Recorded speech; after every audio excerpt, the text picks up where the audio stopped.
Before we begin, I want to remind those in the audience that this hearing is open to the public, but actions that disrupt or distract the proceedings will not be tolerated. The chair reserves the right to remove disruptive persons from the hearing. The U.S. Capitol Police are on hand to assist with that task, and I thank them for their service.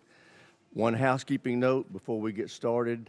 We are expecting to be called to the House floor for votes around 10:30.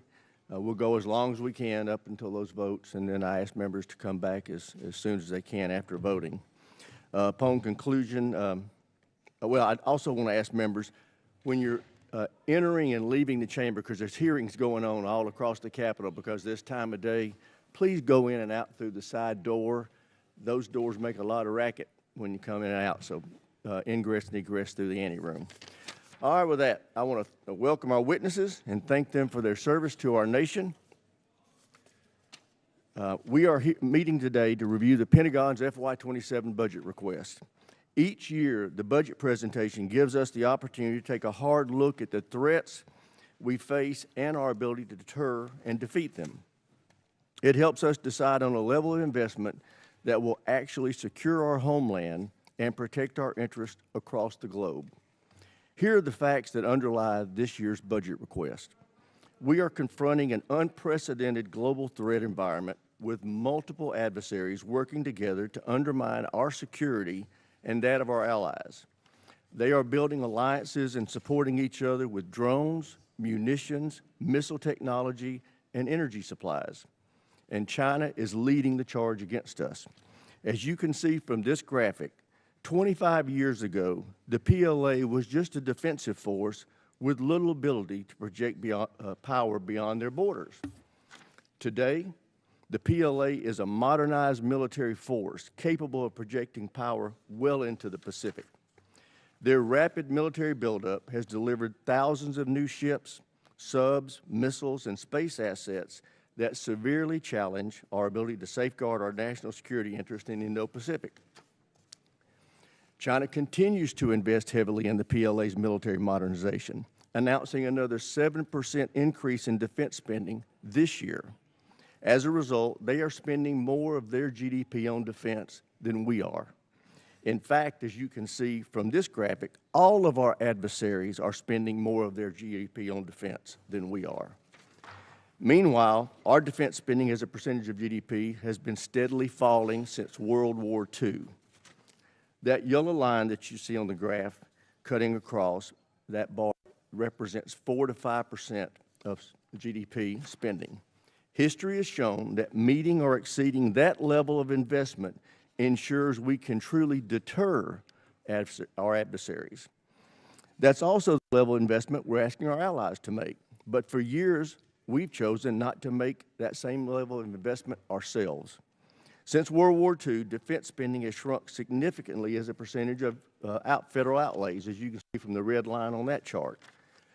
Nonetheless, non-defense spending, on the other hand, accounts for over 85%, and it's been increasing for that same period of time. This underinvestment in our defense has had very real consequences. Our defense industrial base, long the envy of the world, has atrophied significantly. We're no longer capable of manufacturing for our warfighters at scale or speed. Just look at shipbuilding. China builds 47% of the world's ships. The U.S. builds 0.1%. We build fewer ships than Croatia or the Netherlands. Our global munition stockpiles are low, and we lack the capacity to rapidly restock magazine depth. We have very little industrial capacity to mine, refine, or process critical minerals. As a result, many of our defense supply chains are reliant on the very adversaries we seek to deter. Beyond the impact to our industrial base, the inadequate investment in our defense has resulted in a vicious cycle that has pitted sustainment against modernization. For years, administration after administration comes to this committee with budgets asking us to decommission weapon systems that they admit we still need, or to cut funding for training, parts, and supplies, or to put off needed maintenance to the facilities where our service members live, and work, or to reduce the number of military personnel. These budgets have asked us to make these sacrifices and accept the near-term risk so we could afford to reinvest in military modernization, which is something we desperately need to do. But we in Congress consistently rejected this mutually exclusive choice. Instead, we divided up the limited budget we were given and made a worse choice. We underfunded both sustainment and modernization. The result is we don't have near enough munitions, ships, aircraft, or autonomous systems to ensure dominance against every adversary. And the ships and aircraft we do have suffer from unacceptably low mission-capable rates. Fortunately, that's about to change. This president has requested a historic $1.5 trillion budget for our national defense. For the first time in over 40 years, we've been presented a budget that accounts for the true cost of American deterrence. This budget fully funds both sustainment and modernization. It provides a 24% increase in operation and maintenance, including a 20% increase in core readiness programs like flight hours and combat exercises. It includes a 115% increase in funding to repair and improve facilities for our service members and their families. It increases military end strength by 44,000 and provides for a historic pay raise for our service members. It calls for an unprecedented 76% increase in procurement and 64% increase in research and development. This will enable us to truly catch up in our modernization efforts by quickly fielding new munitions, aircraft, ships, land, space, and autonomous systems to replenish and expand our arsenal. It directly confronts the challenges in our defense industrial base with over $100 billion in investments to revitalize manufacturing, expand domestic and allied critical minerals projects, and secure our supply chains. Finally, this level of investment gets defense back to 4.5%. That's where we need to be if we want to truly deter conflict. It also ensures that America leads by example as our allies heed the President's call to increase their defense spending and improve their military readiness. I would also note that it's critical that we do not reduce deterrence while we're asking our allies to ramp up their own capacity. And that's something we're going to be paying a lot of attention to in this committee. Before I close my remarks, I want to highlight the bravery, dedication, and professionalism of our warfighters throughout this conflict with Iran. Their tremendous work to achieve the very clear military objectives of this operation has given the President the opening he needs to negotiate a true and lasting peace that will ensure Iran never acquires a nuclear weapon.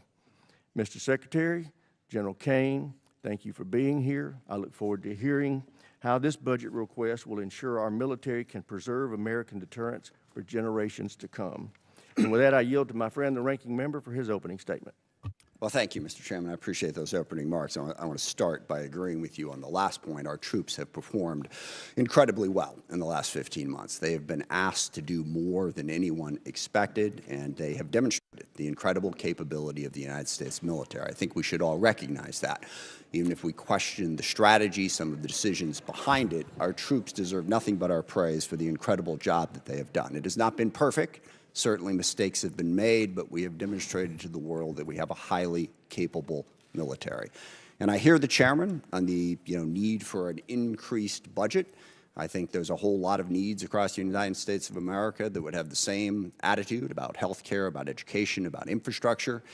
But the problem is we have a $40 trillion debt, and we insist on cutting taxes for absolutely everybody, so we reduce the amount of revenue that is available to that. We also have to have a national security strategy that lives within a sound fiscal picture. Most experts would say that the most profound threat to our national security right now is exactly that, is our fiscal picture. How are we going to continue to be able to afford to fund the things we need to fund as we run the debt ever higher? The other thing worth worrying about is the Pentagon has not yet passed an audit. If we give them what is roughly a 50 to 60% increase, is that money going to be well spent? We have every reason to doubt that. Now, I will say, and I praise the chairman, this committee, and in a bipartisan, bicameral way, we have tackled the problem of acquisition reform. I think last year's bill put us on a good trajectory to get to the point where we can, in fact, innovate faster at scale. I also believe the Pentagon has been working on that. We've had many meetings with Deputy Secretary Feinberg, who is focused on that, but we got a long way to go. Can the Pentagon really absorb another $500–600 billion, depending on what the supplemental and the reconciliation package are? I don't think so. We need to pay as much attention to how we're spending the money as to how much we're spending, and we never seem to do that. But the larger problem is the strategy that has been put before us. I looked through the Secretary's remarks, and I've heard you give speeches before about this, about how realism is our strategy. And I find that absurd, and given what we are doing. You can say a lot of things about the strategy, but calling it realistic? We started a full-scale war in the Middle East against Iran to try to reshape the Middle East. Now, we can talk about that in a bunch of different ways, but it is the exact opposite of realism. And in fact, starting wars in the Middle East that get out of control and lead us to have far greater costs for the benefits is one of the cornerstones of the unrealistic strategy that this administration has criticized over and over and over again. And yet here we are in a full-scale Mideast war, and we seen the costs of that.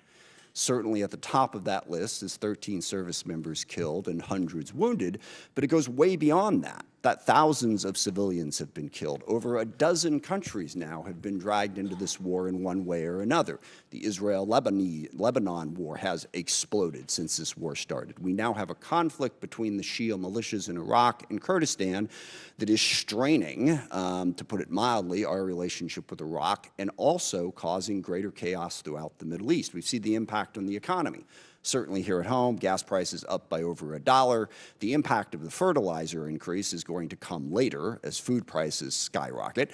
But what is happening to us is a small part of what's happening to the rest of the world. Certainly the Middle East's economy has been tossed up in the air, but dozens of countries are rationing gasoline as we speak and experiencing extreme economic pain because of this war. So there's nothing realistic about that. And one of the big questions that we need to get answered today is, where is this going? What is the plan to achieve our objectives? We've seen the cost, and the cost is very, very high. All we keep hearing on the objectives is we keep seeing all of the targets that we have struck. And again, that is an incredible accomplishment from a tactical standpoint. I think the proficiency of our military has been on display, but we're not in this for a tactical advantage. We're in this to fundamentally change Iran. And as we sit here today, Iran's nuclear program is exactly what it was before this war started. They have not lost their capacity to inflict pain. They still have a ballistic missile program. They're still able to blockade the Strait of Hormuz and have the ships that are capable of doing that. What is the plan to get that to change? And most disturbingly, the president keeps telling us that it's over. What was it, a week ago Friday, the president announced that Iran had agreed to give up their nuclear program, to give up their ballistic missile program, to stop support for terrorist groups, to reopen the Strait of Hormuz. The only problem with that is literally none of that was true. He was completely making it up. It wasn't. Iran hadn't even agreed to meet with us, as became embarrassingly clear as the day spun out and poor J.D. Vance had to keep going back and forth to the airport.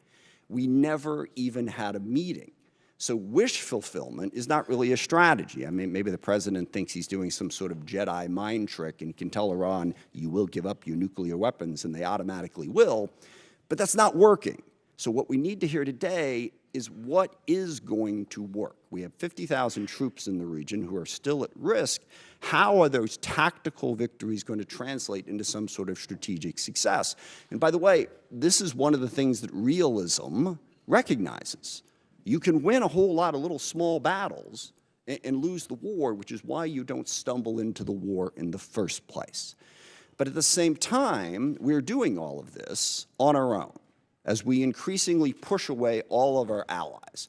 Sometimes just because we want to do what we want to do, we don't want to have to consult them. Sometimes just gratuitously insulting them. I mean, in the middle of this war where we were asking NATO to come join us, the president took time out to insult President Macron and his wife. Okay, how is that helping us to try and belittle everybody in the world? And I also, for the people who are criticizing NATO over this war, I will remind people that NATO is a defensive alliance. What that means is every country in it pledges to defend a country if attacked. And when we were attacked on 9/11, that's what NATO did. They put in Article 5, and for 20 years they fought beside us. NATO is not if any one of the countries decides to unilaterally and unwisely start a war precipitously that everyone else is supposed to join. That's not the way it works. So berating and belittling our allies after we did that and driving them ever further away from us, how is that realistic? Not only are we going to try to reshape the Middle East, but we're going to do it alone, while we're pushing everybody away from us. And then we have other tools in our arsenal. You see that those numbers on the budget, but the State Department's really important. Development is really important. These are ways to achieve our ends, and we have moved away from that. We got rid of the entire USAID, literally causing the starvation of children in countries where we had pledged to provide food, causing massive healthcare disruptions, people literally dying because we cut that off. In diplomacy, we have sidelined, again, the entire world. France and the UK have brought together 44 different countries that have an interest in trying to open up the Strait of Hormuz. We've pushed them all aside. And then we've even pushed aside our own diplomatic corps. We have a very, very talented State Department. I praise today the talent of our military, and I will stand by that. They deserve that praise. Our diplomatic corps deserves that praise too. But we shoved them all to the side in favor of two real estate guys who are going to go negotiate all the deals in the world, which to date, by the way, has yielded exactly nothing. So there's nothing realistic about starting a war in the Middle East, going it alone, and pushing aside all diplomacy and all development and all other tools in our arsenal. And on top of that, of course, we also want to dominate the entire Western Hemisphere, including apparently annexing Canada and invading Greenland. How is any of that realistic? And then the administration comes before us and asks for what is a hopelessly unrealistic budget in this environment. Back on that chart there, when we were showing how much money we were spending on defense, we had a balanced budget. We had a surplus many years. We don't have that anymore. So call this strategy whatever you want to call it, but please don't call it realism. It's not. Forgive me, it reminds me of one of my favorite lines from A Princess Bride. It's a tense morning. I want to lighten it up a little bit. And the guy keeps saying, inconceivable, when things happen. And finally, the guy says to him, you keep using that word. I don't think you know what it means. I don't think we know what the word realism means. So please, can we not have the realism conversation? Let's have the conversation about what the strategy actually is. And I'm sure you have a different definition of it than I do. But as I look at it, the strategy seems to be to use as much violence, as much threats, as much coercion as possible to bend the world to our will. I think that is a very dangerous strategy because one of the oldest cliches in the military is the enemy gets a vote. And we may think that we can stand up and talk tough and talk about how strong we are and how we're burying our enemies and they're begging for a deal. We can do that all day long, all right? But the enemy gets a vote. They don't have to do what we tell them to do. And meanwhile, that coercive, violent strategy undermines our credibility in the world because the chairman is absolutely right. And this is one area where I strongly disagree with the folks on the far left who say that we don't really face any threats, that the U.S. is a malign influence in the world and always has been. I don't agree with that. China, Russia, Iran, North Korea, Hezbollah, Hamas, the Houthis, variety of other transnational terrorist groups, including, yes, narco-terrorists and human traffickers over here. They all are trying to weaken us, all right? They don't want a rules-based order. They want to play by their own rules. They want to push us aside. We want to be the side that stands up for the rules. But if what we're saying to the rest of the world is stick with us because we're a better bully than China, we coerce countries more effectively, that undercuts the very message we're trying to spread to build the coalition we need to be successful. I also worry about the values that we're showing the world. When the president threatens to kill off an entire civilization, that is the message coming out of the United States of America. If we are going to be this big, powerful force that throws our weight around the world wants to know at a minimum that we're doing it for the right reasons and with a sense of values to protect people, not to destroy entire civilizations. And we all hear that and we all go, well, gosh, he probably doesn't mean it. Well, that is so reassuring, okay, that he's just making it up. We're supposed to be the United States of America. I grew up on stories of the U.S. at the end of World War II being the country that the Germans wanted to surrender to, not the Russians, because they knew they could trust our values. We don't seem to care about those values. No rules of engagement. Give them no quarter, all right? That is not who we are supposed to be. And just one final point on that, the girls' school that got hit in the first days of this war, there is absolutely no question at this point what happened. We made a mistake, and that happens in war.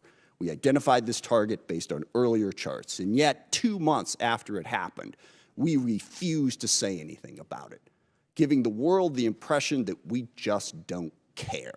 We do not care about the casualties and the chaos that is caused by our war, and we should care, even if we want to prosecute that war. Now, I agree with the chairman. We need a strategy. We face the most complex threat environment that we've faced in a very, very long time. So we really want to hear from the administration. Don't give us this realism, chest-thumping stuff. What are we really going to do to meet those threats, to deal with the challenges we face? And I'll close just by saying one of the other ironies of this, of course, is we have a great example in the world right now of what our strategy should be and where our values should be, and that's Ukraine. And I'm really curious, here we are, we roll out the red carpet for Vladimir Putin. We belittle and insult President Zelensky in the White House. He has no cards, right? Well, here we are a year after that. Looks like he had a couple cards to play, because Ukraine is actually winning against Russia. Ukraine, a sovereign democracy standing up against a brutal, oppressive, coercive dictatorship. And we can't even bring ourselves on a consistent basis to say, we are with Ukraine and we are against what Putin is doing, and stand up and support them. So I want to see that strategy to meet the complex threat environment that we have.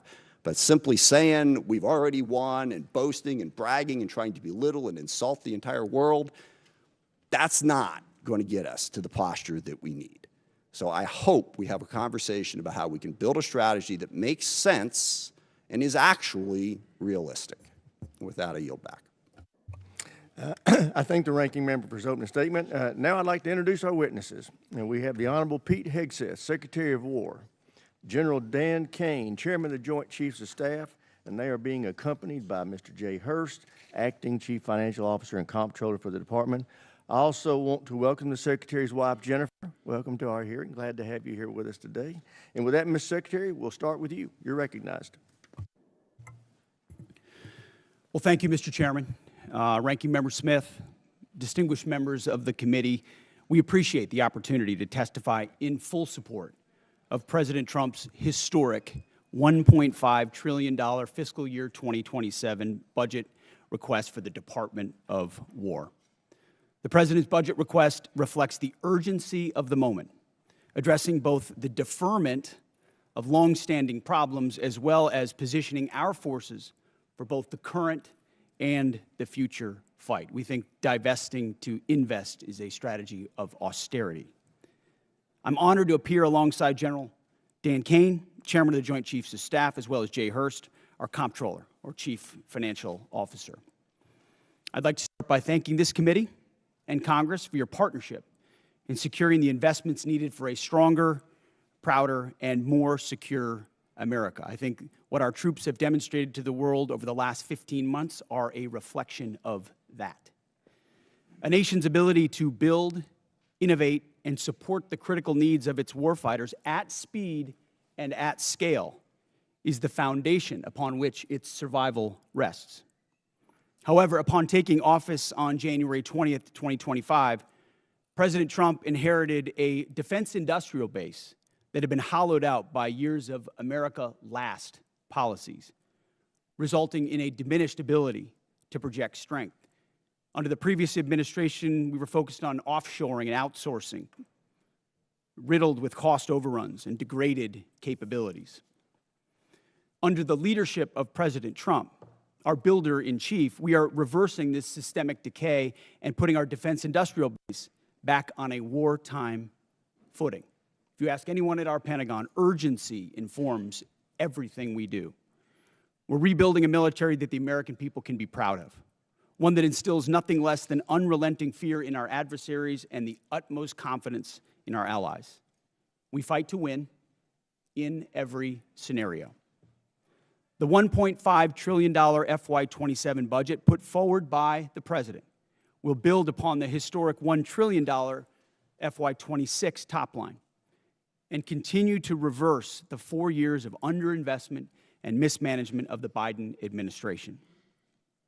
The $1.5 trillion budget will ensure the United States continues to maintain the world's most powerful and capable military as we grapple with a complex threat environment across multiple theaters. Not to mention, this budget also includes a historic troop pay increase, 7% for lower enlisted, and the budget eliminates all poor or failing barracks. Quality of life for our troops is front and center in this budget as well. By supercharging our industrial capability and transforming how the department does business, we're restoring American commercial dominance at a pace unseen in generations, transforming the defense industrial base from a broken, slow-moving system of the past. We have flipped the Pentagon acquisition process from a bureaucratic model to a business model, 180, decisively moving from an acquisition environment paralyzed by bureaucratic red tape into an outcomes-driven organization focused on delivering the most at cost, at scale for taxpayer dollars. Over the past year, through historic multi-year procurement agreements, smart business deals for things like critical munitions and capabilities, we've sent an unambiguous demand signal to industry partners to build more and build faster.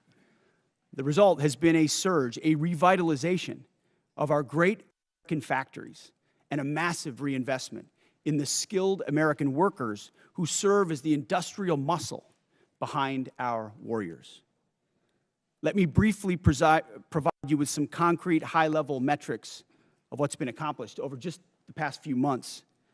These are announced new facilities and investments to support American warfighters, and I would refer you to the screen. The department has helped stimulate more than 250 private investment deals in 39 states, in 180 cities, and 150 companies worth more than $50 billion. It's resulted in 280 new or expanded facilities, more than 18 million new square feet of American manufacturing, and more than 70,000 new jobs in defense. This is the key part of this. These $50 billion of investment in new plants, new assembly lines, and new factories, these are private investments, not taxpayer dollars. By changing our department's, transforming our department's business model, American companies are investing in America with their own money, their own capital, a historic demonstration of American manufacturing and defense revitalization, all again with their capital, not Uncle Sam's. This has never been done before and is long overdue, from a bureaucratic model to a business model. Anyone on the outside looking in at what's been done inside this Pentagon in the last 12 months cannot deny the fundamental transformation at speed, at scale, to innovate and meet the threats of today and tomorrow. These investments equal great things for America, American families, and American workers, and help to ensure that our warfighters are able to defend the American dream and all American made. Together with the help of the policy updates and appropriations passed by Congress, President Trump's War Department has begun to turn the lights back on in manufacturing towns across this country, and once again, forging a lethal arsenal of freedom. Where critical supply chains are threatened, the War Department has acted decisively to inject capital, stimulate production, and prevent adversarial exploitation. We are firing up the American economic engine, and at every level of our defense industrial base.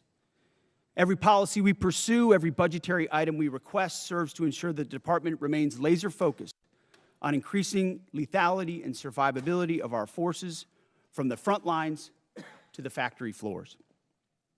This is a historic budget, as you said, Mr. Chairman.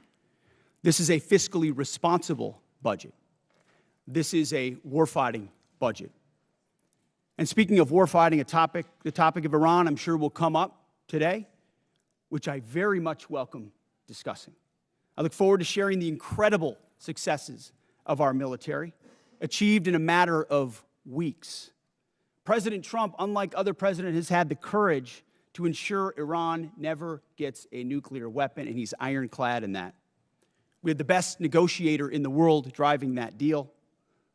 The biggest challenge, the biggest adversary we face at this point are the reckless, feckless, and defeatist words of congressional Democrats and some Republicans 2 months in, I remind you, 2 months in to a conflict. Lest I remind you, and my generation understands how long we were in Iraq, how long we were in Afghanistan, how long we were in Vietnam. 2 months in, on an existential fight for the safety of the American people, Iran cannot have a nuclear bomb. We are proud of this undertaking. I am proud that President Trump has had the courage to do it, and I look forward to sharing more about what our troops have accomplished. So I thank you again for the opportunity to address this committee. I ask that God would continue to watch over our troops in harm's way, and those that have fallen are always in our memory, and we fight to ensure their legacy. Look forward to answering the questions of this committee. Thank you, Mr. Secretary. General Caine, you're recognized. Thank you, Chairman Rogers, Ranking Member Smith, and members of this committee. Thanks for having me today. I'm honored to be here today alongside the Honorable Pete Hegseth and Honorable Jay Hurst to testify on the President's fiscal year 2027 budget. I'm grateful for the opportunity to testify today, and I'm thankful for your continued partnership in support of our warfighters defending the homeland and our interests around the world. It's a privilege to speak with you today about the foundation of America's strength, our 2.8 million members of our joint force. And I'm continually inspired by our soldiers, sailors, airmen, Marines, Guardians, and Coast Guardsmen, and our civilians standing the watch for our nation, supported always by their families. Each and every one of them could have chosen another path, but they don't. They choose to serve and to do something more important than themselves. And every day they meet the nation's challenges, from combat operations to critical support roles, with the courage, tenacity, and grit that keeps our nation strong and secure.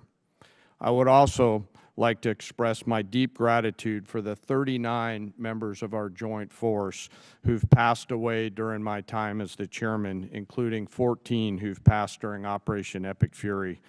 As the Secretary said, we are deeply grateful for each of them and their families, and their names will never be forgotten. As the chairman, my duty is to ensure our civilian leadership has a comprehensive range of military options and the associated risks that to those leaders who make the nation's hardest decisions, and offer my military advice privately. I owe the President, the Secretary, and the Congress the truth at every turn. My blueprint for this role is General George C. Marshall. His commitment to civilian control of the military and nonpartisan military remains a constant standard and something I borrow from often.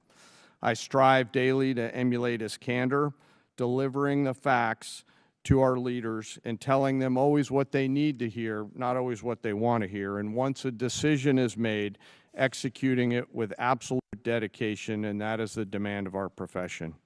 I sit here today before you representing our incredible joint force, and I want to emphasize my commitment to this committee and the Congress that I will always follow General Marshall's steadfast example by providing clear and candid, nonpartisan military advice and working together with our civilian leaders to ensure that our military does the things that we must do, being prepared to deter and defend our nation, and if called upon, win our wars around the world. America's joint force is operational at its core, purpose-built for the realities of a complex and ever-changing world. We are organized, trained, and equipped to execute the most demanding missions across the globe with unrivaled precision. Over the past year, our warfighters have consistently demonstrated exactly what it means to be the most capable, adaptable, and most professional military force in the world. Our shared goals are to ensure the Joint Force maintains the strategic initiative and advantage, projecting American power and responding to global challenges on our nation's terms. During Operations Rough Rider, Midnight Hammer, Southern Spear, Absolute Resolve, and Epic Fury, the Joint Force executed globally integrated operations and missions alongside our interagency and international partners. And once our civilian leaders made a decision, we make those missions our own, demonstrating the unmatched capability to seamlessly synchronize our capabilities across all domains, from the seabed to cislunar space and higher. We're able to accomplish these complicated missions and work because we draw from a deep, enduring reservoir of training, professionalism, and commitment. Our operational tempo is high, but we're designed to sustain and rebuild our strength continuously. We build readiness every day. We train professionals every day. We learn and sharpen our edges every day by being learning leaders. And I am incredibly proud to be a member of this Joint Force team, proud of the team, and proud of the commanders. As the chairman and the ranking member both said, we live in complex and dynamic times where global risk is scaling. The complexity of today's modern battlefields demands our constant adaptation, innovation, and partnership with this Congress.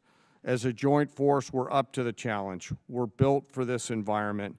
However, continued success is not guaranteed by past achievements. It must be secured through forward-looking partnerships with Congress.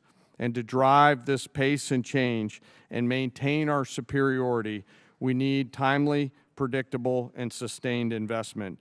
The resources we discussed today are critical to modernizing our force and ensuring that whatever threats emerge in the future, that your joint force is ready to meet those challenges to protect our interests and defend our nation.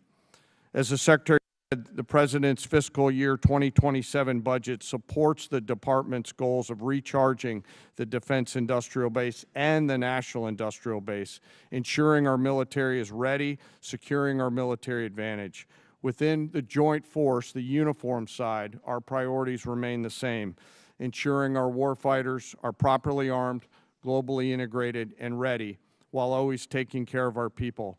And what truly sets our people apart from other militaries around the world is the 1.8 million members, enlisted members of our force, who maintain readiness beyond reproach and are the envy of every other nation. I'm joined today by the Senior Enlisted Advisor to the Chairman, Dave Isom, who's here with me today representing the 1.8 million members of the enlisted force. He is a great American, not an Americant. While we face dynamic and a dangerous world, I have the absolute trust in the extraordinary men and women who come and volunteer to serve our nation within our joint force. They execute the missions quietly every day, and coupled with the American spirit, outthink, outcompete, and relentlessly innovate, we will maintain our decisive edge, but doing so requires your partnership. We stand ready today to answer our nation's call. It remains the honor of a lifetime for me to serve alongside the members of this joint force. And as we sit here today in this important hearing, I ask us all to remember our deployed teammates who are out there right now doing our nation's business. And may we again always remember our fallen, who've given us the gift of an incredible example, and their family members who continue to show us what courage and grit look like.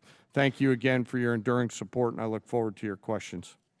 Thank you, General. I recognize myself now for questions. Secretary Hegseth, thank you for undertaking the Arsenal of Freedom tour and the great work the department's doing to help enhance our capacity in our defense industrial base.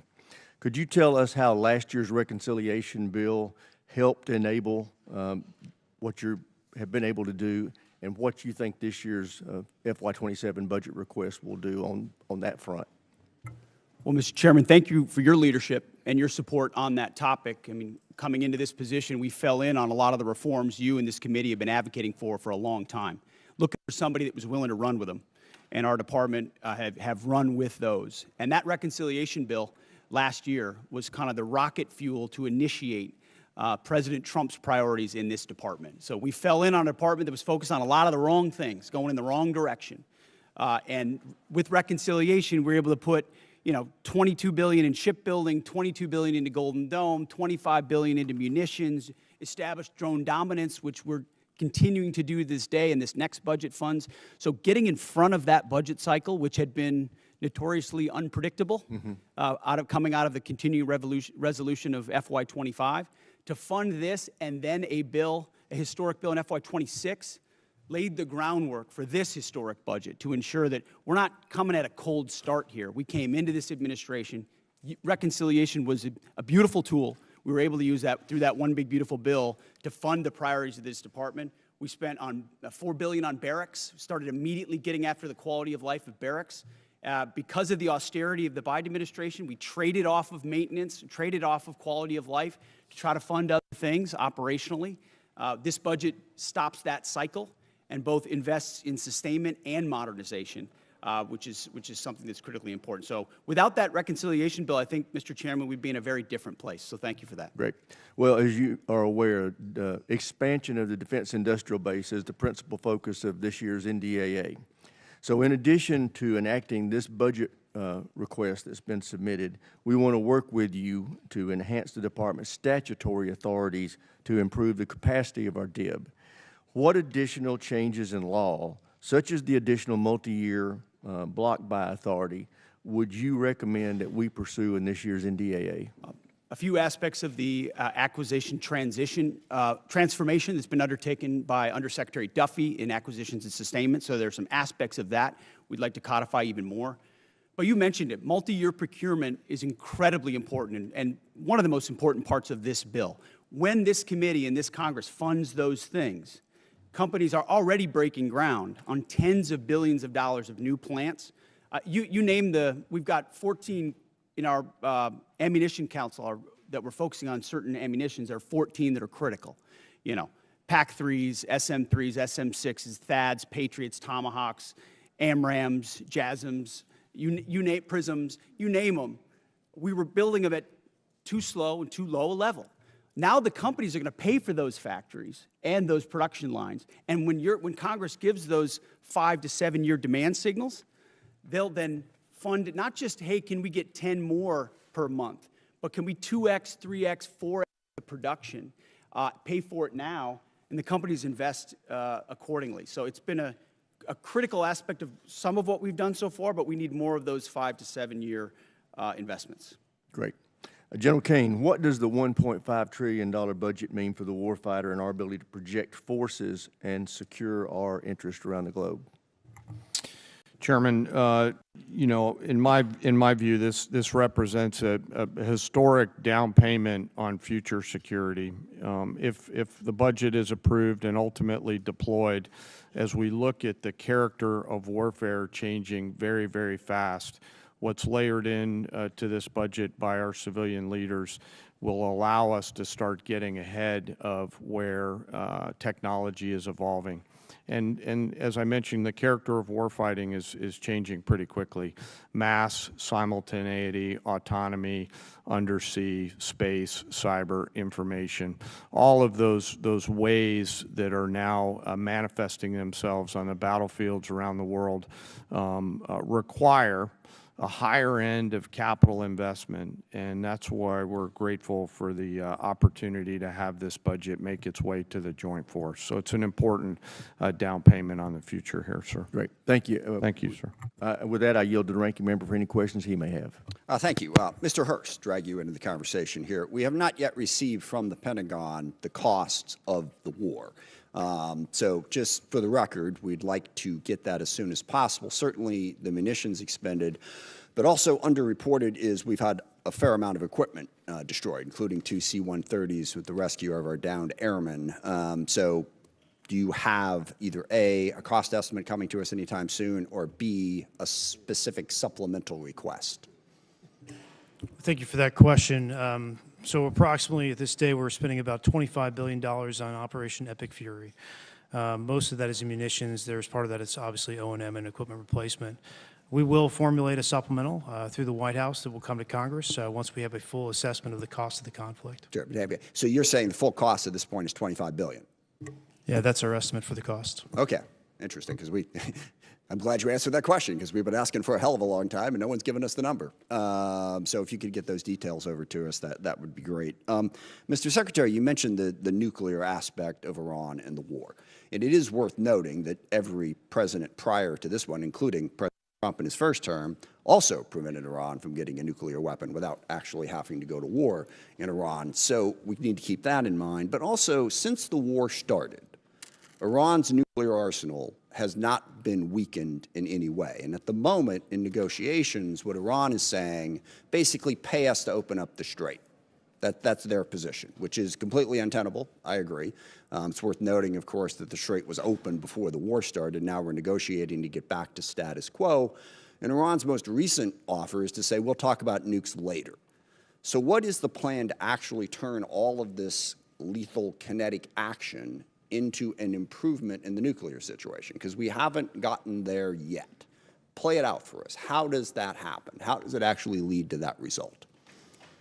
Well, I would take issue with the premise of the question that nothing was done. Operation Midnight Hammer was a very effective. Well, I didn't say nothing was done. I said in this war. Ultimately, this war started. well, under this administration, unlike other administrations, which cut bad deals and pallets of cash with no ability to oversee whether Iran is actually pursuing a nuclear program. Which is where if we we're want at to litigate JCPOA or the Iran deal, our view, the president's view, is that was a very bad deal. Okay. That gave them a That's bunch the of money up past. front. What's the future? To fund, you talked about negotiated deals. Allowed them to fund their proxies and spread Hamas and Hezbollah all around the region, build up nuclear capabilities. Great. What are we going to do now? President Trump has been clear-eyed, from the killing of Qasem Soleimani to the pulling out of the Iran deal to Midnight Hammer and now to this effort to recognize that you have to stare down this kind of enemy who's hell-bent on getting a nuclear weapon and get them to a point where they're at the table giving it up in a way that ensures they never have it. So they haven't broken yet. Okay, we haven't gotten there yet for all of the. Well, their nuclear facilities have been obliterated. Underground, they're buried, and we're watching them 24/7. So we know where any nuclear material Reclaiming might be. my time for we're just watching a quick second here. We had to start this war, you just said, 60 days ago, because the nuclear weapon was an imminent threat. Now you're saying that it was completely obliterated? They had not given up their nuclear ambitions, and they had a conventional shield of thousands of missiles. So Operation Midnight Hammer accomplished nothing of substance. It left us at exactly the same place we were before. So much so that their facilities were bombed and obliterated. Their ambitions continued, and they're building a conventional shield of missiles. Let me try again. It's the North Korea strategy. You know this very well. The North Korea strategy was use conventional missiles to prevent anybody from challenging them so they could slow walk their way to a weapon. President Trump saw Iran at its weakest moment, took an action to ensure, in a way that only the United States of America could do with our Israeli partners, and yet to ensure their conventional shield was brought to heel, which we've done. If I could get to it. So on Ukraine, a year plus ago, your advice, the president's advice, was Ukraine had no cards to play. They should go cut the best possible deal they could. Clearly that was wrong. What did you miss? What did you miss about the conflict between Russia and Ukraine that you didn't see that Ukraine was going to be capable of doing what they've done in the last 14 months? What we didn't miss, and we're here in this committee, is that Joe Biden, with no accountability, gave hundreds of billions of dollars of our weapons to Ukraine, to an outcome that never would have happened if President Trump was president. So he pulled out our, you guys don't talk about that. Ultimately, President Trump believes there should be a peace deal between Russia and Ukraine. But you didn't expect Ukraine to be where they're at right now. I'm asking you, just from a strategic standpoint, what I think did the you Ukrainians have shown great courage, and I appreciate that Europe is now paying for any weapons that we provide. All right, I yield back. Thank you. All right, now I want to remind everybody, everybody wants to get their questions, so we are going to be sticking strictly to the 5-minute rule today. So with that, I recognize the gentleman from South Carolina, Mr. Wilson. Thank you, Chairman Mike Rogers, for your leadership working with President Donald Trump. As the grateful father of 4 sons who've served overseas in Iraq, Egypt, and Afghanistan, I especially appreciate War Secretary Hegseth and Chief of Staff Caine for your competence, service, and success. Military families have never been more appreciated than today, and our enemies of dictators now understand peace through strength. Dictators historically are on the run. With your leadership, President Trump has given Syria a chance with President al-Shara replacing dictator Assad from Damascus, who now lives in Moscow. Dictator Maduro is correctly in a Manhattan jail, as you successfully revealed in Caracas that the war criminal Putin air defenses do not work, the Chinese Communist Party radar failed, and Cuban mercenaries were expendable. The Cuban dictatorship is failing, and the ultimate mass murderer, dictator Caine, is dead in Tehran, Iran, joining the 35,000 people he murdered this year. With your leadership, American morale has never been higher, and hopes for freedom of the oppressed people of Iran, Cuba, Russia, and China have never been higher. And it's just an exciting time to be here with you. And Mr. Secretary, we continue to see the growing nuclear threat of our adversaries as they expand their capabilities with the largest military buildup in peacetime in world history by the Chinese Communist Party. How critical is it that we continue, as at the Savannah River site in South Carolina, to develop the plutonium pit processing so that we have modernization? Well, Congressman, I appreciate that question. On nuclear modernization, this budget funds $71 billion to modernize the triad in ways that we had neglected to do, and our nuclear triad underwrites everything. But I really appreciate your opening statement. I think something that obviously the media doesn't want to cover and doesn't want to talk about is the historic, record-breaking surge in recruiting in our ranks. 30-year record in recruiting of Americans wanting to join our joint force, wanting to put the uniform on. We're meeting recruiting goals halfway through the year. We couldn't meet our recruiting goals under the previous administration. Under Joe Biden, Americans didn't want to join the military. We couldn't get it. Now we have to turn people away and push them to the next fiscal year. That's why this budget grows our force by almost 50,000, ultimately. Additional troops into the force that we believe we can recruit. That's the best vote of confidence I can imagine. Well, hey, even better, hey, Mr. Secretary, retention. You're really understating, leaving no airmen behind. Hey, what an inspiration on Easter Day. God bless y'all and what you've achieved. With that in mind, too, General Caine, with your VMI military perspective, war criminal Putin is losing in Ukraine as his 30-day special mission is now 4 years of, as the Secretary has identified, courageous Ukrainian success led by President Vladimir Zelensky.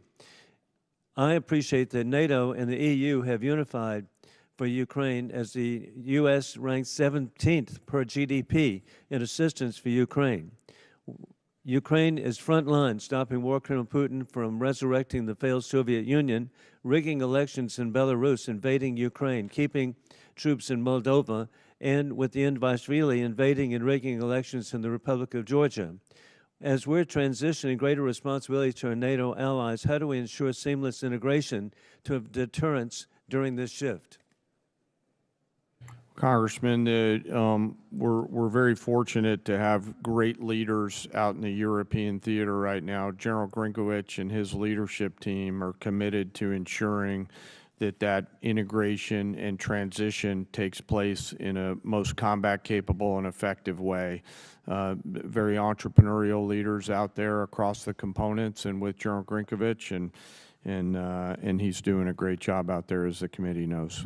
And indeed, as we conclude, historically, President Trump, Mr. Secretary General, you have united the Middle East nations unprecedented to ally with the United States. You have united Latin America unprecedented to ally with the United States. You've united the Indo-Pacific unprecedented to ally with the United States, and united NATO and EU unprecedented to ally with the United States. You're achieving peace and deterrence through strength. I yield back. Gentleman yields back. Chair not recognized. Gentleman from Connecticut, Mr. Courtney. Thank you, Mr. Chairman. Mr. Secretary and General Caine, this morning's Wall Street Journal's lead headline reads, quote, Trump tells aides to prepare for an extended blockade of Iran.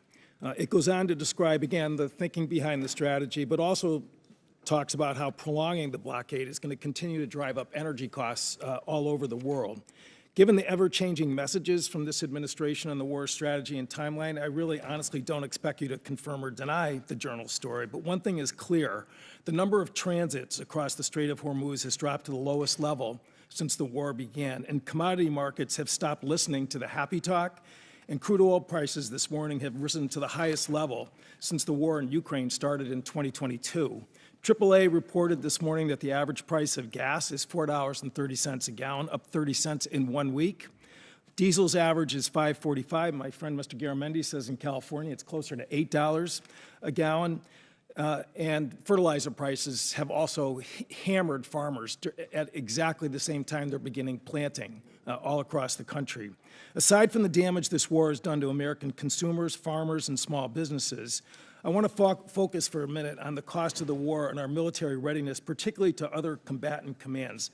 Mr. Secretary, you put out a national defense strategy in January, which listed the threat assessment facing our country. China was #1, with the second largest, most powerful military in the world, of course. Russia's nuclear force, clearly it was #2 in terms of the threat they pose to the homeland. North Korea, which has missiles that actually can reach U.S. territory, was ranked #3, and Iran was described as, quote, and accurately, after Midnight Hammer, that Iran's regime is weaker and more vulnerable than it has been in decades. Again, this was before February 28th, when the decision was made to go into the military strikes on Iran. So today, we have 3 carrier strike forces in Central Command. The Indo-PACOM, which is where Russia and China are operating their navies, 52% of the globe. We have 1 carrier strike group in Japan, George Washington. And the imbalance in terms of just, what our commitments and frankly, what our national defense strategy, is just blindingly obvious in terms of what this war is doing. The Gerald Ford is on day 312 of its deployment. They've gone through fires, plumbing problems, and again, an extended deployment, which, in my opinion, is hitting readiness as hard as anything I've seen in the time that I've been on this committee. So, General Caine, in terms of, again, the carrier strike groups that are over there, assuming that we get to some end game here, Ford is not going over to the Indo-Pacific to buttress the gap that exists there today.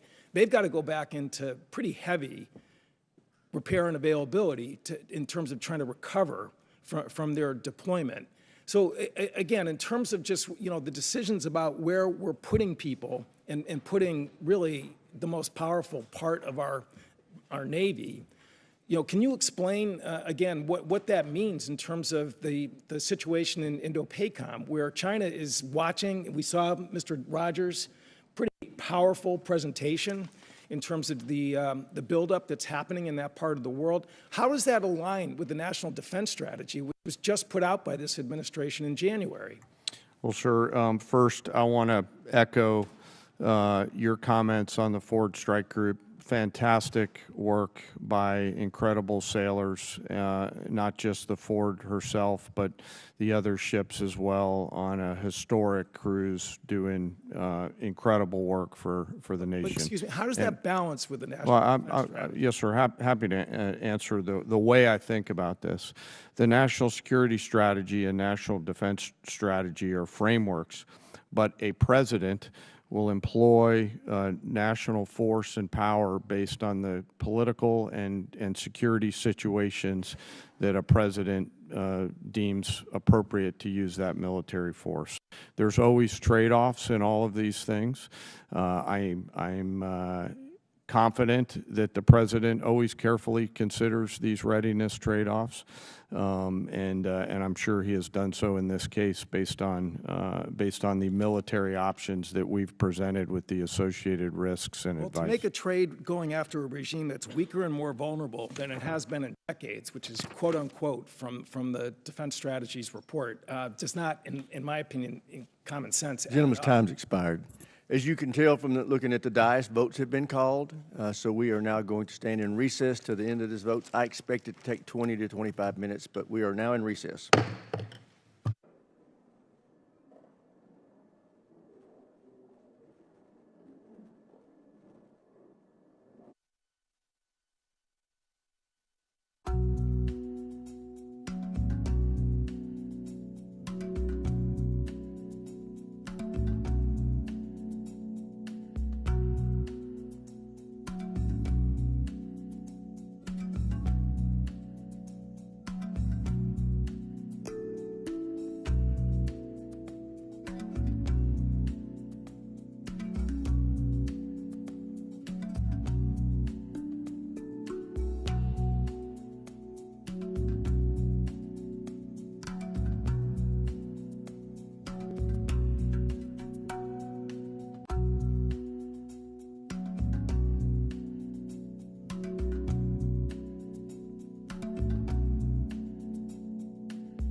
concerning allies who have not assisted or supported the effort. General Caine, there have been many allies who have been essential for us to be able to execute the functions necessary both for Midnight Hammer and for the current ongoing operation. I'd like to ask you to speak for a moment about the essential aspect of the allies that are supporting the effort. There are bases that are necessary, our forward operating facilities, both our allies in the Middle East, both our NATO allies, those in Europe, throughout. We would not be able to undertake this current operation without the use and support of facilities that we have in our bases throughout NATO, Europe, and the Middle East. If you could, for a moment, expound on the integral nature of our facilities that include those bases that are located within our allies. Well, Congressman, from a purely military standpoint, allies and alliances are important. They allow us, you did a better job than I could on articulating the importance of access, basing, and overflight considerations. You know, who those allies are and the quality of those alliances are left our civilian leaders, but certainly we appreciate those allies who've helped us and assisted us along the way. General, you would describe them as having been essential. Yes, sir.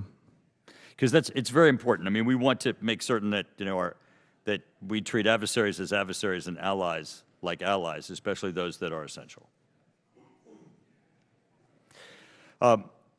The King was here yesterday, and as he was speaking, he received a standing ovation when he implored this body to continue our support for Ukraine. In the 2026 National Defense Strategy, it assesses Russia will remain a persistent, manageable threat. It specifically identifies Russia's continued threat to Ukraine, and we have, of course, currently the presidential continued drawdown authority that can support Ukraine, and also the President Trump announced Pearl, the prioritized Ukraine requirements list, and in the FY 2026 NDAA, there is the $400 million that is included in the European capacity building within the defense security cooperation. General, the last time it went on the House floor with respect to funding for Ukraine, there was a vote in the House of over 300 members of the House that supported Ukraine. Could you please give us a description of some of the things currently that we're doing operationally to support Ukraine? Congressman, a few of those are probably left for classified session. We continue through our security assistance group Ukraine to assist with some information sharing matters. UCOM continues. But you would describe it as continuous and ongoing and essential for Ukraine with U.S. support. Sir, much of the relationship. Gentleman's time's expired. Chair now recognizes the gentleman from California, Mr. Garamendi. Thank you, Mr. Chairman. Mr. Secretary and General Caine, let me begin by thanking the men and women of the United States military for their service and their bravery. I recognize that our service members have performed with extraordinary courage and tactical skill, and they've done incredible things that our country has asked them to. Their professionalism and selfless service are not in question and never have been. What is in question is the purposes and the strategic direction of this war. Mr. Hegseth, as Secretary of the Department of Defense, you are ultimately responsible for the conduct of the Iran war. Any unvarnished review of what is happening right now in the Middle East would reveal a geopolitical calamity, a strategic blunder resulting in worldwide economic crisis. The result of Trump's war of choice is a serious self-inflicted wound to America. It will take years and a new administration to recover from the grave damage to our standing in the world, as well as our economy and our military. We must remember that 13 Americans have been killed in action, hundreds wounded, and thousands of civilians killed, including more than 100 school children. The risk of this conflict was foreseeable. I'm certain that the Department of Defense knew that it was likely that in a war with Iran, Iran would create an international economic crisis by blocking the Strait of Hormuz and thus stopping 20% of the world's oil. Was this existential threat considered? Apparently not. During the 60 days of Trump's Iran war, critical munitions have been expended at an alarming rate, depleting magazine levels below what is thought necessary to hold China at bay. It will take years and tens of billions of dollars to restock. A significant part of the necessary Navy and Marine force in the Pacific has been removed and sent to support the Iran war.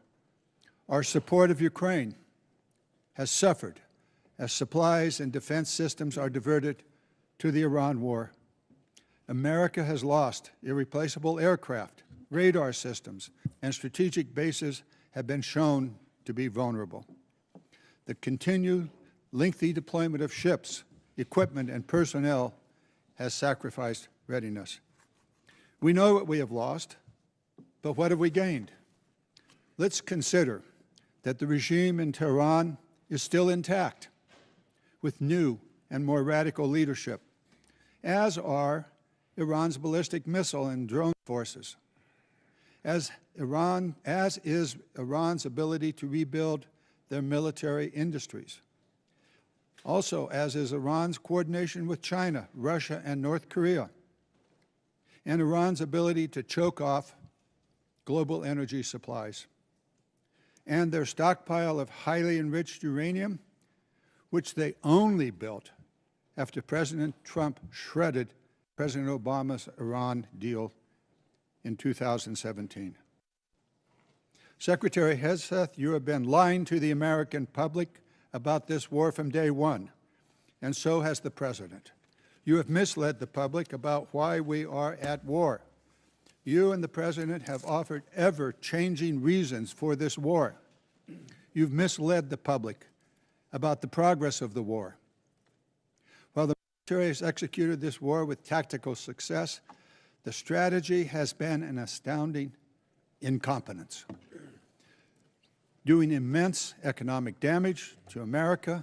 Mr. Chairman, and the Mr. world. Chairman, with the personal attack on the Secretary, he should have an opportunity to respond. He certainly Thank will you. when No, I... no, no. No, at the time When I you're am doing finished. it. It's the gentleman's time. He can use it as he sees fit and add an extra 5 seconds to Mr. Garamendi's time. Thank you. You and the President offer ever-changing reasons for the war. You have misled the public about the progress of the war. While the military has executed this war with tactical success, the strategy has been an outstanding example of incompetence. This war of choice is a political and economic disaster at every level. Despite the President's promise to lower the cost of living, gas prices are up 40%, and inflation is soaring so much for lowering the cost of living.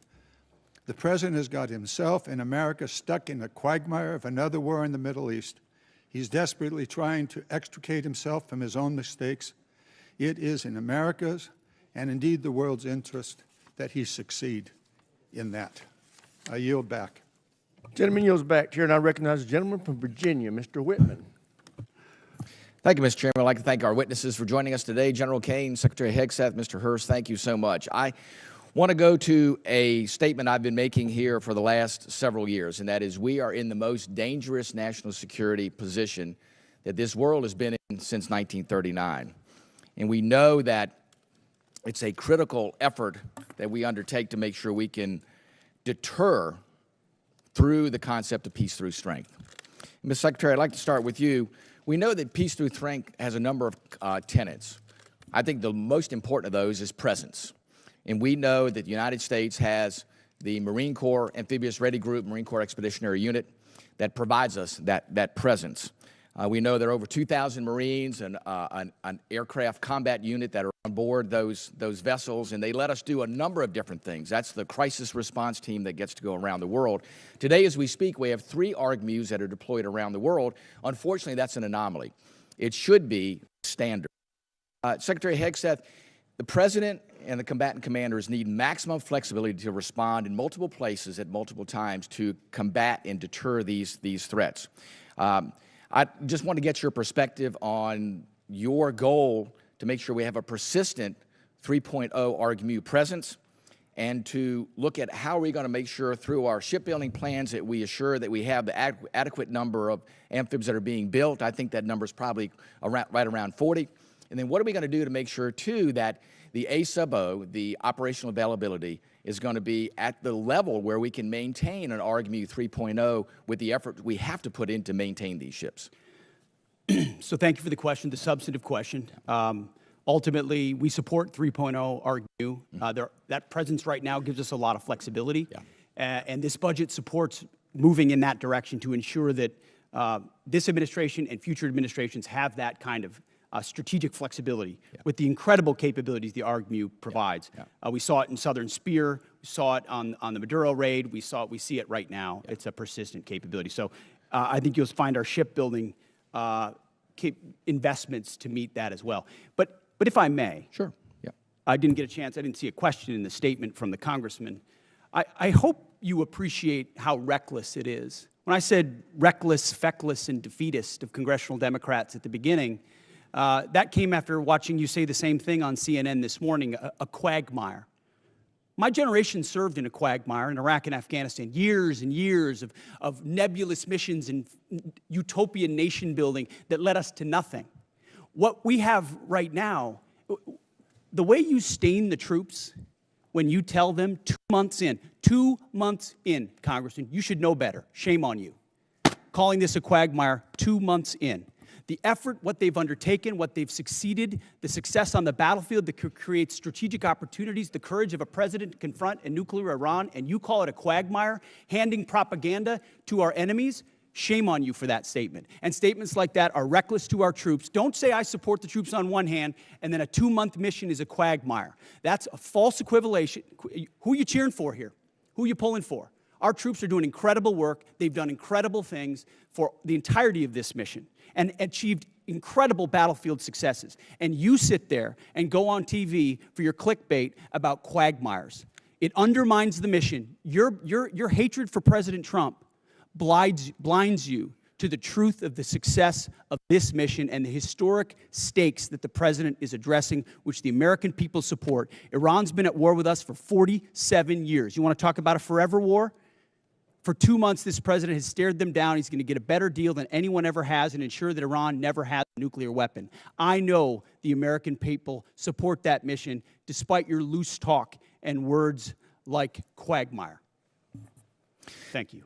Thank you, Mr. Secretary. General Caine, I want to quickly go to you. We know all about the need for exquisite platforms, but we know if we're going to close the gap with our pacing threats, we have to make sure we have those expendable and attritable platforms. And we know those nation capabilities are key, and we have to be able to spin them up quickly because that's the fastest way for us to, again, deter by peace through strength. Give us your perspective on how you see the urgency of getting that capacity not only in place, but getting that ability to go to scale and get those capabilities in the hands of our warfighters. Sir, I think it's critical, and when I look at what OSW above us is doing, and the Deputy Secretary as well as Secretary Duffy, and frankly, the National and Defense Industrial Bases all rallying around the need to scale, along with the new entrants that are out there who are coming and bringing products to the joint force. A key is capacity. Time's expired. Chair, now recognize the gentleman from New Jersey, Mr. Norcross. Thank you, Chairman. I'd like to thank witnesses for being here today.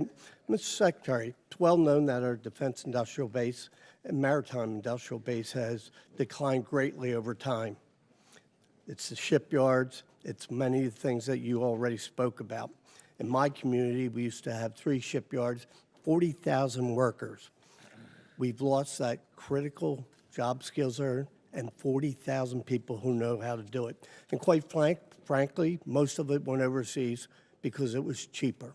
Well, cheaper doesn't buy the security we need for our industrial base. I championed a provision in the 24 NDAA entitled Enhanced Domestic Content Requirement for Major Acquisition Programs. Had to do with our industrial base making things here in America long before this administration came in. The goal was to strengthen our supply chains and have that critical oversight, push for greater investments, much of what you're doing now on these major defense acquisition programs. So we passed that in a bipartisan manner because we knew that this was critical and things can happen. Lo and behold, here we are. There was a reporting requirement in that. That calls on you, the Secretary of Defense, to establish an information repository, issue rules, create a fallback process to govern the Department of Defense. We wanted to better understand much of what is being done here, but it's not being reported back to us. I sent to your office on January 8th, followed up on February 4th. We're years overdue on this report. That will give us insight onto how we're addressing it. We hear what you're saying, but can you commit that we will get that report to us in the next 30 days? Unless Jay has additional details, I'll make sure we look into it. Whatever we can get to you as rapidly as possibly, we will. We'll also check with the new Navy leadership and make sure they're complying as rapidly as possible with every aspect that could apply to shipbuilding. That's been our focus on the Navy side. It's not just shipbuilding, major acquisition programs across the board. This is incredibly important, and they are ignoring this, and 30 days is being generous, certainly. Second issue is you talk about championing the American worker and how important this is, yet in a memo on April 9th, you terminate all the collective bargaining agreements across the DOD, taking away from hundreds of thousands of workers at DOD their collective bargaining rights that they voted for. There was nothing to indicate there were any issues with any of the bargaining agreements, yet you decided to take away from them.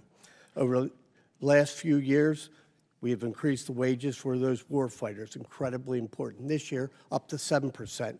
Yet on the other side of this, you talk about supercharging the defense industrial base. We are in this. How do you go and say, yes, we support the war fighters? They can't do their job unless we are building things that they can use. Yet, no evidence to prove that these collective bargaining agreements were a problem anywhere across the Department of Defense under Democrat and Republican administrations. How do you kind of square that circle that you care about this, yet you take away their voice in the job? Well, certainly, sir, the great workers that whether they're contractors or DOD civilians that do the important work for us, the great ones are going to stay. And we've invested more in merit bonuses for civilians than any administration previous. So if you're doing great work, you're going to stay and you're going to have even more opportunities. But with our ear to the ground in those shipyards and other factory floors, there were issues with collective bargaining, which led to restrictions to the workforce and our ability to move faster. If I may, just and in point out, that case, those are we made the outside decision to provide contractors. additional flexibility. You didn't so that we take it can move away faster. from the shipyard workers. You took away from Department of Defense employers where there hasn't been any issues. Let's be clear. Those are independent contractors, and they have their collective bargaining agreements. The ones that work for you. The ones that work for us should be at will like anybody else based on their performance. And if they're performing well, which I'm sure they are, as you've represented, they will have a job at the Department. So where is the issue that you took away their collective bargaining rights? Why did you do it if it wasn't a problem? Well, I stated up front, it has been a problem. There are plenty of cases, whether it's contract or inside our own department, where collective bargaining had led to arrangements and agreements that minimize the efficiency and effectiveness of employees at the point of their impact. That's what we were focusing on, and that's why we made the change, which we very much stand behind. Well, I yield back. Gentleman yields back, Chair, and I recognize the gentlelady from New York, Ms. Stefanik. Thank you, Mr. Chairman. Secretary Hegseth, I appreciate the department and the administration's focus on expansion and innovation in the defense industrial base. That's particularly important for emerging technologies. For years on this committee, my office has led the effort to ban the procurement of Chinese communist drones, which pose a significant national security threat. And last year, after years of work, this committee finally passed my Countering CCP Drones Act, or Section 1709 of the NDAA, which was fully implemented in December. How does the FY27 budget scale domestic production and deployment of drone systems to ensure the U.S. has the decisive advantage against our U.S. enemies? Well, thank you for the question. First of all, thank you for your work on that. Critically important, when you look under the hood of the ways in which China is trying to use critical elements of our defense industrial base and supply chain against us, or capabilities in the future that could hamstring us with options for a future president, it's staggering. So drones is one that not only have we recognized, but thanks to your leadership and the leadership of others, we are supercharging in this budget. Conservatively, $54 billion in drone and drone dominance and counter UAS. Jay just slid me a piece of paper. If you add it all up, it could be closer to $74 billion. We started a defense autonomous warfare group, excuse me, to focus on this, but we're going to do even more. We will shortly announce a sub-unified command of autonomous warfare. Drones are so central to the future of warfare and where we get them from that we have to be able to both make the exquisite ones better than anybody else and also the attritable swarm and then the ability to defeat them ahead of our adversary, learning from battlefields like Ukraine and Epic Fury. So thank you for your leadership. It is front and center in this budget. I very much appreciate all that the department is doing under your leadership. One of the concerns I have is recent reporting indicates that while DJI, which is a communist Chinese drone company, is prohibited from receiving new FCC authorizations, there are still DJI products such as the DJI Avata 360 widely available in the U.S. through major retailers. These received FCC authorizations before my provision in the NDAA was fully implemented. So my question to you is, we need to close this loophole to protect our national security. Will you commit to working with this committee in my office to ensure that these products that pose a significant risk to our national security are no longer permitted, given the evident threat CCP drones pose to U.S. national security? Congressman, yes, the department will commit to working with your staff and looking at that loophole, which we are aware of. And I missed in my first response, of course, that $54 billion is American-made drone dominance. Yes. That is exactly where they need to be, and that's where our focus is. Great. Another emerging technology that's very important and has a strong tie to my district is quantum computing.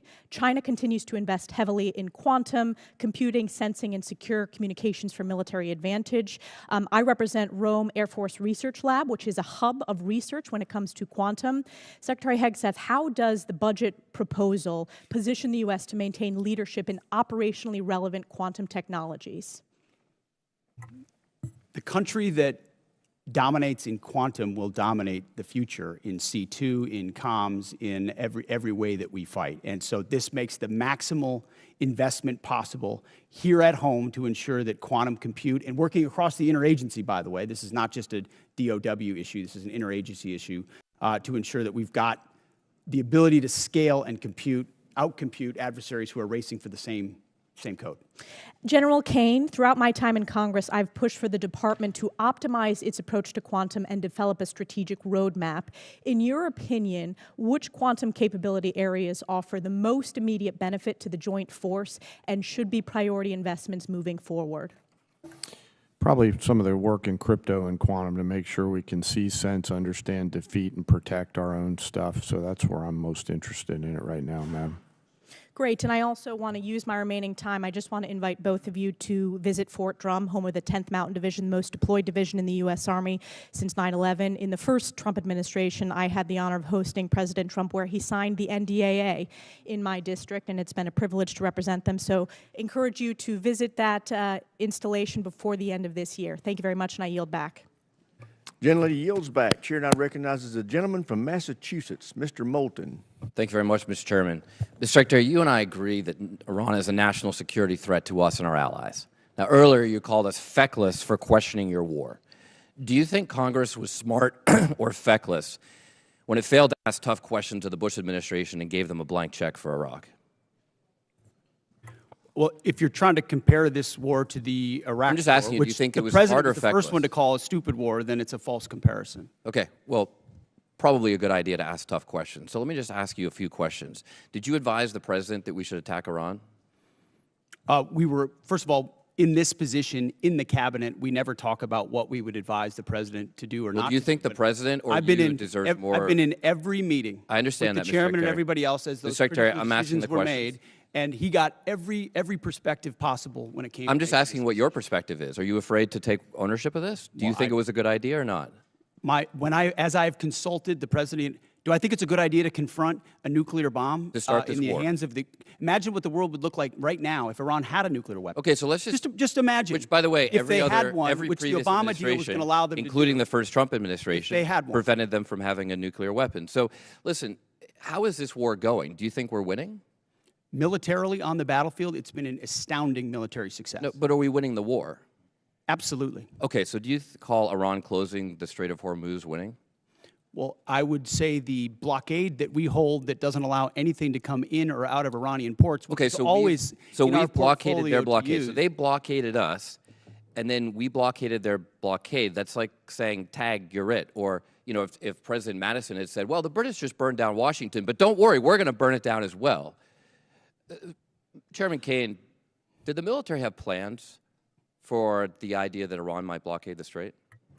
Sir, thanks for the question.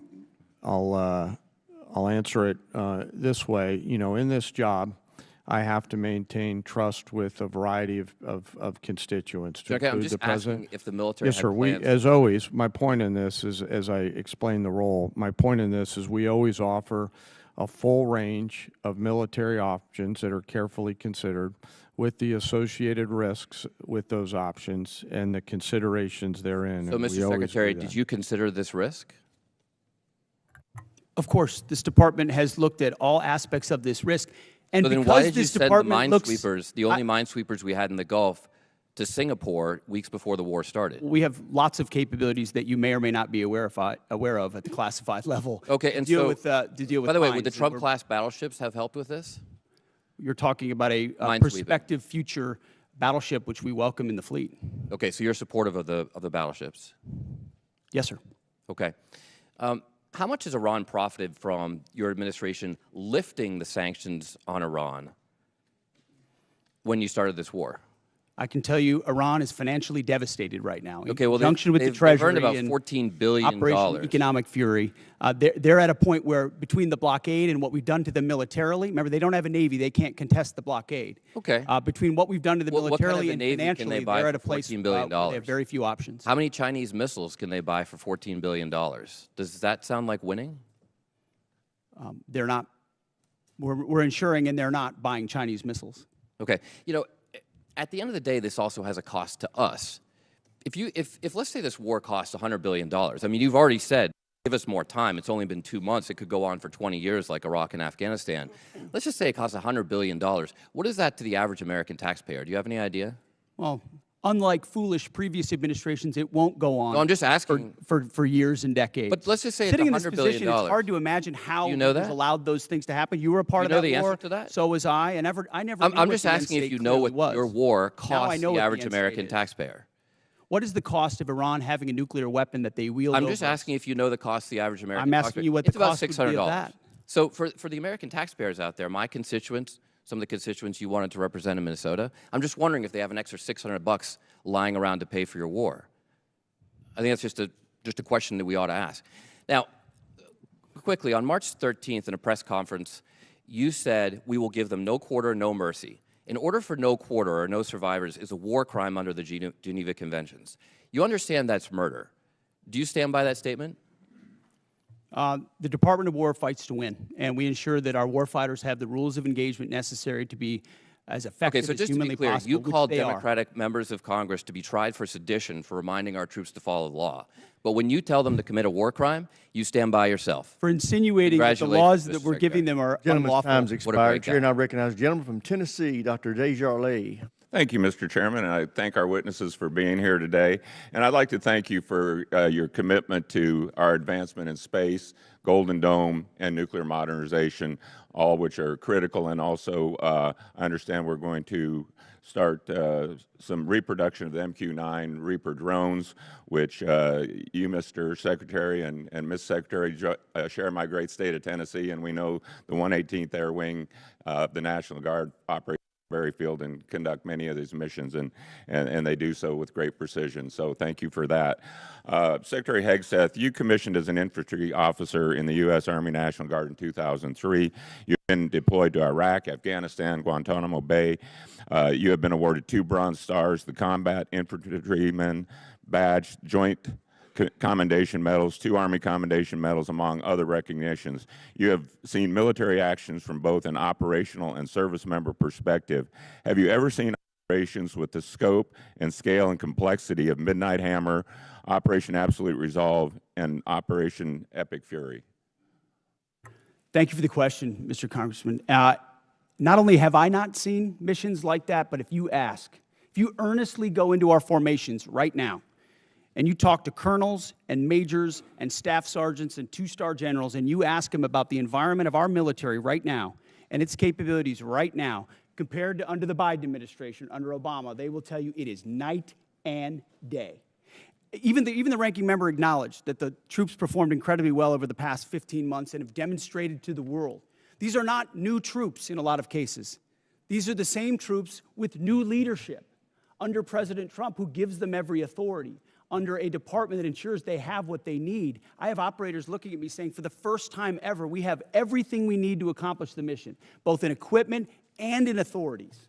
That matters when you go 37 hours around the world for Midnight Hammers. That matters when you go downtown in Venezuela and grab the indicted dictator of a country in the middle of the night in the most fortified location. That matters at the outset of the Iran conflict. It matters during Operation Rough Rider, which there's a reason why the Houthis aren't in this fight right now, because they experienced 50 days of the American military under President Trump. That matters in the Caribbean in our fight against designated terror organizations.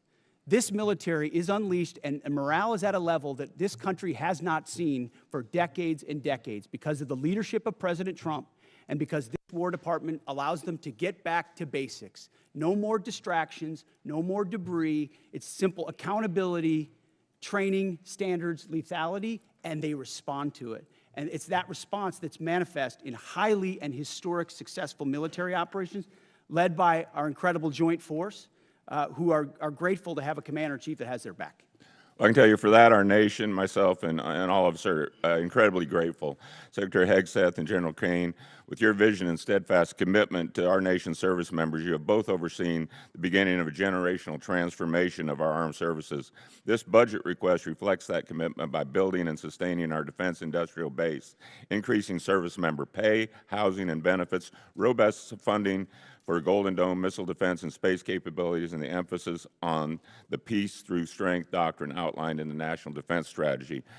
Based on the Defense Department's recent track record of successful missions, can you share some examples of military action that illustrate exactly how your leadership and vision for the Department of War is translating the peace through strength doctrine into an operational reality, and what psychological impact that may have on our near-peer adversaries, such as China and Russia? And I'd like to get both yours and General Caine's perspective. If you can take 30 seconds each. I'll keep it brief. Reestablishing deterrence was one of the core pillars of what we set out to do after Afghanistan, after October 7th, after the war in Ukraine, after Lloyd Austin went AWOL for a week and no one seemed to care. The world took notice of that. And through the actions we've taken swiftly that I just laid out, the world has recognized that American power is back, and the willingness to utilize it shows that we can achieve peace through strength. And General Caine, in terms of our adversaries? Yes, sir. You know, when we look at the totality of actions that we've done over the last year, one thing leaps out at me that I think is clearly and unambiguously seen by our adversaries or those that may consider it, and that's our ability to integrate and synchronize a whole range of capabilities that we have in the joint force, information, cyber, you know, deception, jamming, air power, sea power, land power, et cetera. And I think that ability, and I'm so proud of our joint force, those young Gentleman's time's expired. Chair, and I recognize the gentleman from California, Mr. Carbajal. Thank you, Mr. Chair, and thank you, General Caine, Mr. Hegseth, and hers for being here today. I associate myself with the comments of Ranking Member Smith and Mr. Garamendi, so that I won't repeat a lot of what has been said. Mr. Hegseth, I recently realized that we have something in common. I'm also a fan of Pulp Fiction. And no, the movie is not an accurate portrayal of the Bible. You know what I'm talking about. This president and his administration have claimed to be the most transparent of all time. With that in mind, I'd love to get some straightforward answers today. Some estimates show that the Trump administration's war of choice in Iran is costing taxpayers around $1 billion every day. In addition to spending taxpayer money on a war they don't want, it is also driving up costs. The cost of gas, while the cost of living is skyrocketing under this administration's policies. To me, and I assume to the American people, it is unclear why we started this war, how it will end, and what anyone gained from it. Mr. Hegseth, about how much money has been spent on this war to date, and how much more do you anticipate spending? Well, as our comptroller laid out, the estimate is less than $25 billion at this point as far as an expenditure. And the question I would ask this committee is, what is it worth to ensure that Iran never gets a nuclear weapon, considering the radical ambitions of that regime? I mean, almost every member of this dais at some point has said, whether it was 2015, thank you for your answer. I'll proceed to my next question. Thank you for your answer. President Trump is the one that's willing to make sure it doesn't happen. Supposedly, we had taken care of the nuclear capability last time around. And now this war, we're at it again, because obviously we said we did, but we didn't. In a way that we know, the United States military can do. I want to reclaim my time. We know that the cost of oil and gas has gone up as a direct result of this war, and the American people are feeling that pain at the pump. In an attempt to alleviate the high price of gas caused directly by this president, he lifted sanctions on Russian oil. The way I see it, this is a massive gift to Putin and Russia's struggling economy. Mr. Hegseth, is there any concern that easing sanctions against Russia will allow Putin to continue funding Russia's illegal war against Ukraine?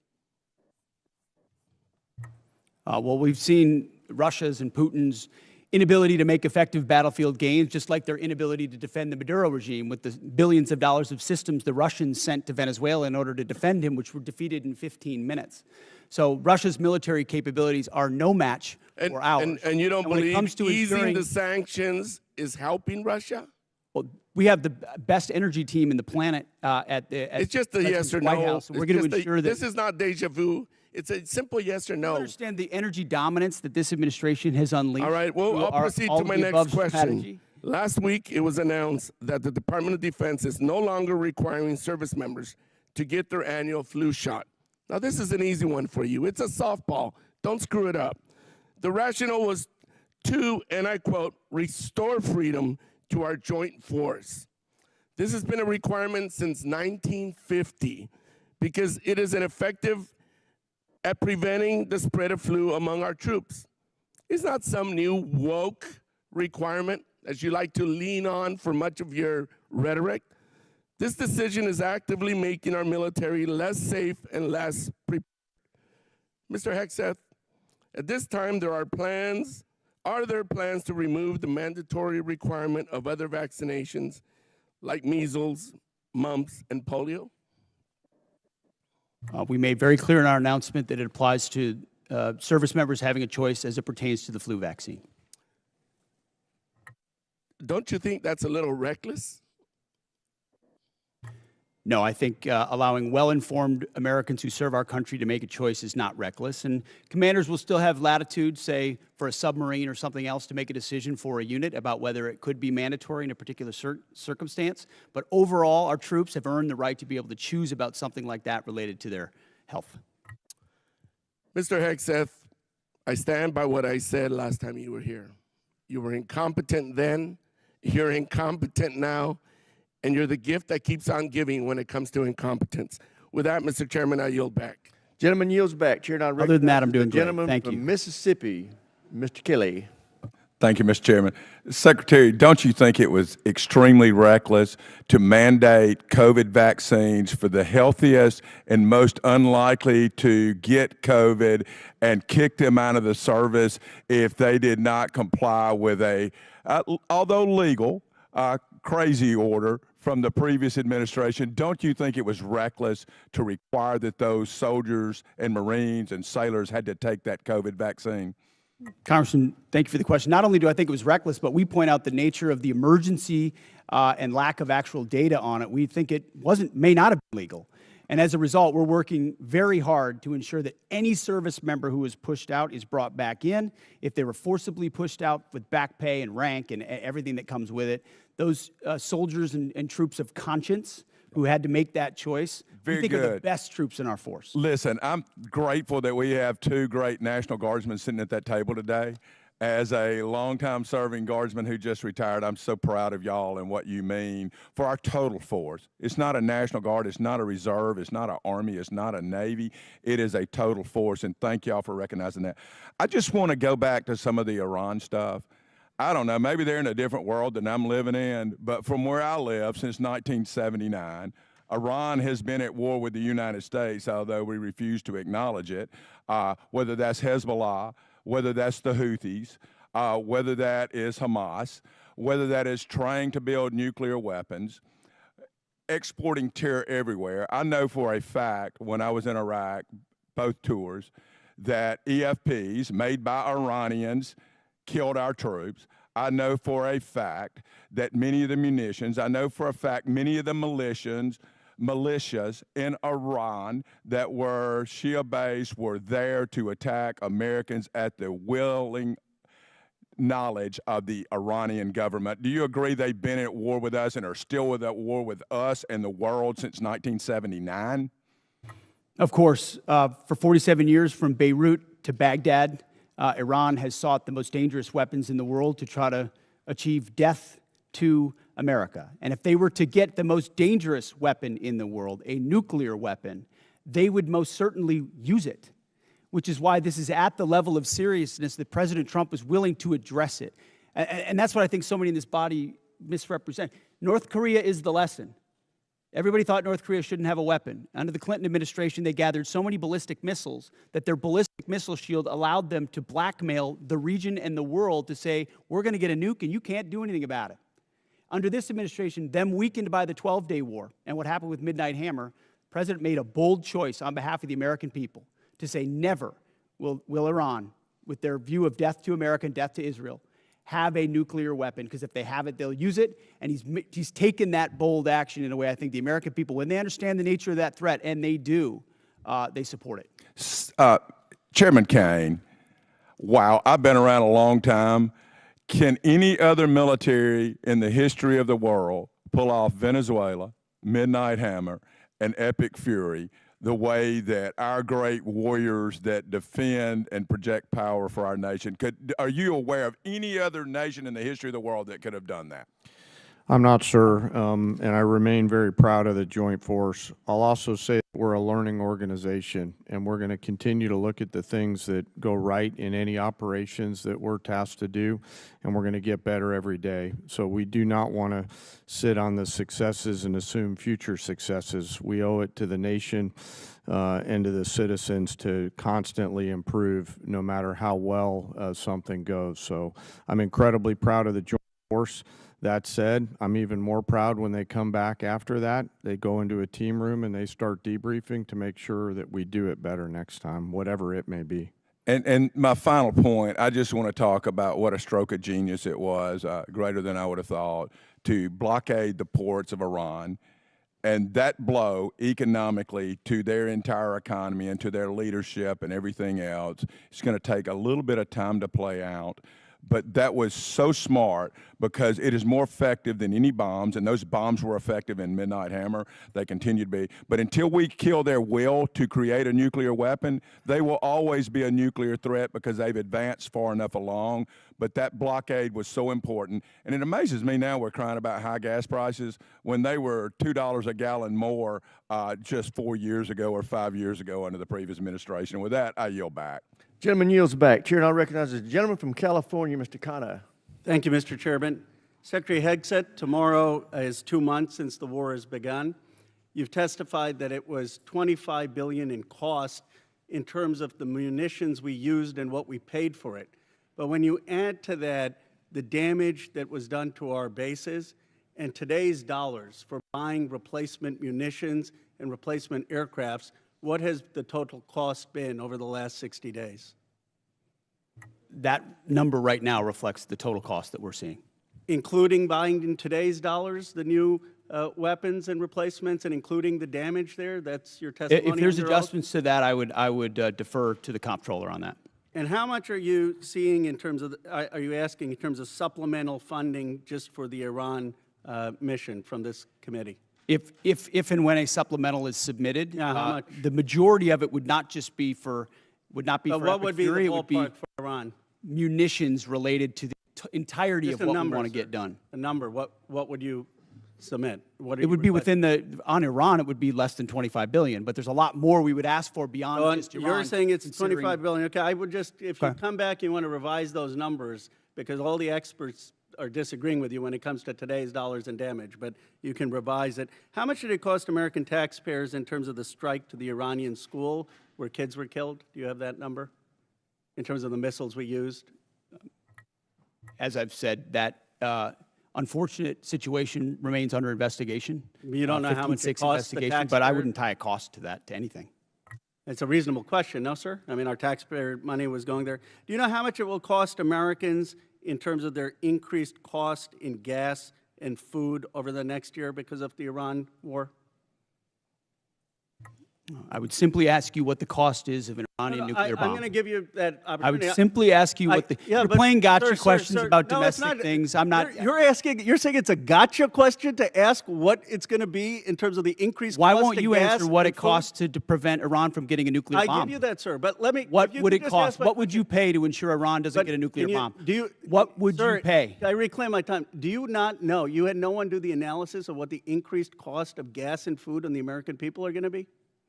What is the cost Let of me- let Iran me give holding you the that number. straight at Let me issue give with you the nuclear number. weapons? It's $631 billion, which means it's an increase of $5,000 a year for American households. Now, let me give you this point. You're saying that your operation is preventing a nuclear Iran. Will you acknowledge that there is an economic cost to the American people for doing what you believe is necessary to make Iran denuclear? Will you acknowledge the economic cost? We have an incredible economic team that's managing this better than Yeah, but what the previous but to administration did to our acknowledge that- economy, to acknowledge what the there's a previous cost. administration You- did you with don't even inflation, know what the- you know what what's the previous upsetting? I reclaim administration my did with time. You know, COVID, Secretary- and you're going to Secretary, lecture this I reclaim administration my about time, the sir. economy? You know what is upsetting to me? Incredible. You didn't even do the analysis on how much it's costing the American people. It's one thing if you said, okay, it costs the American people $5,000, but we think it's worth it. That's what we've done in World War II and other wars. Here's what it costs. You got to pay for it. You don't even know what the average American is paying. You don't know what we paid in terms of the missiles that hit the Iranian school. You don't know what we're paying in terms of gas. You don't know what we're paying in terms of food. Your 25 billion number is totally off. It's the incompetence. It's the incompetence. Let me ask you this. Certainly, maybe here we'll find agreement. There were still 440 pounds of low-enriched uranium, correct, when President Obama, after the JCPOA? Is that accurate? The amounts and types are classified. Okay. Will you acknowledge that there were 970 pounds of uranium enriched after Trump tore up the JCPOA? The JCPOA was a terrible deal that allowed Iran a path to a nuclear bomb. You deal with vague platitudes. I'm asking you about numbers. Like, you don't know what gas costs, you don't know what food costs, you don't know what the operation costs. You know, I get sound bites, but how about numbers? Do you know how much the enriched uranium was after you ripped up the JCPOA? Trump did. I'll give you a number. I know that, as was stated by early on, the price of gas is twice as expensive in California, your home state, as anywhere else in the country because of the horrible policies your state pursued. You know what? It used to be that that type of stuff worked, and then you started to lose the people that you campaigned you wanted to be for, because you said you wouldn't get us into bad wars. You said you would bring down the prices. You know what I'm sad for? I'm sad for all the people who voted for Trump. I'm sad for them because you betrayed them. You betrayed a lot of that MAGA base. And you know who knows that? J.D. Vance knows that. Gentleman's time's expired. Chair now recognizes the gentleman from Nebraska, Mr. Bacon. Thank you, Mr. Chairman. I thank all three of you for being here today. It's a real privilege to be a part of this committee. We're the most bipartisan committee out of 20 in Congress. We have a tradition of voting on NDAAs with large majorities year after year. And it's important not to be a Republican first in here or a Democrat first. We're Americans trying to ensure that our country is well defended. And in that spirit, I compliment the operations in Iran. I served 30 years in the Air Force. We were attacked repeatedly by proxy groups from Iran on every deployment I was on. They were the #1 threat where I was located. I've lost friends, like at Khobar Towers. Iran with a nuclear weapon would have been an existential threat to our country. And if they had a missile that could hit New York, they would have done it. They would have done it 2 months ago. So I support our operations there. I think it was good that we got Maduro out. You know, I would say it would be important to get the representative government that duly won their election there, and not good to replace one dictator with another dictator, but Maduro was bad for their country. And I support our 5% GDP spending. There's no way to modernize our nuclear force, 6th-generation fighters, take care of our men and women in uniform without being at 5% GDP. But also in the spirit, I share a bipartisan concern of the firings that we've seen at the Pentagon. 4 of the 6 service chiefs, for example, the Coast Guard. We had a huge bipartisan majority here that had confidence in the Army Chief of Staff and the Secretary of Navy. And I would just point out, it may be constitutionally right. You have the constitutional right to do these things, but it doesn't make it right or wise. Now, my first question is dealing with the housing allowance. Something I've been working for the last 2 or 3 years. Our housing allowance is underpaying people in certain areas. And the department, and it hasn't started under this administration, it's been going on for a while, they take out 5% of the housing allowance. They send it to other needs. But that means we're underpaying our servicemen and women living off base by 5%. So we tried to fix it with a $2.9 billion line item to fix housing allowance, but that money was moved. So Mr. Secretary, could you tell us how we're going to fix this? Because we have a shortfall in housing allowance, and we tried to fix it out of here, and I'd like to get it fixed. Congressman, I agree with you. I think that is precisely the kind of quality of life issue that's been ignored time and time again. Oftentimes with good intentions of trying to do some trade-off with something else. But I mentioned the 7% pay increase. That's just for junior enlisted. It's 6% from E6 to 03, and it's 5% from 04 all the way up. But closing that gap, TRICARE reimbursement's a big one we're going to look at as well. If we reimburse TRICARE lower than Medicare, then no one wants to take TRICARE, and now you don't have a real network for service members. So those places where we pinched pennies to try to eke out additional budget space have really hurt service members. So I'm committed to working with you on that to close that gap and ensure that folks can live where they are asked to serve because they can afford housing. Okay, I think this has already been addressed to a degree, but I just want to emphasize we did put $400 million in for Ukraine. I asked you to execute it. It's important for most of us in here. It has overwhelming support. Also, I'm the chair of the Baltic Security Caucus, and we've put money in for the Baltic Security Initiative.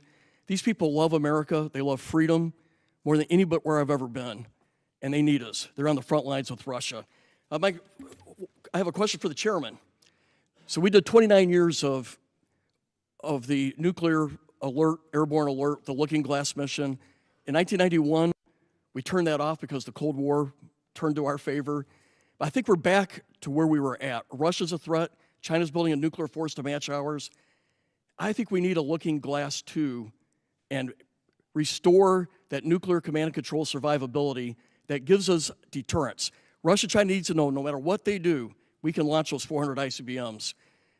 What's your vision for the Looking Glass 2 or the follow-on? Well, sir, as you know, right now we're looking at all 3 legs of the nuclear triad to make sure that that most critical backstop on our nation's most important day is reliable, redundant, and workable. And so we'll take a look at that. I know the team already deep in analysis on all from NC3 to the end state. But what I want you to know is the most important thing is the ability to execute if we had to, and we can. You know, for 29 years we had a plane airborne with the general on board, and it gave the Pentagon, the White House, STRATCOM the assurance that we had a backup. I think we're back to the future. Yes, and sir. I appreciate your look at it. I just flew with them, and they were doing great work. Gentleman's time's expired. Mr. Chairman, I yield. Chair now recognizes the gentleman from Massachusetts, Mr. Keating. Thank you, Mr. Chairman. I want to talk briefly about the current U.S. doctrine and conduct of the administration in a particular event and a series of events, actually. As everybody in the dais and the witness table is aware, the Department of Defense Law of War Manual specifies that any order to kill shipwrecked persons in an illegal order would constitute a war crime. It isn't suggested there's a specific example to show a clear-cut example of what this entails in our own manual. With that in mind, let's look back a few weeks ago when a fishing crew ended a long day of hard fishing, scoring a full stock of albacore and swordfish on board. Without any warning or expectation, this small Ecuadorian fishing vessel, operating about 200 nautical miles off the Galapagos Islands, was militarily engaged by U.S. forces. It was hit once, then it was hit again. Not a warning shot, not an interdiction, 2 drone strikes. Survivors described chaos and severe injuries. Our U.S. forces then handcuffed the crew at gunpoint, placed black hoods over their heads, seized and scrubbed their devices, and then held them for days. Ultimately, the crew was released, given there was no evidence to support any narco activity or any charges that may be against them. So to recap, we struck a vessel, we struck it again, set fire to it as it was sinking, and as public reports say, even drank their beer. We detained the survivors, and then we let them go. This should be eye-opening. Let's go to another example, the double tap or 2-strike attack that took place on September 2nd in the Caribbean. A vessel was struck, disabled, and then struck again, killing all but 2 survivors that were left clinging to the wreckage. And this is the thing. We know this happened.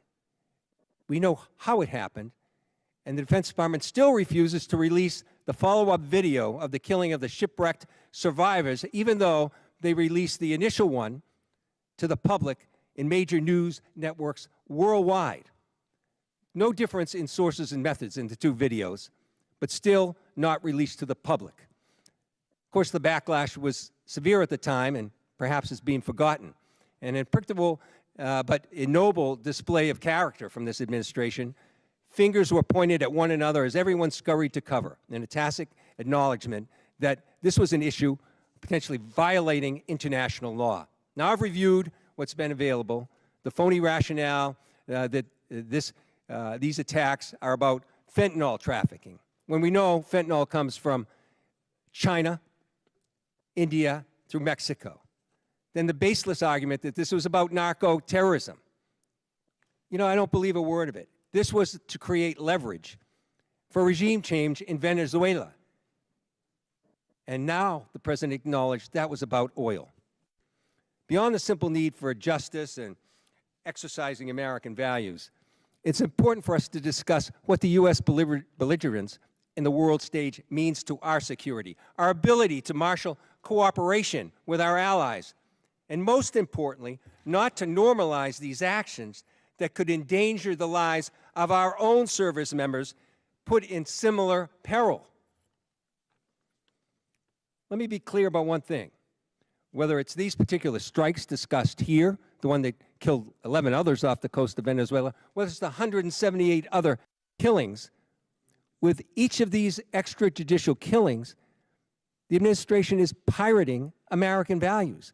We'll continue to investigate this. We will. It'll come forward in the future. Some days that second video will be released. But we've got to stop also using our precious resources that are being taxed so heavily all over the world on actions that hurt our military. They hurt our military and they hurt our standing internationally, and they're hurting our standard here at home. I hope that we can move forward. I hope we can review whether these are justified, because I found no justification. We were given classified information on the second strike. I can't discuss it, but I must tell you, it's the most convoluted bullshit I ever heard in my life. This should be public. This is our honor. This is what makes American a difference maker. This is what we're proud of. It's an incredible array of false accusations. And I yield back my time. Gentleman yields back. Chair now recognizes the gentleman from Texas, Dr. Jackson. Thank you, Mr. Chairman. Thank you, Secretary Hegseth and General Caine and Mr. Hurst, for your bold leadership and for your time today. I really appreciate it. I can't tell you how awesome this hearing is today. It's fantastic. After from someone who sit up here for 4 years during the last administration, this is a great day. Despite some of the crazy and disrespectful comments from some in this room, the Department of War is back. Today is a win because we are discussing American power and dominance, national security, and making America great again. There may be differences in how we go about that, but at least we are not wasting all of our time talking about how to restructure the Department of War into a social experiment that appeases the far-left woke agenda that existed for the last 4 years. Thank God those 4 years of the disastrous Biden administration are done. On behalf of someone who served 25 years on active duty and almost everyone I know currently serving in uniform, thank you, Mr. Secretary, for saving the department. Okay, my question. The U.S. Special Operations Command budget has been relatively flat over the past decade, failing to keep pace with inflation and reducing the command's purchasing power by 14%. I was disappointed to see that SOCOM's FY27 budget request was only $223 million higher than last year's enacted level, dropping even further from an already less than 2% to now just above 1% of the department's overall budget. All of this comes despite being increasingly asked to do more. From 2023 to 2025, there was a 35% increase in combatant command demand for soft capabilities. And last year alone, SOCOM was unable to satisfy roughly 70 mission-specific requests due to resource and capacity restraints. Secretary Hegseth, I have appreciated the opportunity to meet with members of your team and leaders like ASW Solik Anderson and SOCOM Commander Admiral Bradley as we work to grow the SOCOM top line for future fiscal years. Can you discuss the critical role soft plays in underpinning deterrence, and do you agree with the urgent need to grow the SOCOM budget accordingly? Well, Congressman, thank you for your words, and I wholeheartedly agree. When you look at the burden that SOCOM shoulders on behalf of the Joint Force, it's incredible and it's significant, and so many of the things we have accomplished would not have been possible without the incredible leadership of Admiral Bradley, General Braga, and others inside that community and what they do. I recognize your desire for increased funding beyond what is in FY27. We have and will continue to look at that. That needs to happen. I think some of the other things inside the budget, drones, quality of life, there will be things that are applied to that community even more so, we believe, to ensure that they're taken care of properly. And then there's facility questions that are outstanding also, which we're examining. So we're committed, and we want to work with you. Where we've missed something, we need to get it right because they are at the front lines. Thank you. And that leads into my next question. I just want to ask this real quickly. This year's budget request of $54.6 billion for the DAWG, for the Defense Autonomous Warfare Group, is a vital step to unleash American drone dominance and rapidly integrate autonomous and unmanned systems across the Joint Force. And we've talked about that a little bit here. However, my concern is only $1 billion of this proposed funding is included in the base request, with the remaining $53.6 billion dependent on future reconciliation package. While I understand the flexibility this approach provides, I remain concerned about the potential gaps created if such a package fails to occur, or if funding for the DAWG is not included in future budget requests. And like you said, I'm hoping that SOCOM is a big part of this. But to avoid critical capability gaps, how is the department planning to fully fund DAWG at the $54.6 billion if reconciliation stalls, or if the department, or does the department intend to transition funds for autonomous requirements into the base budget for future years? And additionally, as you mentioned, how will the department ensure SOCOM receives and executes portions of this funding to meet future mission requirements? It's the right question, and we plan to work hand in glove with this committee, with OMB, with the White House to ensure that that reconciliation package is properly tailored and timed so that it is passed, so that critical money gets there. So we're not looking to FY28 or FY29 because we need those capabilities right now, which is why I appreciate the chairman's opening question about reconciliation. It is a critical vehicle in this calendar year to ensure this department is fully funded to meet the threats of the future. Well, thank you. Once again, I think you guys are doing an incredible job. I appreciate your leadership, and thank you for your time today. I yield back, Mr. Chair. Gentleman yields back. Chair, I recognize the gentlelady from Pennsylvania, Ms. Houlihan. Thank you, Mr. Chair, and I appreciate you gentlemen for being here today and for the opportunity to have a face-to-face conversation with each of you. I have many questions and unfortunately need to start with some that disturbed me, Mr. Secretary, from your opening remarks. In your opening remarks, Mr. Secretary, you reserved more words and more time and more vitriol to condemn Democrats than you did for Xi and for Putin combined. It's pretty telling to me that you decided to use your words and your time for that. It turns out that Democrats, even Democrats in Congress, are patriots as well. We serve in our uniformed services, we admire and love our uniformed services, and we love our country just as much as Republicans do. In fact, in this body, I and Representative Bacon, who you just spoke to, led the junior enlisted pay raises that you now sit there and laud as and take credit for. We led the closing of the BAH, which then you ended up poaching and using for other things. This body led and authorized Ukrainian funding that is now being withheld.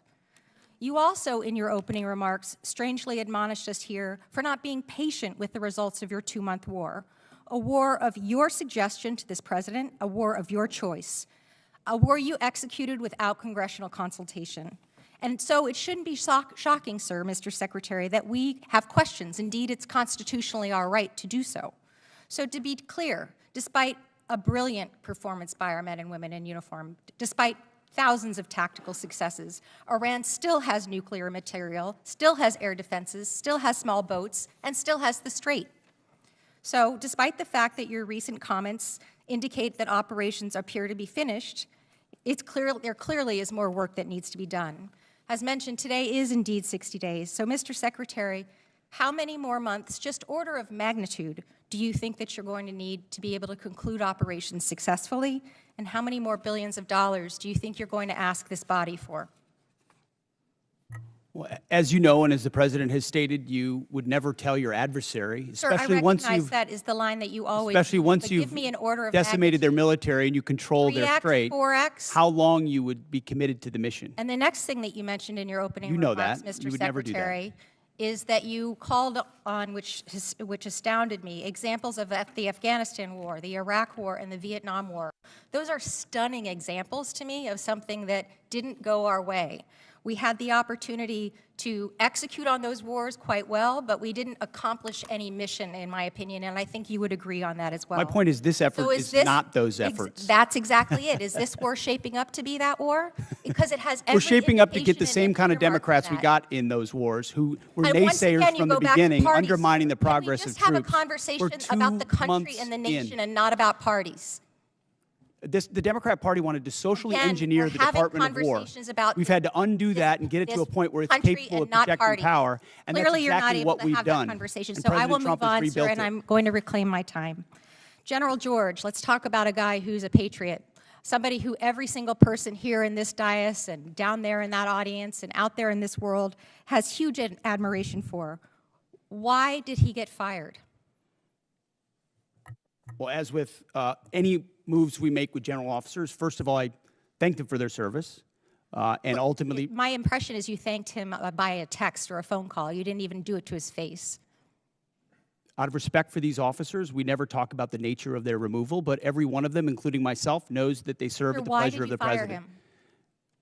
Ultimately, out of respect to these officers, we don't reveal it. However, I will note, it's very difficult to change the culture of a department that was been destroyed by the wrong perspectives So with the you same think officers General that were George there. destroyed a culture? There are many, we've gotten rid guess of it many just looks general to me officers as in if this you're administration you because have we no need new answer, leadership. Sir. You have no way of explaining why you fired one of the most decorated and remarkable men who's We ever needed served new this leadership. nation. That's And my so answer. your answer is a very immature way of responding to my request. My next question has to do with my remaining time about the fact that there apparently are orders that you've recently given to the Navy to detail officers to command billets in special operations where they, the people who you're detailing, have already received bad performance reviews. They've received negative fitness reports. Is there a truth to that statement, sir? I'm not aware of what you're referring to. Have you ever ordered the Navy to add officers who never screened for Special Operations Major Command to the promotion list for flag officer? I'm not aware of what you're referring to. All right, I'll take that for no. Thank you, I yield. Generally yields back. For everybody's situational awareness, it's my plan at 1 o'clock or approximately 1 o'clock to recess for about 10 minutes to give the witnesses a chance to stretch their legs and visit the restroom if necessary. But with that, we will now go to the gentleman from Florida, Mr. Jimenez. Thank you, Mr. Chairman. And Mr. Secretary, Are you aware that, that Iran, either through our intelligence or they themselves, said they had about 500 kilograms of enriched uranium, up to about 60%?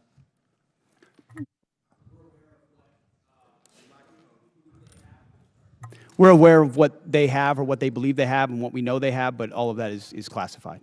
Fair enough. And if indeed they had 500 kilograms of your enriched uranium, how long would it take it to weapons grade? Quickly enough that it's a serious national security problem for the United States of America. If I said days or a few weeks, would that be inaccurate? You might be somewhere in the ballpark. Okay, thank you. Actually, you can just get that from ChatGPT. It'll give it to you. Okay. So so it's not that classified. All right. Would you say that our primary mission in this war is to deny Iran the capability to develop a nuclear weapon? Yes. And would you say that a regime that's capable of killing 35,000 of its own people within a 2-day period, are they capable, if they had the delivery systems, to carry out their threat to destroy Israel and also to harm the United States of America? Any regime willing to kill 35,000, and we think it might be more, 45,000 of their own citizens in cold blood, would most certainly be willing to use the most dangerous weapon in the world, especially as history teaches us, when a nation says they will do something, you ought listen. And when they chant death to America or death to Israel, if they got that nuclear weapon, history tells us they might use it. Well, Hitler said he was going to kill the Jewish, and he was going to try to eliminate the Jewish population and Jews from the face of the world. Nobody really believed him, but he really tried to do that. So when somebody tells me for 47 years that they want to kill us, I think I'm going to take them at their word. And so would you also agree that now another goal of ours is to make sure that Iran never blockades the Strait of Hormuz, never has control of the Strait of Hormuz? Would that be an objective of ours? What they're doing right now is effectively piracy. It's terrorism. It's threatening international shipping. And our blockade is signaling to the world that we actually control that strait. And I would ask this committee, what would this effort look like if Iran had nuclear weapons? Imagine if not Iran had nuclear capabilities, what they would do to wield over any advantage they have, from proxies to funding international terrorism. Mr. Secretary, also, not only would they do that, but imagine if we had not become energy independent. Under the previous administration, they were hampering our ability to be energy independent under the guise of the Green New Deal, which is insanity, by the way. I'm going to go back a little bit in history. We were bombed, Pearl Harbor was bombed on December 7th, 1941. Do you know how long it took for the United States to have its first major victory in World War II in the Pacific Theater? Number of years. No, it was actually 6 months. It was the Battle of Midway, all right? It was a turning point of World War II. Could you imagine if we had the same Democrats asking then Secretary of War, all right, gee, it's been 2 months, okay, and we haven't won this war yet. Back then, we didn't win a major battle for 6 months. Your job, the job of the military, what you've done in the first 2 months is extraordinary. And so, again, for a couple of final questions. Do you know how much money we spent on Ukraine? Helping Ukraine? Under the previous administration? No, right now, up to now. Upwards of $300 billion, $350 billion? You're probably right, about $300 billion. And yet I don't hear anything about, gee, how much money have we spent on Ukraine from the other side? The difference between them and me is this. I support the United States and their efforts to help Ukraine against a dictatorial, aggressive power like Russia, which is our second greatest adversary. But I also support our efforts to make sure that Iran never has a nuclear weapon. And so you'll always have my support, and I'm pretty consistent in that. I also support our efforts in what we did in Venezuela. We still have to go a little bit further because that remnants of that regime are still there. And we need to provide freedom for the people of Venezuela. And also, one thing, for me, I guess what I'm looking for in this war with Iran is to make sure that Iran never has a nuclear weapon, that we have established an inspection protocol to make sure they never get a nuclear weapon, and that we control the strait, and they never can control the strait. Gentleman's time's expired. Chair, now Thank you. recognize the gentleman from Colorado, Mr. Crow. Thank you, Chairman. Mr. Secretary, I want to go in a little bit different direction. Timothy Parlatore served as your private attorney, correct? Correct. And Mr. Parlatore also served as private attorney for President Trump's campaign, correct? I'm not privy to every professional position that he's held. Well, I'll help you out. He did. And you appointed Mr. Parlatore as your senior advisor, correct? He does reserve duty on behalf of the Navy. His title is senior as an advisor. You gave him that title, correct? And I would count him as very much an advisor of mine. Yep, he travels with you, correct? Tim Parlatore has been a long-term friend. He's a great patriot. He travels with you. That's not what I asked. I reclaim my time. He travels with you, doesn't he? He travels with you, doesn't he? Correct? There's public Instagram that shows this. Just say yes. Yes, of course. Okay. He sits in meetings with you and advises you, doesn't he? He sits in some meetings on occasion. Yeah, well, he maintains a desk in an office in the Pentagon, does he not? I'd have to check. You don't know? It's a big Pentagon. You directly commissioned Mr. Parlatore in the Naval Reserve as a Navy commander in March 2025, did you not? I was very proud to do so. And when you did, because he's a Navy Reserve officer, he didn't have to go through the PPO process, the White House Presidential Personnel Office, right? He wasn't vetted by a White House PPO. Uniformed service members don't get vetted by The answer is yes. He didn't have to be vetted by a White House PPO. He didn't go through the Senate confirmation process either, did he? The answer is no. I don't know what you're getting to, but Tim is a fantastic I'll tell you what American. I'm getting to. The answer is great no, work. right? He does great work. Okay.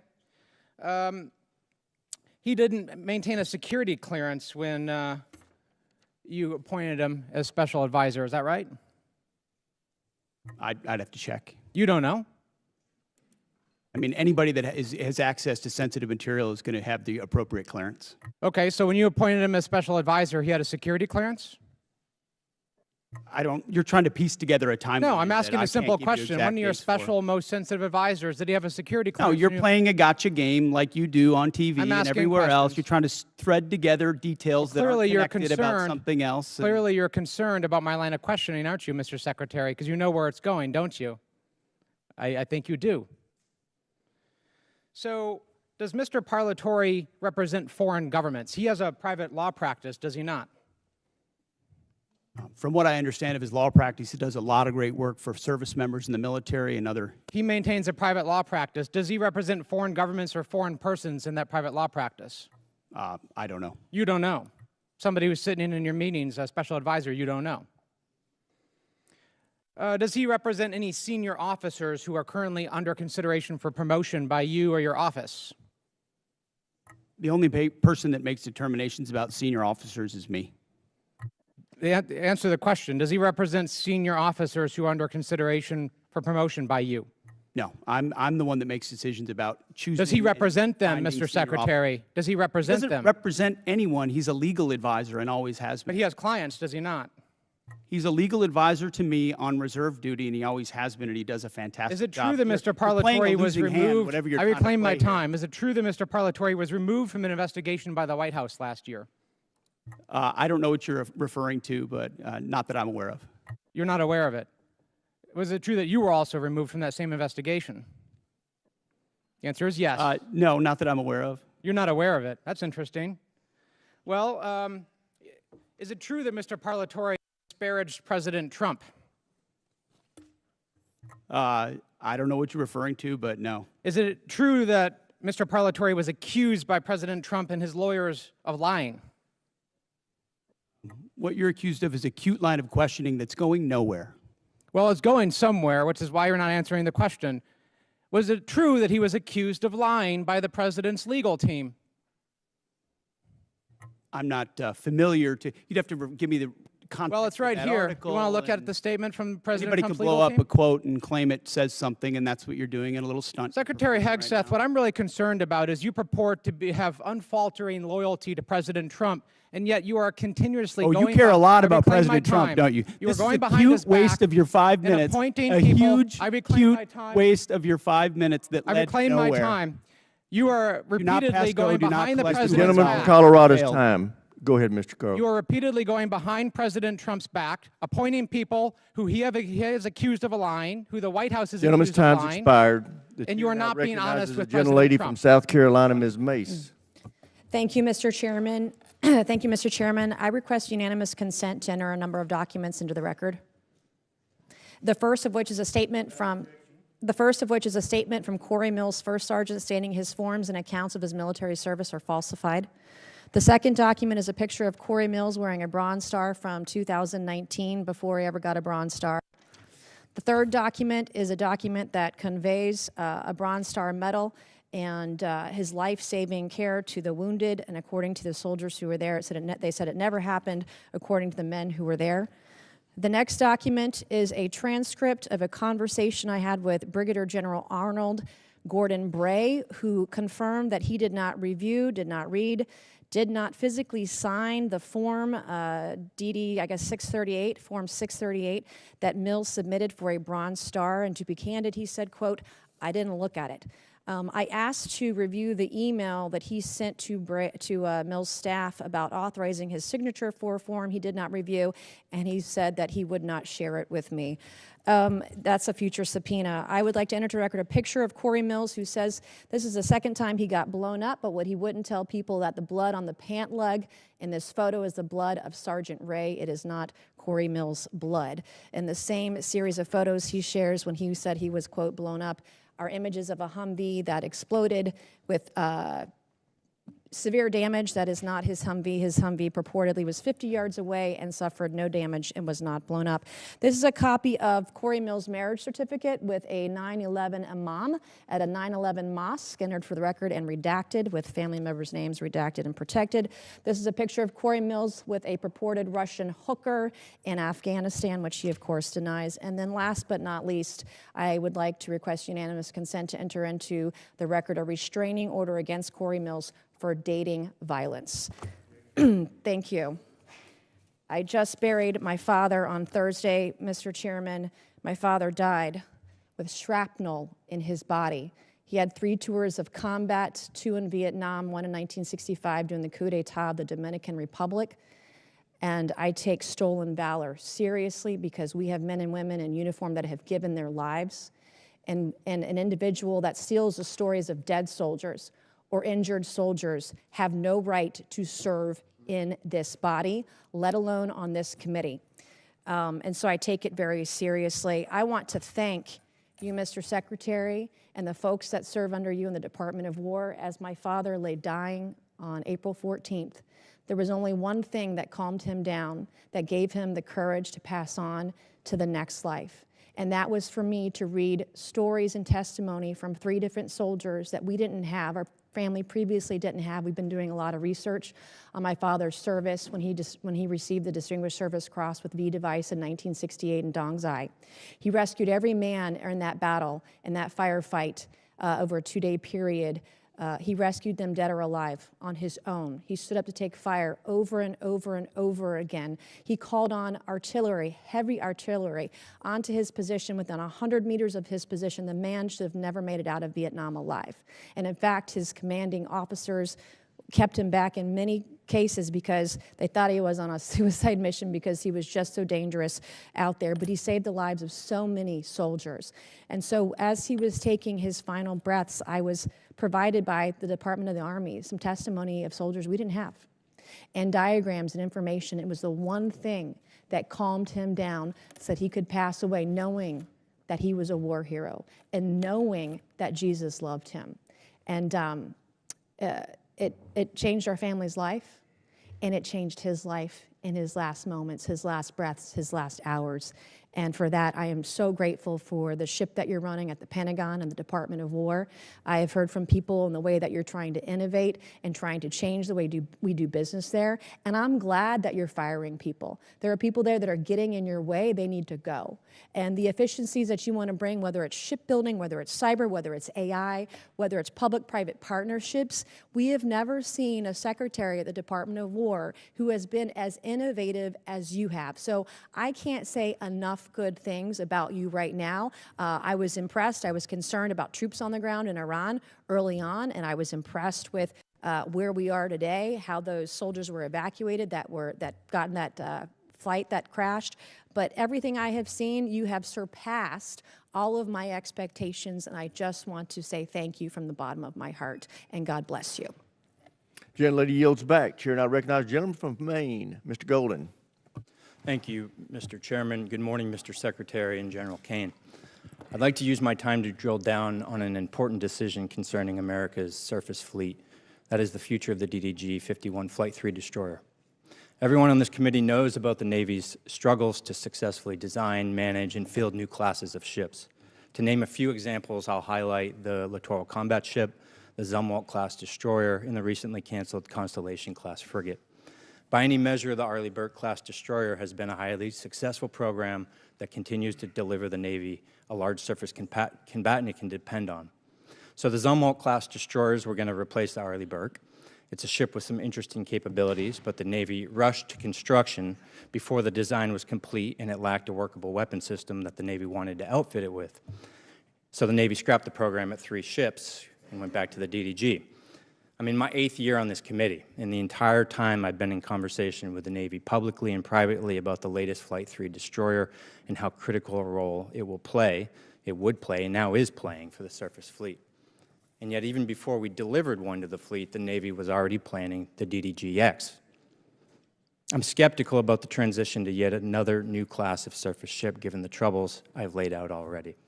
From my perspective, we have a proven hull for an Arleigh Burke destroyer that is described by CNO after CNO again and again and again as the backbone of the Navy's surface fleet. But now I'm even more skeptical.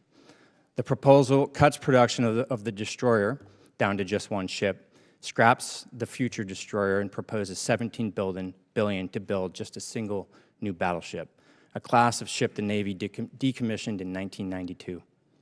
Mr. Secretary, when you visited Bath Iron Works, you discussed this budget proposal with shipbuilders.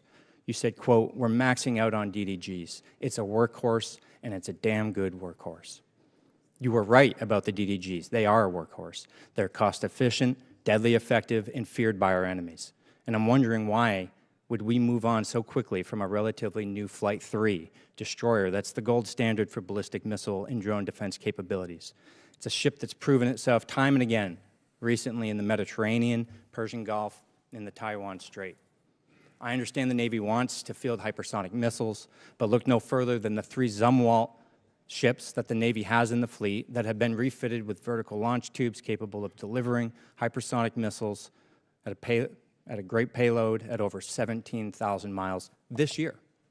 Perhaps what's most troubling to me is that the battleship plan proposes moving at a pace that is, I think, extremely dangerous, or just high risk, low reward.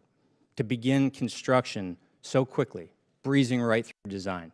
It's well documented that expediting design and preemptively moving to construction is the greatest recipe for failure. This represents an unacceptable cost to taxpayers if it fails, and leaves America less secure and our Navy less prepared. I understand the proposed battleship was a bit of a dream child of the recently departed Secretary of the Navy. I want to remind everyone here that recent history is littered with failed efforts to replace existing successful programs that remain the best in class worldwide. This isn't the failure of shipbuilders or sailors. It's a failure by leaders to learn a simple lesson. If it ain't broke, don't fix it. My sincere hope is that you, the Navy, and the Congress will pump the brakes on this battleship. Take the time to get it right, whatever it is. And for now, focus on the workhorse you can depend on.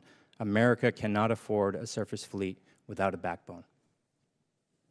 I very much appreciate that perspective. And the idea of divesting of an asset that's indispensable right now is not just a Navy problem. I mean, we've seen the same on MQ-9s and Apaches and A-10s and systems that our warfighters continue to rely on, which is why divesting to invest, which was sold under the previous administration because of continuing resolutions and insufficient budgets, created a gap where now you're getting rid of the very things that you need right now, and you don't have available things of the future that you said you would have because of the way this department did business. Always over cost, always delayed. So there's one destroyer, one Arleigh Burke class destroyer in this budget because And I hate to even say it, I'm not going to say it in an open hearing, how many years behind we are on the backlog of building the Arleigh Burke-class destroyers. So the bulk of the money goes into shipbuilding to fix that, ensure we can get new places to build more faster.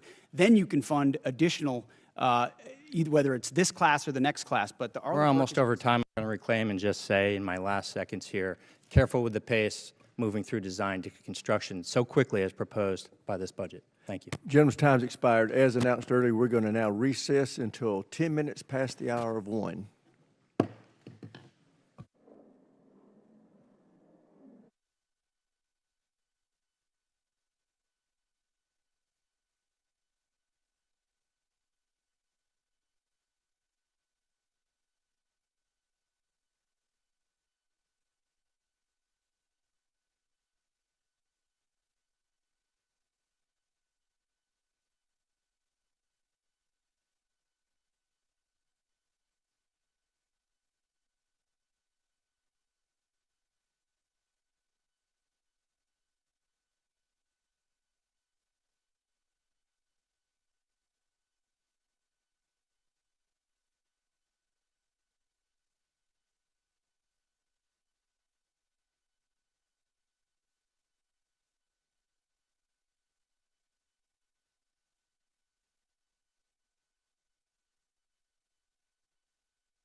is consistent. But if there's something that the VA is doing that we should be looking at that enables our service members to be better at their job, we're going to entertain it. So thank you for your advocacy on it, and we'll take a look at it. Thank you very much. And it excites me that the two entities, one couldn't exist without the other. Our veteran.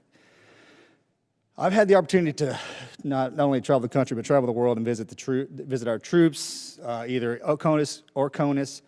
And I have to say, sir, the morale, the well-being, just the sheer excitement our service members see and how they're acting today, it kind of takes me back to our generation, if you will.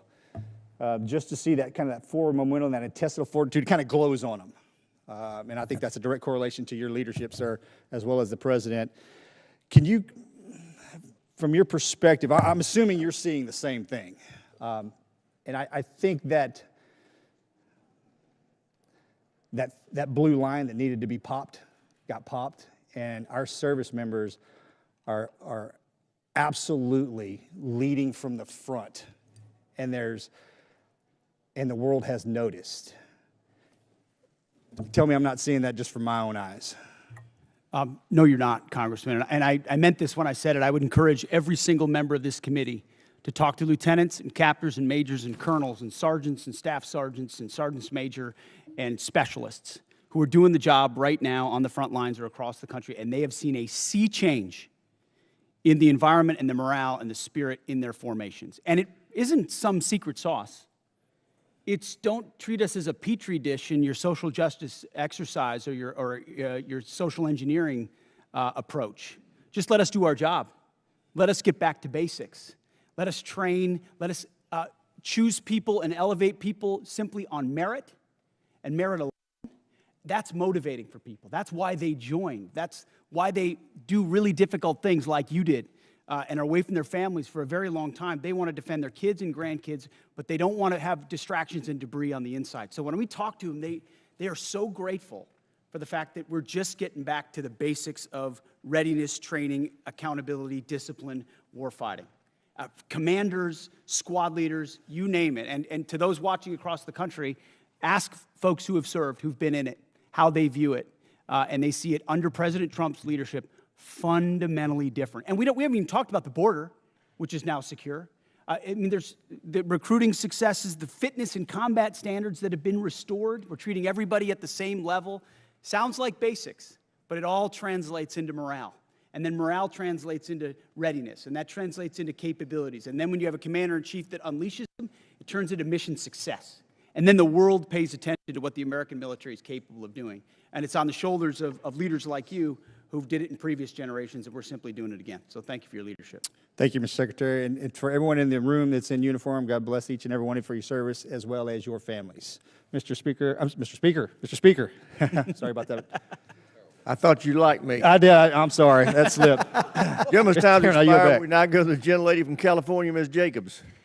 Thank you, Mr. Chairman. Mr. Secretary, as you know, I represent San Diego, the largest military community in the country. Right now, as we are speaking, 2,500 San Diego Marines are off the coast of Iran. Many, many other San Diegans in uniform have gotten 48-hour deployment notices. So this war in Iran is not theoretical for me or for my constituents. It's deeply personal. As you also know, on Easter Sunday, President Trump threatened to destroy Iran's bridges and power plants, writing, quote, "Open the fucking strait, you crazy bastards, or you'll be living in hell. Just watch." And 2 days later, President Trump wrote, quote, "A whole civilization will die tonight, never to be brought back again. I don't want that to happen, but it probably will." My office's phones have been ringing off the hook. I've heard from so many military families concerned about the president's mental fitness and whether he's fit to serve as our commander-in-chief, given that he's sending their loved ones into harm's way. Our troops, who have shown incredible bravery and tactical proficiency, deserve to know that their leaders are focused and stable. So, Mr. Secretary, you are with the president a lot, and it pains me to even have to ask this about our president, but my constituents' lives are at stake.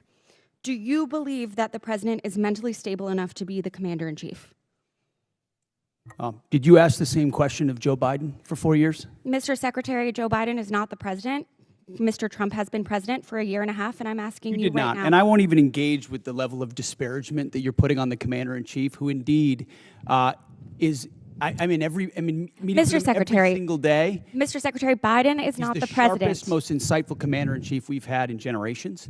And you want to compare, you want to ask that question after you and your fellow Democrats defended Joe Biden, who could barely speak and didn't know what day of the week it was? As you know, he governed through an auto pen. When you got a Secretary of Defense who went AWOL for a week. I can't be gone for 10 days, for 10 minutes. I will reclaim my time. Thank you so much. Lady's time. She's reclaimed it. So, as Mr. Jimenez said, we should be taking leaders at their word. So is there a reason that we should not be taking our leader at his word? Iran should not underestimate the will of President Trump and the United States military to achieve our mission.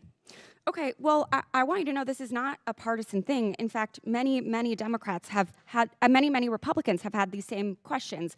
Marjorie Taylor Greene said he's out of control and he's gone insane. Candace Owens said the 25th Amendment needs to be invoked. Megyn Kelly, Tucker Carlson, who you used to work with, Alex Jones, Stephanie Grisham, the list could go on. So how do I explain to my constituents that while they are in harm's way, their commander-in-chief is posting these unhinged posts? How did you explain to your constituents what happened on October 7th, or what happened in Afghanistan, or what happened with the debacle and the withdrawal in Afghanistan, where the troops were left? How did you explain that with Joe Biden's leadership? Mr. Secretary, how did you explain that to the Marines that didn't get medals, that we restored their medals because of that disastrous withdrawal in Afghanistan? Did you explain that to your constituents when Joe Biden was asleep at the wheel and he had an AWOL Secretary of Defense? How about this next post? How can I explain this next post to my constituents? I'm Jewish, so this doesn't really bother me, but my understanding is that this is quite offensive to many Christians. So how do you explain this post? I'm not here to explain posts. We have an incredible commander-in-chief who Mr. puts our Secretary, troops first. I'm here for a budget hearing about our troops. This is a historic budget that's giving us a chance to defeat Mr. Secretary, our adversaries, and President Trump is doing that in my world-class fashion. This is Young about lady our has troops. reclaimed her time, Mr. Secretary. This is about our troops. This is about who is commanding our troops and if our troops can trust that they are being sent into harm's way under good strategy. The mental stability of our commander-in-chief is deeply important to our troops. It's deeply important to this country. It wasn't important to you during Joe Biden. At stake. I'll remind you that when there were concerns, Democrats came together, and he was not our nominee for president. So I encourage you to have the same courage that Democrats had. Mr. Secretary, you keep saying that he is the best commander-in-chief we've ever had, the best negotiator. Talk to the troops. 13 American troops have died. More than 380 have been wounded. The Strait of Hormuz, which was wide open, is now closed. Less than 90% of traffic through the strait is still not going despite the ceasefire. The Iranian regime is still in power. It still has nuclear material. The war is costing Americans billions of dollars. And Mr. Secretary, if you think that this is what winning looks like, then maybe we should be questioning your mental stability. Maybe you are the one responsible for this failure, and the president should think about replacing you. Mr. Chairman, I yield back. Young lady yields for the back. wrong Chair, I side. recognize It's the not young lady surprising. from Virginia, Ms. Kiggins. Thank you, Mr. Chair, and thank you to our witnesses for being with us. I have the privilege of representing Virginia's 2nd Congressional District, so Hampton Roads, home to a lot of our East Coast Navy. And I had the privilege of attending the VFA 106 Change of Command on Friday, which is our fleet replacement squadron for the F-8, for the aging F-18s. But what an awesome event. And to talk to some of the Navy leadership that was there and to listen to them say firsthand just about the morale of the squadrons that are currently deployed on the USS Ford, specifically talking to leadership. A lot of our children serve. It's a family business for those of us in naval aviation. And they're like, don't believe the media. The morale's amazing. Those guys are doing tip of the spear mission work. I live with a retired F-18 pilot husband who also is begging to find a way to get back in the cockpit because he's jealous of what he sees. So just that type of mentality. Thank you for that. I know that they're doing a mission, and keeping them engaged is an important part of the fight. Along those same lines about naval aviation, I would love to hear, Mr. Secretary, your thoughts about the future of naval aviation. I know that this is a budget hearing, so last year's budget, we had $900 million that we were looking forward to using the FAXX program, and then the fiscal year 27 request was reduced to $140 million. And I, of course, keeping tabs on the Air Force, $5 billion for their F-47 program. So we love aircraft carriers. We love that mobile air superiority piece. What are your plans for the future of naval aviation? I kick and scream every day of the week here in this committee about the F-35s and getting them at our East Coast Master Jet Base. I know the FAXX is our next generation strike fighter, but just would love to hear your plans and timelines for the future of naval aviation. Well, I appreciate your comments, and then I would defer to the chairman too on it, on the remaining utility of the F-18s, which are still flying critical missions right now off our carriers and do a fantastic job. 30 plus years old, but yes. Yes, correct.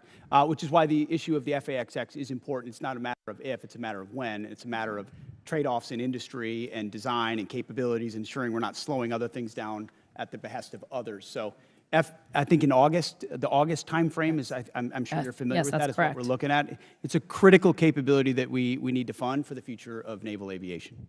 I would defer if anything you want to add. Sir, I think you covered it. We don't need access basing and overflight off of a CSG and a CVN, and so it gives the Secretary and the President a lot of options. So, and I just want to echo the thanks for the Joint Force, on behalf of the Joint Force, for all 3 CSGs that are out there getting after it right now. I share your husband's jealousy, but just want the force to know how much we appreciate him, especially the Ford.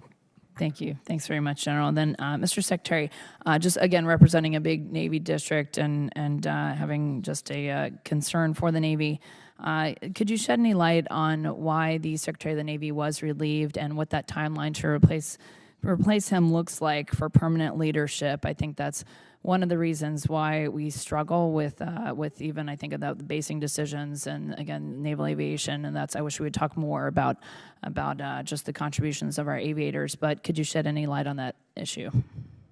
Well, as the President stated, we thank the previous Secretary for his service, appreciate a lot of the initiatives that he undertook. Ultimately, it was time for a new leadership and a new direction as far as running fast toward those objectives, and so we made a change. We think it's hard personnel is policy, and the sooner you identify, especially, we talked about general officers, as you're evaluating whether they're running with the mission they've been given, you got to make a change if they're not. The same with civilians, and in this case, we made that change. And any timeline to replace or have a new Secretary of the Navy Well, appointed? right now we have an acting in Hung Kao, who's did a fantastic job as the number 2, and he'll be acting for now. And I would imagine we'll know in due time. Thank you. And then General Caine, I know you're a VMI graduate, and I know you're watching some of the partisan attacks that have been going on with some of our senior military academies, specifically in Virginia. And I was wondering if you had any thoughts or have had any discussions about how we can remove some of our senior military academies from these partisan state politics. I think it requires a further discussion. We had 170 Army ROTC officers that we commissioned out of that school specifically, but we've seen pushes to shut down, defund, replace their board of visitors. Any thoughts on how we can be more protective of those great schools? Well, ma'am, you sort of started where I'm going to land on the importance of staying politics as the chairman and not unintentionally or inadvertently stepping into a political matter where I should not. As the Secretary said, people are policy, and policies are things that we don't do in the Joint Force. I appreciate all of the commissioning sources that are out there. Gentlelady's time's expired. So Chair, I recognize the gentlelady from Washington, Ms. Strickland. Thank you, Chairman Rogers and Member Smith, and thank you to the witnesses for being here today.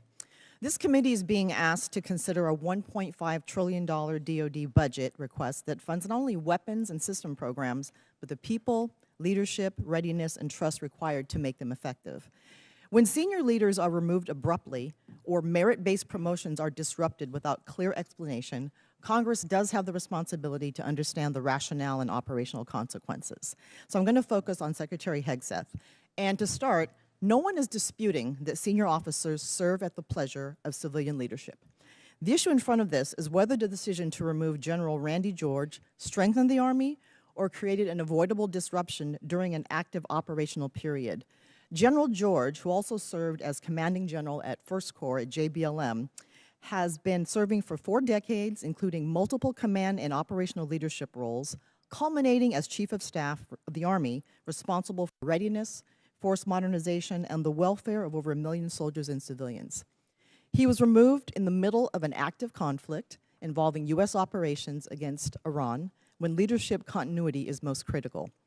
Public reporting indicates that General George's removal may have followed disagreements over Army personnel matters, including concerns regarding withheld promotions. So my question, Secretary, is this: what specific national security risk, mission risk, or leadership concern did General George present that justified removing him in the middle of a conflict, or was he removed because he challenged some decisions being made? As I stated earlier, out of respect to these officers, I don't discuss the nature of the removal, but I would ask an earnest question of you: where does General George fall in the operational chain of command? So I'm asking you, why did you fire him? No, but don't change you the talked subject, about sir. you talked about an Please operational answer my moment. question. Where does General Please George answer fall my in question. No, it's a simple National question. risk, You're on the House Armed mission Services risk, Committee. Leadership concern. What did he present that justified removing him in the middle of a conflict? Do you know where General George serves in the operational chain of command? So I'm asking you my question one more time, sir. Don't try to flip it on me. Why was he removed? Was he a national security risk, mission risk, or leadership concern? We don't. Yes or no? We don't talk about the nature of removals, don't answer the but question. you also won't answer where he is in the operational chain of command because he isn't in it. He isn't in the operational chain of command. Gentlelady reclaimed your time. Yeah, we're going to. You want to tie it to the war, but you don't Sir, even know where he is in the chain of command. Show some respect, It's the okay? gentlelady from Washington's time. Under Doty 1320.04, the Secretary of Defense may withhold or disapprove forwarding nomination after service recommendations in limited circumstances, including newly identified adverse information, pending investigations, reportable information, and questions regarding mental, physical, moral, or professional qualification, incomplete or non-compliant nomination packages, missing certifications, or the need for additional clarification from the military department. Several colonels reportedly selected for brigadier general were removed or withheld after board selection and service certification. Which of these specific grounds applied to each withheld officer, and what objective evidence supported these decisions? Congressman, that was just one of many boards across the services where we will perform similar reviews, and I anticipate other officers will be removed also. Okay, but what were the grounds for those? Again, we don't talk about, out of respect for those officers, we don't talk about the nature of that, and we all serve at the pleasure of the President. We're solving for an institution that needs to be based on merit and professional execution, and there's been a lot of gender and demographic engineering that's been going on for reasons other than the focus of exactly what we should be doing on the battlefield. So whether it's that or execution. I did not raise gender. That's implied in every statement that everybody makes. And I so did not ultimately, as we raise that. review all these boards, it has nothing to do with anything other than their performance on the battlefield or their performance in their career. And these people are thoroughly vetted, thoroughly researched, and I guess my question is this about loyalty to Trump, or is it about what's good for the mission? I understand what you're implying, but it's about the Constitution and our military and its ability to execute, and I'm going to make sure the President has the finest officers across the force prepared to deliver. So this committee funds weapons, readiness, recruiting, professional development, and leadership pipelines. But no amount of money can compensate for a force that may lose trust in the fairness of advancement. And this is fairness. We believe in merit. We have always had a merit-based system. That's not the argument. No, we have not. Not under the But as Biden we administration, consider- we did not. It became social engineering, not merit, and we're fixing it didn't. quick. No, it did not. It did not. And when we consider this budget request, we must ensure that taxpayer dollars are matched by sound judgment, credible leadership, and a personnel system worthy of those who serve. I yield back, Mr. Chair. Gentlelady yields back. Chair, and I recognize the gentleman from Georgia, Mr. Scott. Thank you, Mr. Chairman. Gentlemen, thank you for being here today. I'm sorry I was late. I was on the floor of the House of Representatives with a FISA rule vote, and I did not hear the majority of the testimony. But Secretary Hegseth, I respect you. I do want you to know I disagree with the firing of General George. I've sent you a letter. I hope you'll, I look forward to seeing the responses on that. And I mean, it takes 218 votes to get something across the floor of the House of Representatives. And with NDAA and with budget plus-ups and everything else, we're going to lose some Dem votes. I mean, we're going to have, we're going to lose some Republican votes. I mean, we're going to have some Dem votes to do the things that we have to do to fund the Department of Defense. And I just, I would encourage everybody to keep that in mind, because we're gonna lose some Republican votes on the plus up. General Caine, the Joint Staff plays a unique role in our strategic direction. The integration of services is what gives us a coherent joint force. I have seen where disputes in the Air Force and the Army led to the elimination of systems that we needed. As the department has made attempts to right-size various components, could you talk about the importance of the joint staff and the value to the joint force?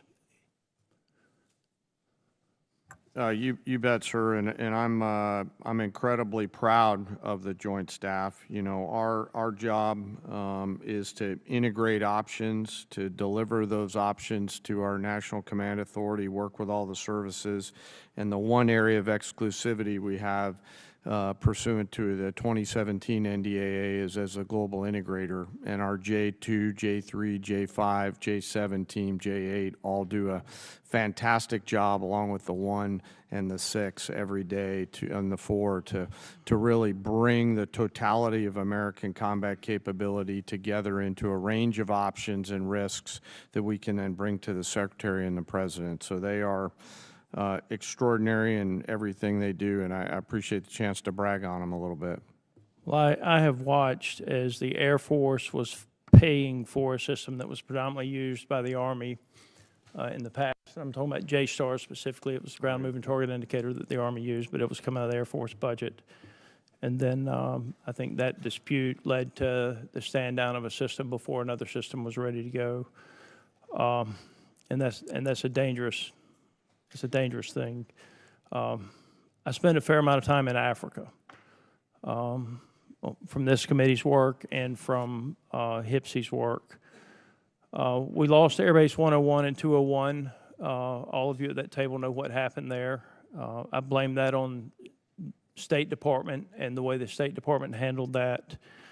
How do you intend to handle, one is, are we looking at Niger and the potential to get 101 and 201 back?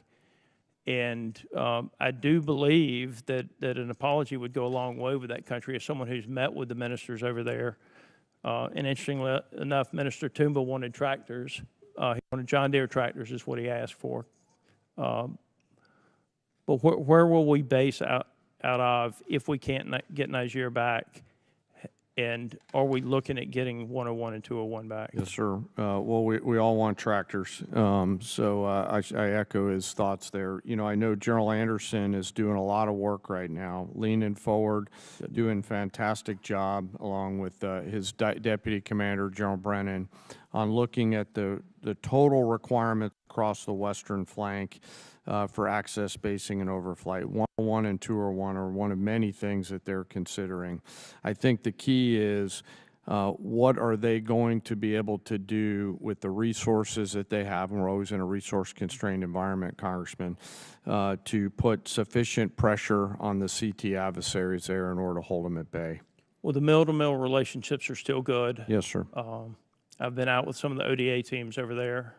As a civilian, as a member of Congress. Yes, sir. Yes, sir. It does bother me that our footprint has gotten so much smaller over there, but I do know with drones and other things, it makes it much more difficult to have those outposts. But I appreciate all of you being here. Sorry that I have not been here. No, sir. Appreciate the other work. Gentleman yields back. Chair, and I recognize the gentleman from New York, Mr. Ryan. Thank you, Mr. Chairman. Head wounds, heavy bleeding, and then just shrapnel all over. So folks are bleeding from their abdomen, bleeding from arms, bleeding from legs. Secretary Hegseth, do you know who said that? I'm not sure I do. It was one of our soldiers describing the devastating Iranian drone strike at Port Shuaibah, March 1st in Kuwait. As you know, 6 of our soldiers killed, over 30 wounded. Secretary, do you know the range of the Shahed 136 one-way attack drone, approximately? It depends on the variant, but it's got serious distance. Several hundred miles. Mm-hmm. Do you know how far Port Shuaibah is from Iran? There's a reason why we took extreme measures I'm gonna of reclaim force my time. protection, because I'm we gonna reclaim understood my the time. proximity challenges. Mr. Chair, I'm going to reclaim my time. It's well under 100 miles. Before the war started, there was clear intelligence that Shuaibah was high on Iran's target list. Internal analysis had said the site was indefensible from aerial attack and should not be used. Yet you sent our soldiers from the 103rd Sustainment Command there anyway. Is that true or false? True or false? Straightforward question. Are you going to give me a chance to answer or just play gotcha? Did you send them there or not? We took proactive measures from the beginning to ensure force protection and defensive posture were maximized across the theater. Let's talk about what defenses they had. Prior to the attack, officers on the ground knew our troops were vulnerable. In fact, they requested additional force protection. Did they receive it? Wherever humanly possible, force protection and counter UAS was always made available. They did not. In fact, when asked to describe the base's defense, one survivor who's come forward from the unit said, quote, I would put it in the none category. From a drone defense capability, none. So let's be clear, no counter-drone capabilities, no counter-rocket systems, no counter-mortar or counter-artillery, not even the basic overhead protection that you and I had 20 years ago in Iraq, and now 6 of our soldiers are dead. The next day, you downplayed the attack. You said it was a squirter that squeaked through fortified defenses. But since then, thankfully, brave survivors have come forward to set the record straight. One of our surviving soldiers told CBS, quote, painting a picture that one squeaked through is a falsehood. Another said the unit was, quote, unprepared to provide any defense for itself. It was not a fortified position. Another survivor said the building's protection was about as weak as one gets. Secretary Hegseth, that is obviously in direct contradiction to what you said from the Pentagon podium the next day. So are you saying that these soldiers, our soldiers, who survived this horrific attack are lying? What I'm saying is before the commencement of the conflict, we put in maximum defensive posture we could. That's a direct we contradiction moved to 70, what they said. in this directing, can I speak, or are you just going to monologue falsehoods all over the place? It's not a falsehood. We moved 7,500 troops off of the X based on the intel. Stop. Based on the intel. Stop. Reclaiming my time. Because you yell doesn't make you right. Just because you yell doesn't make you right. I'm reclaiming my time on behalf of these survivors. You just said what they said is a falsehood. There's a much larger picture. There's a much larger picture at play here that included integrated air defenses, bunkers, moving people off the X why, Mr. Secretary, to ensure that they were dead? not part of the target. We moved those troops and all across the theater, thousands of troops off the X, off of their bases, because we knew what Iran was going to try to strike, and we knew there could be a tragic moment. There could be a tragic moment where something could get through. Of course, that's the consequence of conflict, and we remember those 6 every single day. I want to finish. But don't play games with. I'm not playing games. I want to finish with one more quote from a survivor of the attack, and I'll put this on the record. Telling the truth is important, and we're not going to learn from these mistakes if we pretend these mistakes didn't happen. Secretary Hegseth, those soldiers told the truth. Those soldiers are braver than you are. I commend them. They are asking for accountability. They deserve accountability, and I'm asking for the same, starting with you. And as I said a year ago, you need to resign immediately. I commend those soldiers. I yield back. Gentleman yields back. Chair now recognizes the gentleman from Texas, Mr. Phelan. Thank you, Mr. Chairman. Secretary Hegseth, I want to tell you something right now. You focused our military once again, and finally, and you shaped it into the meritocracy, and you've dramatically increased the United States' ability to project power, and when needed, lethality. And and as a result, our deterrents have never been more evident the world over. So thank you. General Caine, you mentioned in your opening remarks George Marshall.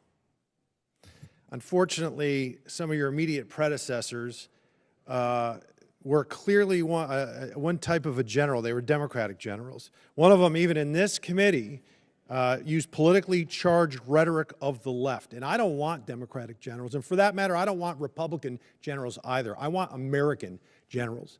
You, sir, are an American general. You know exactly what we need generals, a Joint Chief of Staff that knows, understands, respects, and embodies your role to serve this republic, the troops, and the mission. And that is precisely what you're doing. And I want to thank you because you do remind me of George C. Marshall. He was a great American, and so are you. Secretary Hegseth, what do you know of any nation state that ever enriched uranium to 60% that then didn't make a nuclear weapon? Well, first of all, I want to second your comments about the chairman, and I agree. I appreciate how he does his job. Usually when a country pursues at that level, it's pursuing a nuclear weapon. 100% of the countries that have reached 60% enrichment have then produced a nuclear weapon. And is it true that Iran was in the process of building such a swarm of UAVs and ballistic missile shield conventionally, once they wanted to bake the cake because they had all the ingredients to make the nuclear weapon, it would have been damn near impossible for us or anyone else to prevent them? As I pointed to, the president was wise enough to understand that at its weakest moment, following the 12-day war in Midnight Hammer, now is the time to degrade their conventional capabilities, the umbrella they were building of missiles, long-range, short-range, cruise missiles, one-way attack drones, that they were going to use to blackmail the countries around them to not do anything about their nuclear program when they broke out from 60%.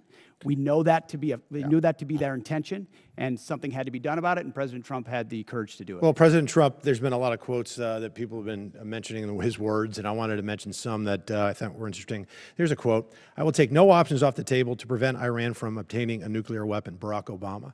"Iran will never get a nuclear weapon," Joe Biden. "I will never hesitate to take whatever action necessary, and I will never allow Iran to acquire nuclear weapons. All options are on the table," Kamala Harris. And this one: "We would totally obliterate Iran. That's a terrible thing to say, but those people who run Iran need to understand that." Hillary Clinton, 2008. So it seems to me that Barack Obama, Hillary Clinton, Joe Biden, Kamala Harris, and Donald Trump had something in common. They weren't going to allow Iran to get a nuclear weapon, and some of them, 4 of them, were all words, and 1 of them took action. There's 93 million. We're involved in a land war in Asia. I get it. It's complicated. 93 million people, much larger than Iraq, but 80% of their country hates their guts. This is a regime that murdered 40,000 of them and gunned them down in the streets. They're responsible for over 600 American deaths. How long was World War II? You have any idea? In days? I have it right here. In days exactly. I got to multiply by 365, but yeah, it's 1,347 days. Korea was 1,129, and our involvement in World War I, which was rather quick, was 585. How long we've been involved in Iran? Just shy of 60 days. 60 days, 2 months. And what is the degradation of their Navy right now, Secretary? Their conventional Navy is destroyed. They had 3 drone aircraft carriers. They have none. They had 11 submarines. They had none. They had different frigate classes. They have none. They may have small speedboats at this point, Coast Guard type vessels, but their conventional Navy is gone. Air Force? Likewise, functionally destroyed. Command and control? It's hard for them. There's a reason why there's a challenge in communicating around a deal, is because their command and control is fundamentally broken as far as who's in control and how they communicate. We could make very good arguments that the serious nature of any action in a country like Iran, there were good things to consider before doing it. There were also very good reasons to do it. The fact of the matter is, ladies and gentlemen, Republicans and Democrats, we're here now. This is an evil regime. We can fundamentally reshape not only the region, but the world. They were the largest exporter of terror and ballistic missile technologies. We need, gentlemen, to win. Secretary General Caine, win. I yield back. Gentleman yields back. Chair, and I recognize the gentleman from Pennsylvania, Mr. DeLuzio. Thank you, Mr. Chairman. We all just heard pretty powerful reporting, courtesy of Mr. Ryan, from many of our wounded troops who were injured in the attack in Kuwait. Mr. Secretary, you heard direct quotes from some of them via CBS's reporting. They were willing to talk to the press. Things like they were unprepared to provide any defense for themselves in the unit. Things like we were moved closer to Iran, to a deeply unsafe area that was a known target. Your spokesperson, Sean Parnell, in response to that reporting, said it was not true. Do you agree with that? He was calling these guys liars? I'm not calling our troops liars, and I don't know if what you're representing is correct or not. I'll take you at your word on that. But all I know is that we took every effort possible at the commencement of this campaign to ensure the defense of our troops, to include moving them off of known bases to places that were not known, and we had intel. Understood, intel Secretary. were not known, and then those were fortified with bunkers and other fortifications with theater air defenses. Was our concern that something could I'm going to leak pause you through? there. I'm going to give you a chance. Absolutely. But Secretary, no, I'm going to you're give you a chance. disparaging me that I don't care. I'm about asking the you whether you passing think of- they're no, liars or not. You That's what I and asked you you. are disparaging me that I don't care about the passing of our troops. Nope. That I asked think if you our thought troops they're are- liars, Secretary. That's disparaging and smearing in every way. Nobody cares more about the fate of our troops. Nobody cares about the health of our troops. Mr. Secretary, Nobody wants to bring them all hope Mr. more than I do. Secretary, I understand, but he controls the time. He controls the time. You get to control your answer. And the gentleman's If we're allowed to answer. Mr. Chairman, thank you. Secretary, my question was clear, whether you thought they were liars or not. You don't seem to want to answer it. We can move on. The other part of what your spokesman said, and you just reiterated here, was that, and I'm quoting your spokesman, every possible measure has been taken to safeguard our troops, end quote. You mean to tell us, and I'll give you a chance to clarify, there is not a single additional thing you could have done to protect those troops who are now wounded, 6 of whom are dead?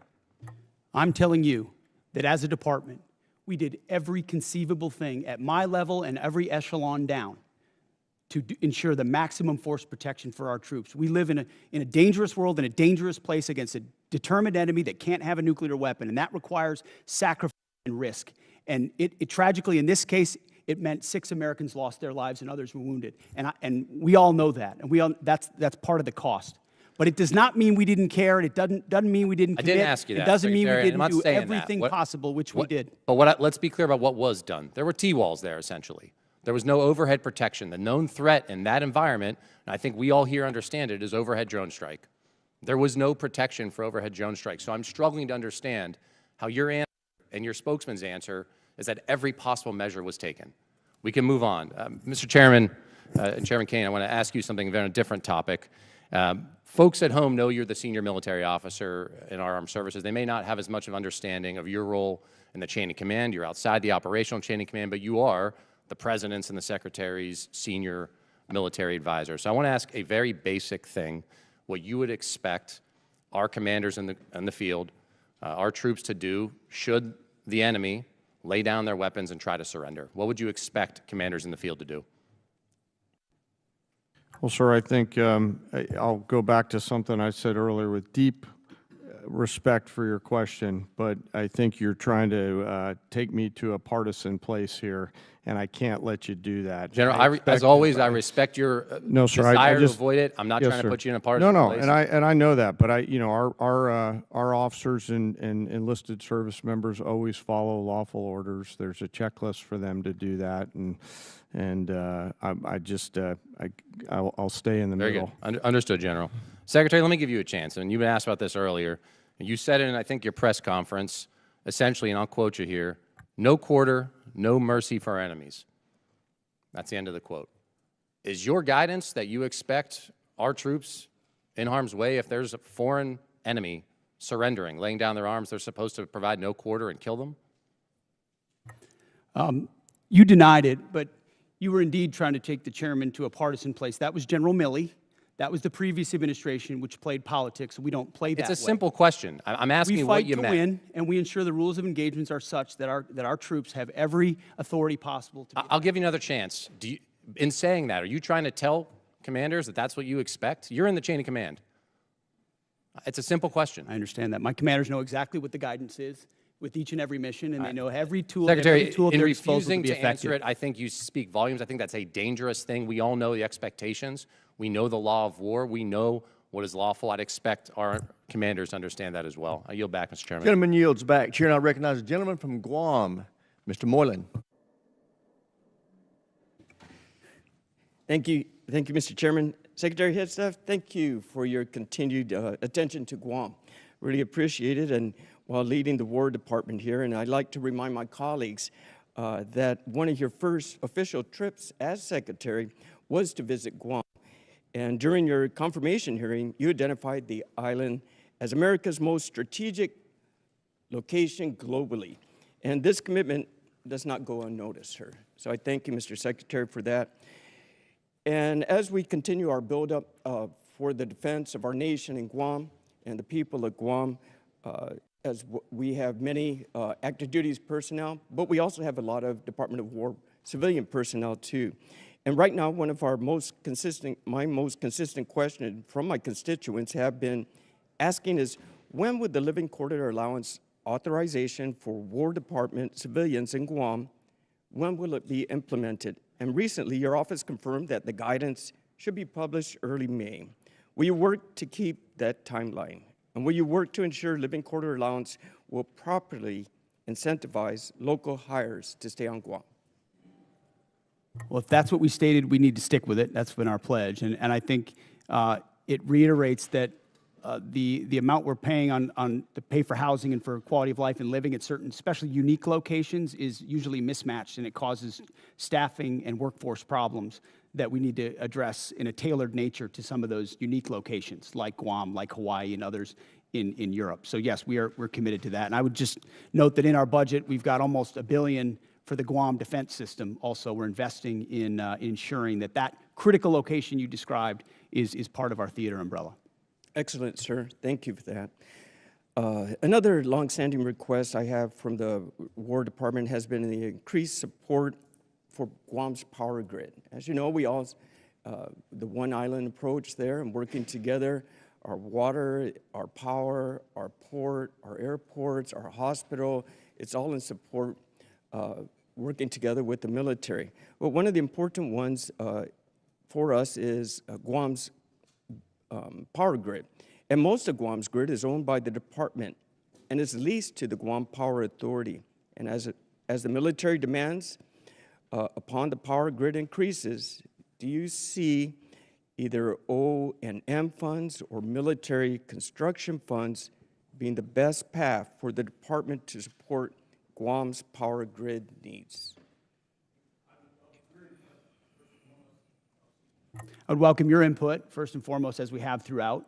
But as was noted, we've got $450 million for small modular reactors, which is a new approach we're taking, which we think makes our bases more resilient. If there's one place the American people count on being able to be prepared in that moment, it's our bases, wherever they are, whether CONUS or OCONUS. And these reactors are a key part of getting at it. So that would be part of how I would answer your question. I appreciate that, Mr. Secretary. Also, the Guam Power Authority is the only one in charge of all the transmission lines. So where that power source, and I know there was some consideration of the small nuclear reactors as well, but the Power Authority will be the one transmitting for the transmission lines for all the power on the island. So looking forward to working with your office. Thank you, Mr. Secretary. Another deep concern for the people of Guam has been the cost of housing, which is often driven up by large numbers of servicemen living on base in Guam, off base on Guam. And I've been impressed by the recent efforts by Joint Regional Marianas to reduce the reliance on existing housing stock in both north and south of Guam. Can you tell us how the Department Housing strategy in Guam will work to keep homes affordable to locals, and if increased private sector involvement would help address my constituents' concerns? Well, we've got about $4.5 billion for family housing in the FY27 budget. It's something we recognize as a challenge, and in places like that, a unique challenge. There's also been a bureaucratic construction process, which has been a huge impediment, and you can imagine President Trump has demanded that we do something different and accelerate a different process to deliver those things in more of a private sector, less bureaucratic fashion, and we look forward to employing those. Excellent, sir. And finally, we did have one discussion when we first met on Guam regarding the Medal of Honor possible recipients that are deserving of this. Now, Guam has never had any Medal of Honor recipients, and there's three names that we've... Gentleman's time's expired. Thank you. I would like to point out, once I recognize a member, they have control of that 5 minutes. If they want to give a speech, they can give a speech. If they want to ask questions, they can ask questions. But if you ask a question, I would hope you give the witness a chance to answer. But if they choose not to, then the witness has to recognize it's their time and cut it off and go back to them. But I want to stick... Sorry, go ahead. I want us to be able, respectful of each other and be able to make sure we maximize the use of this time. But everybody has to understand it's the members' 5 minutes once I recognize. Did the ranking member want to offer something? Yeah, I just want to second that. Yeah, it is members' time. I do hope members, you do ask a question, got to allow for more than 2 words. Yes, if they filibuster or don't answer the question, feel free to interrupt. But I hope we can keep this respectful and it's more productive for us and for the witnesses and for those watching. Great. So thank you, Mr. Chairman. And with that, we will recognize the gentlelady from Hawaii, Mr. Kuda. Thank you, Mr. Chair. On February 2nd, President Trump said we should take over the voting in at least 15 places. The Republicans ought to nationalize the voting, despite the Constitution assigning primary responsibility for elections to the states. Federal law also draws very clear limits. Under 18 U.S. Code Section 592, military officers are prohibited from deploying troops or armed personnel to polling places unless necessary to repel armed enemies of the United States. That is this exception, not politics, not suspicion, not conspiracy theories, armed enemies. Secretary Hegseth, do you think American voters are enemies of the United States? A simple yes and no or suffice. I think legal voters, I think everybody who's legal should vote, yes. So American voters are not enemies of the United States? Yes. You're agreeing with me? I think America's legal citizens should vote, yes. How many armed enemies of the United States have attempted to interfere in the last election? Can you recall any time when armed enemies of the United States attempted to interfere in the last election or the 2020 election? We just had the King of England here a while ago, but so 250 years ago. Okay, very good. All right. Well, Secretary Hegseth, if President Trump ordered you to deploy troops to polling places during the midterm elections this fall, which would violate the law I just cited, would you implement his order? Yes or no? What you're trying to insinuate is that the president would give unlawful orders and we would somehow deploy troops as a result. And the evidence of our department is that we've worked alongside law enforcement very effectively for 15 months. Los Angeles would have been on fire for the summer had we not come across I humbly disagree with that, but this is not a law hypothetical enforcement situation that I'm out. inferring on. Your president in January of this year told the New York Times that he regretted not ordering the National Guard to seize voting machines in key states after the 2020 election. Last I heard from you, the last time we had any kind of armed enemies at any type of voting places was 250 years ago. We're talking 2020. So if the president, again I'm asking you, orders you to break election law, violate the Constitution and the law, would you follow the orders of the president, yes or no? The president, you like to insinuate that the president issues it's illegal a simple orders, question. Which he hasn't and does not. Who would you follow, the president or the Constitution? I will note that in 2024, troops were, that was Joe Biden, by the way. Who Joe would Biden you send were deployed to polling locations in 15 states. 2024, Joe Biden, troops deployed to polling locations in 15 states. Explain that one to me. I am asking you a question now. You seem to really like Joe Biden. You've brought his name up more than many other topics today. Answer the question. Who are you beholden to, Mr. Secretary, the president or the Constitution? Well, if you can't answer that question, very proudly served served that as question president. when I asked Very you, proudly swear an oath to civilians defend in the the leg Constitution in Los Angeles. So you couldn't answer that either. So I think our answer is very clear. Obviously, you have taken a oath of loyalty only to the president and not the people of this country. Let's move on now, and let's talk about AI. The Marvin Smart system, which appears to be the program on record being used in Iran, does the targeting work we know of about 2,000 people. It's called the Maven system, not the Maven, Marvin system. Excuse me. Thank you so much for that correction. It does it in a fraction of the time. The intention was to compress the kill chain, and the result was an attack that killed almost 200 children. Would you agree that tragic actions like this prove that when we trade time and humans for safety, people die? The Maven system is a very effective tool, and inside that we have very prescriptive processes by which we ensure as much precision as humanly possible in very complex battlefield environments. So you think we took every absolute effort to make sure that innocent civilians did not die in this attack? I know that there is no country on planet Earth that takes more measures to ensure that civilian harm or civilian casualties are minimized than the United States of America and this War Department, and that is a fact. Okay, and yet, Mr. Secretary, you eliminated the department's civilian harm reduction staff. You eliminated, for a country that takes great efforts, makes great efforts to make sure human casualties are reduced or eliminated. Don't you think that that goes actually counter to what you just said? would these children not still be alive if you had not eliminated all of these staff working within CENTCOM? We didn't eliminate them. We made sure that those things that they normally accomplish are at the field level, which they are, and all of these processes are in place at every level. Would you not agree that something clearly has failed, whether it's our implementation of AI, whether it's understanding our human dependence on AI? Would you not agree something failed because almost 200 children died in Iran as a result of our bombing? You're insinuating something where an investigation is not complete. Gentlelady's time's expired. Chair now recognizes the gentleman from Georgia, Dr. McCormick. Thank you, Mr. Chair. Gentlemen, I'm happy to have you here today and really excited about the things you've been able to accomplish. I'm going to summarize just sitting here for a few minutes, listening to everybody politicize what we've done. I'm just going to break it down as best as I can, and then I'm going to let you answer a couple questions. First of all, just since the short period of time that the Trump administration has taken over, we've handed over control of Ukraine's destiny to Europe, where it belongs. A conglomerate that has a $20 trillion economy versus a $2 trillion Russian economy, to actually take care of their own country in a very good way, their own continent. We've kept Iran, who has literally talked about raining down fire from heaven and talked about us being the great Satan, from becoming a nuclear power. We've reshaped the geopolitical space in the Persian Gulf. We've reestablished the Monroe Doctrine in the Western Hemisphere.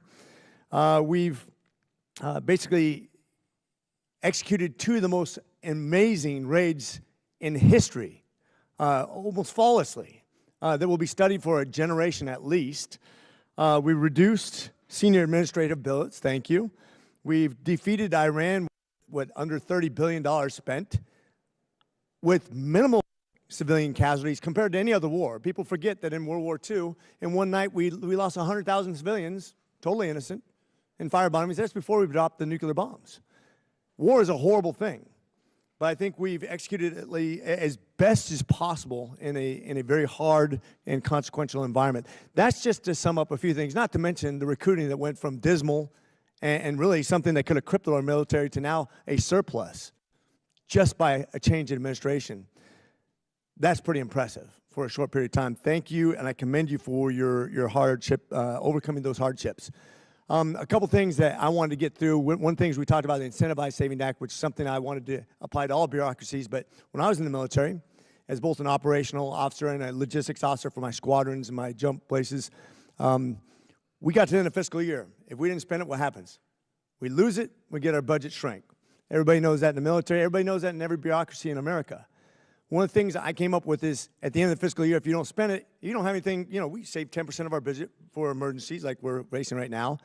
If you don't spend it, instead of spending it, you actually can save half of it. 49% rolls over to the next year. 49% goes back to debt and deficit. 2% to reward the people for being good administrators of the money. I don't see any downside. This is the way that we reinvent government, the way we spend money. And I just thought, I wanted your opinion on something like that. I thought was thinking outside the box because I've seen waste, fraud, and abuse. We're trying to address that.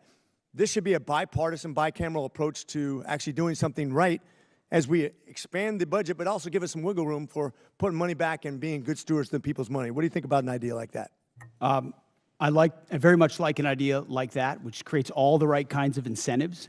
And I would just add, in addition to that, which is the type of thing our department would support, the deals that we're cutting with these private sector companies on munitions ensures they build the plants, they build the assembly lines, which is exactly the right kind of incentive. If you spend on facilities, you're going to make sure you make money on those facilities and the munitions that you produce. There's ownership in that stake. There's the right incentive. Overturning the entire way the department does business. So I agree with that. We're pointing at the defense contractors, as the president has, and saying, you need to do your business differently. This is not a gravy train of the government. You need to be, you're beholden to us, actually. So I think the spirit of that is infused into everything we're doing at the department. And I think it's right in line with what you're talking about, running it more like a business where we have accountability and we're pointing in the right direction. We do have a lot of old programs that we need to update. One of the things you talked about is a 5 to 7 year period of time of updating. I think almost year by year now, it's going to be how we're going to have to look at how we budget things and contract because the technologies are so dramatic, as General Caine pointed out. I know I'm running out of time real quickly, but I want to also revisit the fact that you are still invited down to University of North Georgia, one of the elite 8 schools. We're looking forward to PTing with you. Appreciate you guys being here today. God bless you, and God bless our military service members. With that, I yield. Sir, I got to say, this guy over my left shoulder is a University of North Georgia graduate. He doesn't want me to tell you that, but he is. The president would be very happy. The president of the university, he's great. President Shannon would be very happy to hear that. Gentleman's time has expired. Chair, I recognize the gentleman from North Carolina, Mr. Davis. Thank you, Mr. Chair. Also, thank you, Mr. Secretary, Chairman Caine, and Mr. Hurst. Shout out to Winterville. 13 U.S. service members killed, 13 families forever changed, 13 heroes who put the uniform on, paid the ultimate sacrifice. We owe remembrance, those families. I just want you to know we see you, we stand with you, we'll never forget. There are Gold Star families who are here today sitting in the room carrying the honor and remember flags. Remember the sacrifice. And when we do so, words can't fully capture it. April 3rd, F-15E Strike Eagle pilots were rescued because we live by a simple promise: we do not leave anyone behind. The same spirit must be extended to those who are killed in action. That's why I arise again today and raise this question of the importance of passing H.R. 1363, Honor and Remember Flag Recognition. Mr. Secretary, I raised this with you before, and actually I come today to thank you for the response from your office and actually engaging with us in this. I rise again today and bring this up because we must never lose sight of the true cost of war.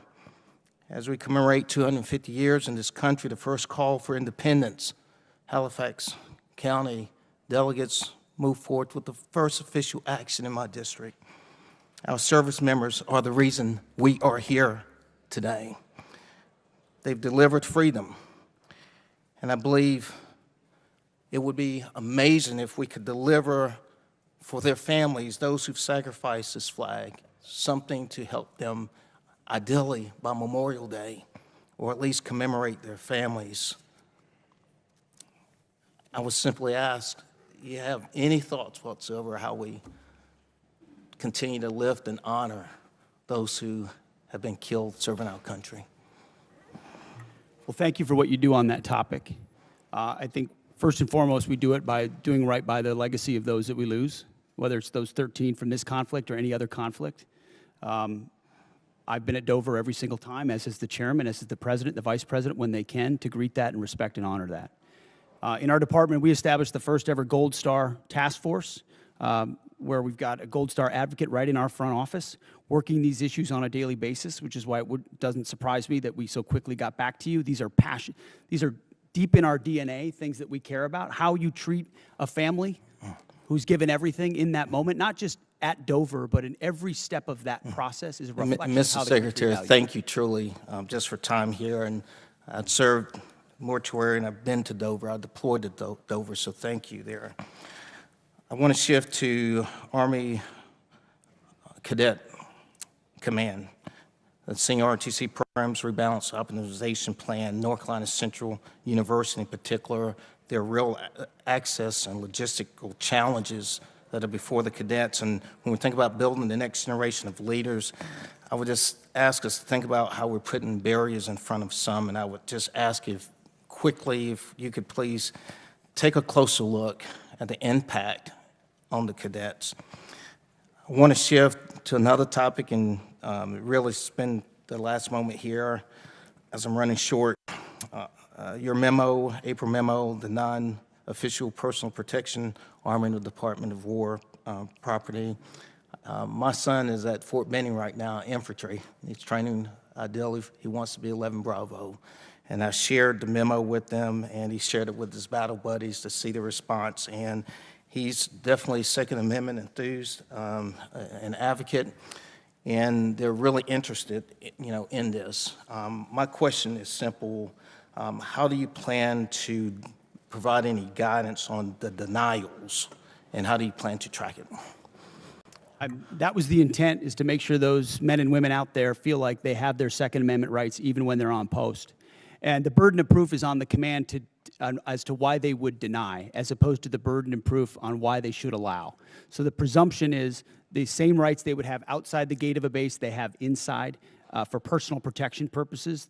Our bases shouldn't be gun-free zones except for the Armory and the MPs. So the burden of proof is something we're going to pay very close attention to. My last 15 seconds, Chairman Caine. Thank you again for the conversation breakfast. Any final thoughts in terms of any reservations of how we're dealing with munitions in terms of a supplement on the depletion of munitions? Gentleman's time's expired. Chair, I recognize the gentleman from Louisiana, Mr. Higgins. Thank you, Mr. Chairman. General Caine, Mr. Secretary, thank you for being here today. Mr. Secretary, you stated in your opening statement that one of the foundational endeavors that you embrace is to, in your words, forge a lethal arsenal of freedom. I don't think it could be more accurately described, the spirit that you gentlemen are delivering within the Department of War, the men and women that you serve. It's notable for an American like me, an Army veteran, 65 years old. I don't believe in my lifetime I've witnessed this level of rebirth and hardcore focus that I'm witnessing out of the Pentagon right now.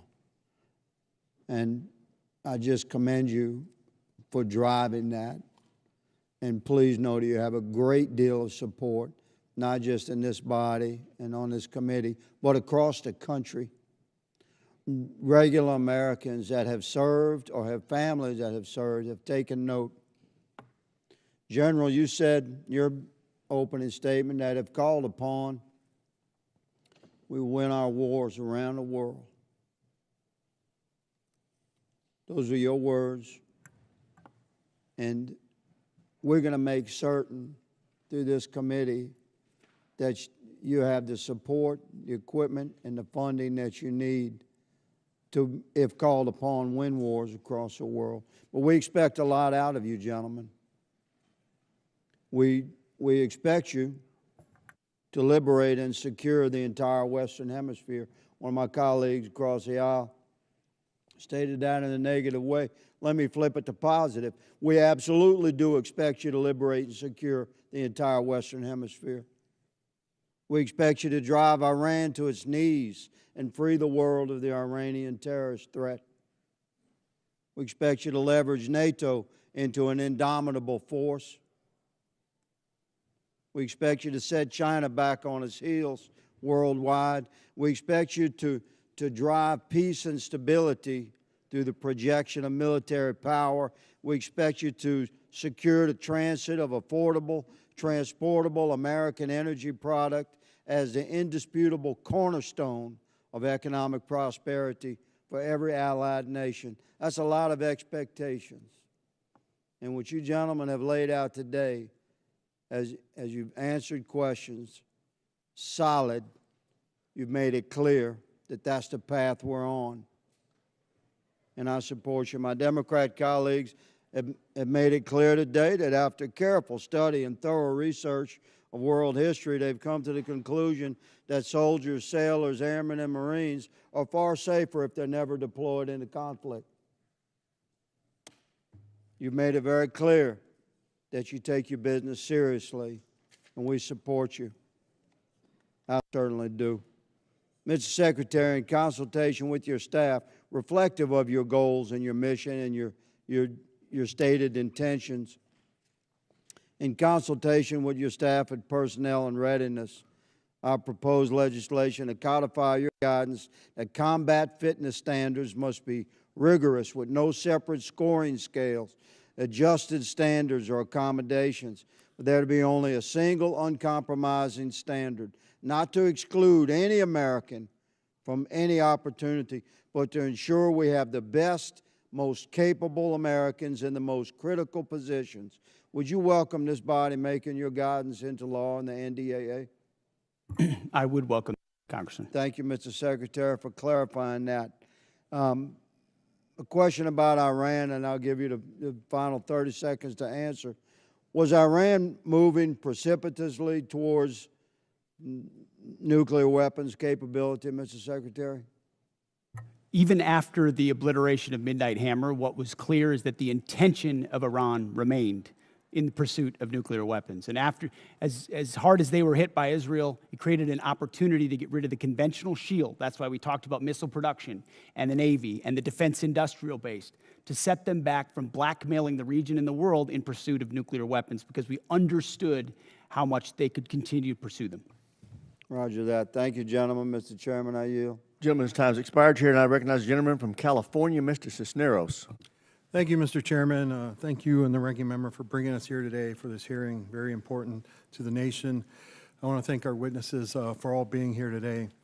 Mr. Secretary, the President recently made an announcement that the state-activated National Guard would start receiving active duty pay for federal missions, and I believe you kind of made similar remarks as well.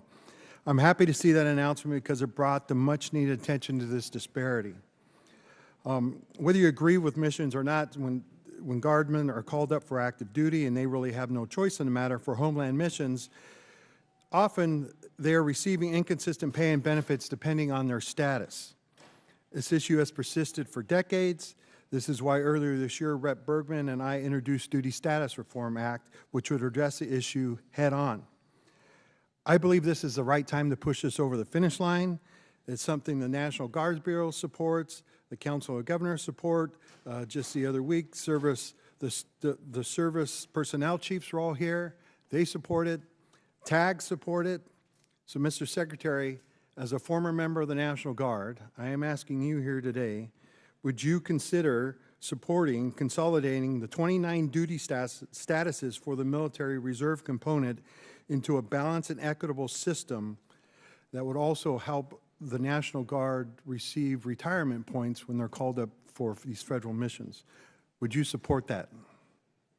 Congressman, thank you for your efforts on this. It makes a ton of sense, and we support these efforts for duty status reform in pursuit of things that work for the department and for the troops, because they deserve the kind of pay and benefits that are commensurate with active duty troops. So we would look forward to working with your office to get at duty status reform. I think now is the right time. Thank you for that. General Caine, I ask you the same question as an individual who's served in the Air National Guard. Would you consider supporting duty status reform that's going to simplify this and help our National Guard troops? Sure, I'll be careful to stay in my lane. My personal, not the chairman's opinion, as somebody who's lived the house of pain of 30 different duty statuses, would support it. As the chairman, I'll leave personnel, and you know this from your prior life, to our civilian leaders who do that, but I do think we owe a better set of options for our guardsmen and our reservists across the forces. Well, thank you both for that. This is something that I think needs to get done and something I've been working on for years now. The National Guard Bureau supports it, and so I hope you will, like you said, work with us to get that done. OMB seems to be our roadblock, so I'm hoping you can kind of push that roadblock down so that we can finally get this done. Next question, Mr. Secretary. I take what we do for our personnel very seriously, and that sometimes I know you have stated right here today, our troops are ready, they will do anything if asked upon them, but I think as leaders sometimes we need to kind of protect them as well. And I worry about the USS Ford, which has now kind of been out there over 10 months. It's probably well over 300 days by the time it gets back to the United States. I just saw a thing today. It's going to be headed back here in a few days. You know, these people have gone pretty much all over the world. They've crossed the equator multiple times. But I am interested, you know, I'm sure that was not in the gift map when it was first assigned, when they were deployed. And so what were some of the concerns, you know, that the Navy had when you made this modification, when it was brought forward to you that, hey, this is what extending them out to past 10 months is going to do. This is, you know, both on the troops and on the ship. What concerns did the Navy bring up for this? It's a very fair question, and I can tell you every week I stare at an orders book where I'm looking at troop movements or asset movements, and multiple times that included the Ford. And multiple times the operational requirements, whether it was down in Southcom or up to CENTCOM, demanded additional assets in real time, which through a tough decision-making process led to an extension in consultation with the Navy. Admiral Caudle and his staff They fairly represented readiness trade-offs, maintenance trade-offs, which are real What things. are the concerns? going What forward. trade-offs are we making right here? I mean, really, we have 3 carriers in the area right now. How many do we really need? It's rather, I mean, it's a great show of force, but do we really need 3 carriers there? And you got one ARG there and another one on the way. You know, this is going to set back possibly deployments later on. It's going to have ramifications down the road extending for this much. And not only talking about, you know, we had service members that were kept away from their family for almost a year. How many missed the birth of a child, you know, before, you know, extending them in another 4 months? We need to keep this in consideration. We kind of make these modifications. And I hope these issues are being raised when you do these SDOB books, right? And people are actually making these decisions. Gentleman's time's expired. Chair, I recognize the back. gentleman from Virginia, Mr. McGuire. Thank you, Mr. Chairman. Thank you to our witnesses today. Secretary Hegseth, I really appreciate your return to warrior ethos and the priorities of our military. Merit over performance is how you win, and it's how you save lives. And your love of our military comes out in everything you say. So we really support you and your team and what you're doing. General Caine, your comments about being in the middle and being apolitical also saves lives. I think all of the fellow veterans in this room, military guys, would agree that if somebody saved your life on the battlefield, you wouldn't care if they were male or female, black or white, Democrat, Republican, independent, whatever. We're all Americans, and we're all on the same team. And we put our differences aside and work as a team, we can turn the impossible to a possible. We can be outnumbered and still win. So I want to commend you guys for supporting our troops so they can best survive. Let's see, the border. Nobody talks about the border, Mr. Secretary, as you say, but it's incredible what you guys did in just a matter of weeks. The missions in Ukraine, Honduras, I don't know any other military in history who has been able to successfully do something so complicated, but it talks to the unity and the teamwork of all the joint force and how well they work together. I got a lot of questions. I'll try to go fast. $1.5 trillion budget. In that budget, I want to echo what Rep. Jackson said about U.S. SOCOM. We are often deploy, and we seem to be doing more with less, and we don't complain. And they won't be that voice. So for us in Congress, we want to be that voice. Is just take a look at the budget and see if we can help them with that. Also, I want to talk to you guys about solid rocket motors. I know that the Secretary of War, I know that in this budget we've picked one particular company that we put a lot of money in, and I think it's a great company, and they do a great job. But what is your plan to also have other companies come to the table to help us with a shortfall with solid rocket motors? You're right on SOCOM, and we will absolutely work with you and look at that. On solid rocket motors, it's such a critical component. You got to go with your fastest runner to get caught up as quickly as you can and giving them incentives. But we've also learned on multiple domains that just one option means 0 options when you're stuck. You know, 1 is 0, 2 is 1 is none. So we need multiple avenues on that approach, and we look forward to finding other companies that can do it as well. Thank you. General Caine, National Guard. I'm thinking about counter-drone with FIFA coming up, Super Bowls and all these things going on. Have you considered, and if you haven't, will you consider training National Guardsmen, send them to counter-drone schools so they can come back and train law enforcement so we can increase our ability to protect critical infrastructure?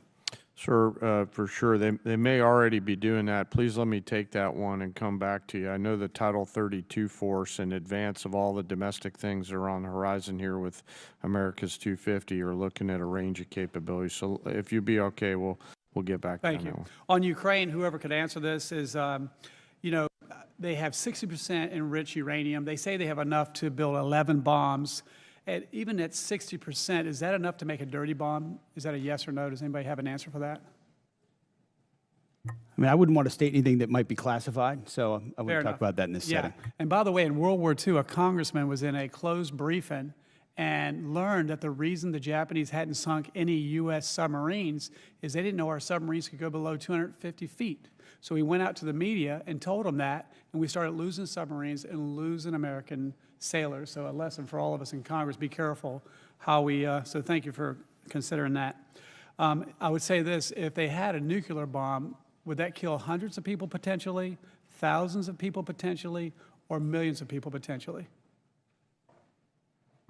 the history shows us what the lethal potential is of a nuclear weapon, and so you'd have to assume the higher end of that range, and given the radical nature of this regime and the likelihood of them to use it, it gives you a sense of the threat. Well, I think the threat is too great to wait, and I have to commend this President Trump for having the fortitude, and the Secretary of War and the joint force for making sure we stop this threat for the world.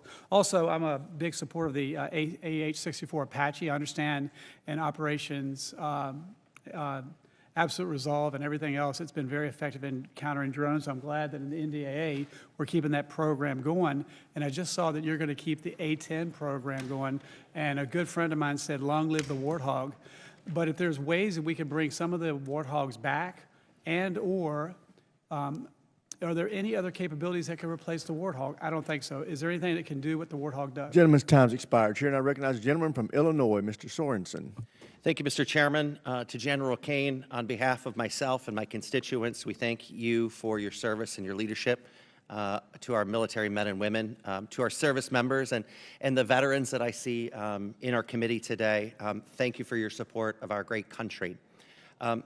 Mr. Hegseth, I hear from your officials in our briefings here on the Hill, and because I live in an Army town, I now hear from neighbors at the grocery store who are worried about our munitions stockpiles that are now down to critical levels, and they sure don't want another forever war. So, Mr. Secretary, first of all, talk to us about the need to renew munitions stockpiles, and tell us what happens when munitions stockpiles become depleted. Well, first of all, I would note that, as you know, we give weekly briefings on munitions to this committee, so it's not something that's withheld from any of the members here. We appreciate that. But it's also a topic that isn't something that should be publicly discussed as far as any shortfalls that may exist. But I would assure you that there are not shortfalls that exist in our ability to execute the missions around the world. And the reason we're investing in the defense industrial base with $1.5 trillion is to make sure the greatest companies in the world, which have been falling behind for decades, are running faster than ever before to give us 2x, 3x, 4x of the critical munitions, your Patriots, your THAADs, your SM-3s, every other standard missile, and my neighbors work really hard to make sure that we can. It's jobs in America. It's what our warfighters need. So could you tell me why we're firing the people at Joint Munitions Command for no cause other than just telling them they're overhired or they're surplus employee? Joint Munitions Command? I would have to look into the particular circumstances of that, but there have been places where we haven't been moving fast enough with munitions, and when people don't move fast enough in the Department of War, we find someone else that will run fast. This is Joint Munitions Command. I mean, your department says that you're prioritizing munitions, yet you cut 58% of Joint Munitions Command at Rock Island. But let me move on. My district is also munitions are not built by commands. Munitions are built by businesses. They're the ones that are and we're going very to good get at building commands and bureaucracies and slapping 3- and 4-star generals in charge of things that don't move things any faster. So our job is to unleash the private sector to provide these things. How are we going to get it done if we don't have Joint Munitions Command? But let me move on. We also have Army Sustainment Command in my district. Could you tell me why we're firing folks at Army Sustainment Command when now is the time that we should be giving our soldiers every piece of sustainment that we can give them? Because as I've stated, the status quo at this department before the Trump administration was unacceptable, and changes had to be made. Do you think it's acceptable to fire veterans from jobs where they've been, you know, I talk to my neighbors at the Arsenal, and they've worked there 20, 30 years on top of their service to this country, and they're doing it exemplary. Great performers will always have a job at the Department of War, and when you reestablish merit, sometimes things happen, but we're grateful for all the vets that serve. And in fact, we've created a Patriot pipeline for service members to get into the defense industrial base manufacturing business, to consider that as a second career. So we're leaning into vets and service members as the workforce of the future in our department. And this isn't me. I mean, they tell me that, you know, they feel you're taking a wrecking ball to the civilian workforce. But, you know, I want to go and follow up on Congressman Norcross's questions about why you terminated collective bargaining earlier this month. This affects hundreds of thousands of hardworking DOD employees. So many of them are veterans who have honorably served our country. You testified that if you work hard, you do the work, you keep your job. But that's not what's happening. And you allege it is being done to maximize efficiency? Explain that. I thank you for asking that question. I'd love to clarify. I fundamentally believe the Department of War should not be subject to collective bargaining, full stop. So people shouldn't be able to fight for good wages and being treated well? I think our department does a great job evaluating and providing pay and benefits for folks I across would the spectrum. love to invite you to the Rock Island Arsenal so you can look these patriots in the eyes and tell them that. How does creating chaos for long-term civilian workers actually maximize efficiency? Do you have any comment on that? There are plenty of examples of shipyards and other manufacturing plants where there are restraints that limit the hours, limit the ability of leaders to ensure we're meeting the goals we're supposed to, and I don't think we should live to those constrictions. Okay. Well, you know what? I want to use the rest of my time to the men and women of our armed forces. Please go forth with the integrity and the morality that you've carried before this administration took us down a path that has allies turning away and American citizens objecting. Do what's right, even if you're asked to do otherwise. Mr. Chairman, I yield back. Gentleman yields back. Chair, and I recognize the gentleman from Florida, Mr. Mills. Thank you so much, Mr. Chairman, Mr. Secretary, General Caine, and the Honorable. We'd love to just thank you for this opportunity, for coming here, and for continuing to push forward the warfighter ethos, for making sure that the realities, regardless of what's said in here, are the realities on the battlefield that we're getting day in and day out. I ask the Chairman for unanimous consent to enter a couple of documents into record. Without objection. I'll be entering into record my DD-214, published in 2003, indicating my Bronze Star and other wartime medals and decorations. I'd also like to present the document provided by the Department of the Army in 2024 that also authorizes vets and verifies all medals and/or awards, as well as a document by Paul Savitsky, former Special Forces member, that annotates the 2 explosions that I was involved in Baghdad. Without objection, so ordered. Mr. Secretary, as you know, you're pretty familiar with the ideas of slander, defamation, and attack on the character. So I apologize for having to take that moment to be able to go ahead and correct the record, but it was necessary. I would also note that my OMPF file that was FOIA'd by the Department of the Army, or that was FOIA'd, was actually released by the Department of the Army the same day as yours was. So everything is sitting on the actual website itself if people aren't too lazy to look at it. Secretary Hegseth, thank you for your testimony and for the time that you have here today. As the Chairman noted, President Trump's incredible $1.5 trillion investment into our national defense is set to reverse the years of atrophy that our defense industrial base has faced over time, especially small, innovative businesses and needs of a solid demand that signal that our War Department is ready to buy American. I witnessed myself as I was with you in Merritt Island, Florida, as we went on the Arsenal tour, and unfortunately I didn't get to do the cool things like fly in a jet really quick and buzz around while we were all actually doing hard work here. But I wanted to just say, Mr. Secretary, that can you detail for us how the Department of War has eased the path for American small businesses to contract with the department? Well, Congressman, thank you for the question. That has been core to our mission, is the recognition that we have a problem at the Department, previously the Department of Defense and now the Department of War, and that problem is us. That problem is our bureaucracy, our process that is meant to block out new competitors and protect existing primes. And there are great primes that provide great products, and we continue to support them. But to build an arsenal of freedom, you need more than just 5 or more than just 6. You need an entire network of small, medium, and large companies contributing to the U.S. manufacturing and supply base, delivering weapons ahead of schedule and under budget that don't only have defense business, but also commercial business. And when we need something, can move quickly and adapt accordingly because there are multiple options. So our acquisitions transformation, a speech and memo and directive we rolled out on that, the Arsenal of Freedom tour, going out there with the hard hats and saying, you are part of the workforce, you have the backs of our warriors, just changing the entire dynamic to say, you shouldn't have to sue the department in order to get a contract with the department. We're opening the doors with small business loans, whether it's SIBR, SITR, or DIU, or OSC. The Office of Strategic Capital hasn't even been discussed today. $20 billion that gets levered into $200 billion so that companies can invest in ways they otherwise wouldn't have the capital to do, and it's not on our balance sheet. So we've got businessmen, the Deputy Secretary of War, who should be deemed a national asset for what he understands and how he works, we're opening the aperture of our department in historic ways, and I think I know our manufacturing base is going to see the benefit from Well, thank you so much. I also want to thank you for your due diligence in making sure that task force audit will come forward, and we will see the Department of War for the first time in 2028 with a clean audit, something that the previous administration was never able to do, and many before that. I believe it was 28 years, if I'm not mistaken, Mr. Secretary, since we've had a clean audit. That is right, and this is not a thing we just announced. We've been doing it for 15 months. Jay's been integrally involved. We just launched a joint task force audit. We are going to pass an audit as a department by 2028 because the taxpayers. And this is why we're so honored to have you as our Secretary of War, and General Caine. We are honored to have you as well leading our forces. Mr. Secretary, with the last few seconds I have, from ships to bombs to bullets, our industrial base is in dire need of support. Even as these defense markers are strengthened, as a former small business owner, I understand how bottlenecks can hold up good contracts and move from the speed at which we need for our warfighters. Mr. Secretary, can you detail how the department has moved to promote diversity in our defense industrial base? Well, if you will, can we submit for record?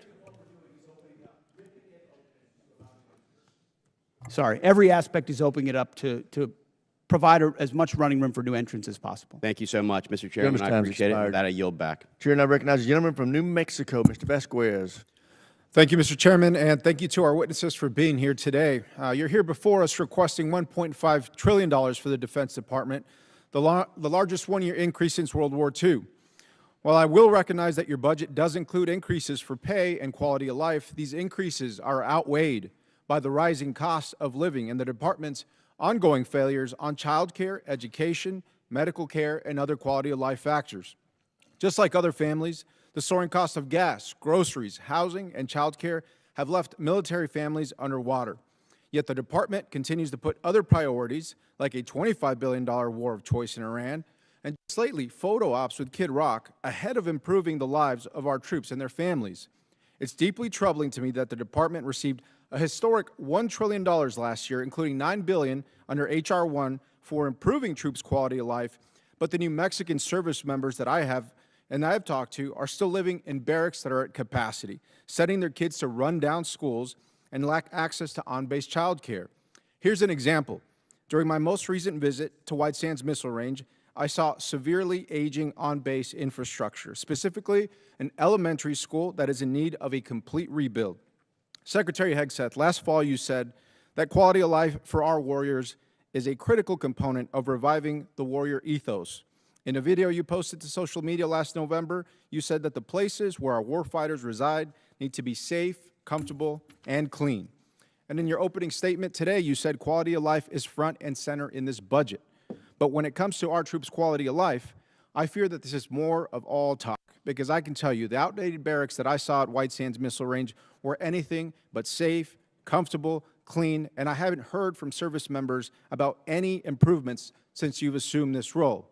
As Secretary of Defense, do you take any accountability for the continued quality of life concerns that New Mexico's military service members and family face today under your leadership? Well, I appreciate your attention to the matter of quality of life, which is incredibly important to us, and it's reflected in this budget. I mean, historic amounts in barracks, in family housing, in family support like child development, youth program. I mean, this budget surpasses anything you've seen from this department in quite some time, to include replacing or eliminating all poor and failing barracks. So we've seen those photos. We responded to them with a barracks task force with $1 billion initially, and now we have billions of dollars behind it to make sure they're safe and clean and quality, but also that where they need to be replaced, they're rebuilt and replaced. And the President has charged me with doing that, and we are focused on doing that. Thank you, Secretary. And I hope that the next photos that you receive and the next photos that I receive and reports that I receive are of improved conditions and of new barracks and of quality of life improvements, because this has gone on for far too long. Let me give you another example. At Holloman Air Force Base, the Child Development Centers on base faced critical staffing issues for many years, and just recently gave military families, our airmen and women, just 9 days to find new child care providers. One parent said she felt she had no choice but to resign from her job as a physician assistant when her son lost his spot in on-base care. And one patient, describing his experience seeking health care at Caine Air Force Base, said, "Good luck. If you need specialized care, referrals take 6 months or more, and regular appointments are booking a month out." And so spending $1 billion a day on a war overseas while leaving our service members out to dry is not America first. It's a betrayal. Secretary Hegseth, I voted for $1 trillion for the defense budget in committee last year, and I've yet to see the results come home. Service members back home have said nothing about progress or improvements underway. Within 30 days, Secretary, would you commit to sending me a detailed list of every dollar that is going to improve the quality of life at bases in my district? We will get you whatever we can, but that doesn't meet with what we've seen, which is running as fast as this department ever has on quality of life issues, because I've been in their shoes. I've seen those barracks, and I've seen them recently. And it may not have happened under this administration, but this administration is going to fix it. And ultimately, this budget reflects that kind of priority across the board. Well, thank you, Secretary. And I will just suggest that it needs to run faster. It needs to run at the speed of light. It needs to cross time travel. I don't care what it takes, but it's gone on for far too long. And so I appreciate your attention to this issue, but we have got to get it done, and we cannot be here again next year discussing the improvements that haven't been done despite what's in the budget today. And so let me be clear that these issues have persisted for years under both administrations on both sides of the aisle. The department has received billions of taxpayer dollars as this committee has continued to work in a bipartisan fashion to support our troops and their families. And at a time when cost of living is the top issue for families, including those who serve, the department is in the position to address these costs of housing, child care, groceries, and other needs. I hope the department chooses to do that. Thank you, Chairman. I yield back. Gentleman yields back. Chair now recognizes the gentleman from Texas, Mr. Gooden. Thank you, Mr. Chairman, and thank you, Secretary, for being here and the work you're doing. Over the past decade, Bitcoin has evolved from a fringe asset into a matter of national security. Iran has demanded Bitcoin as a toll for transit through the Strait of Hormuz. North Korean cyber actors have leveraged it in ransomware campaigns, and China is believed to be stockpiling substantial holdings as part of a strategic reserve. Just last week, Indo-PACOM Commander Admiral Paparo stated that Bitcoin has direct implications for power projection, and he noted that Indo-PACOM is operating a node on the Bitcoin network in furtherance of that mission. Secretary, do you share the opinion that Bitcoin is a tool to project power, and are there any department-wide initiatives to ensure the U.S. secures a strategic advantage in Bitcoin and combats China's digital authoritarianism? I guess my short answer would be yes and yes. Long an enthusiast of Bitcoin and crypto potential, and a lot of the things we're doing enabling it or defeating it are classified efforts that are ongoing inside our department, which do provide us a lot of leverage in a lot of different scenarios. I appreciate that, and I share your views. I thank you for that.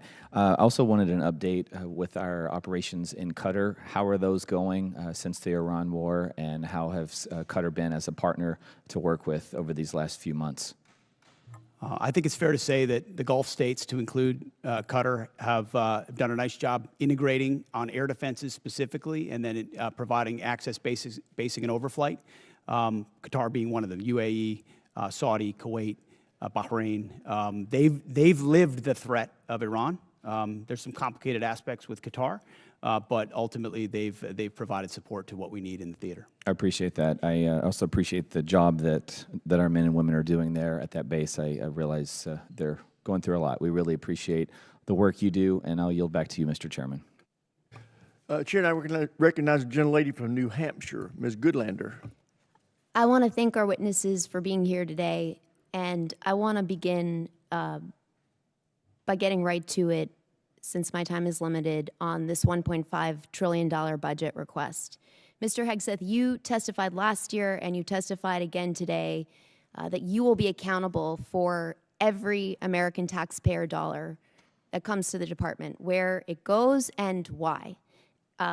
That's really important since, as it's been pointed out, the department has failed 8 audits. The department remains on GAO's high-risk list. The Inspector General just last year alone identified billions of dollars that could have been put to better use, and in questioned costs, that is spending that raised red flags.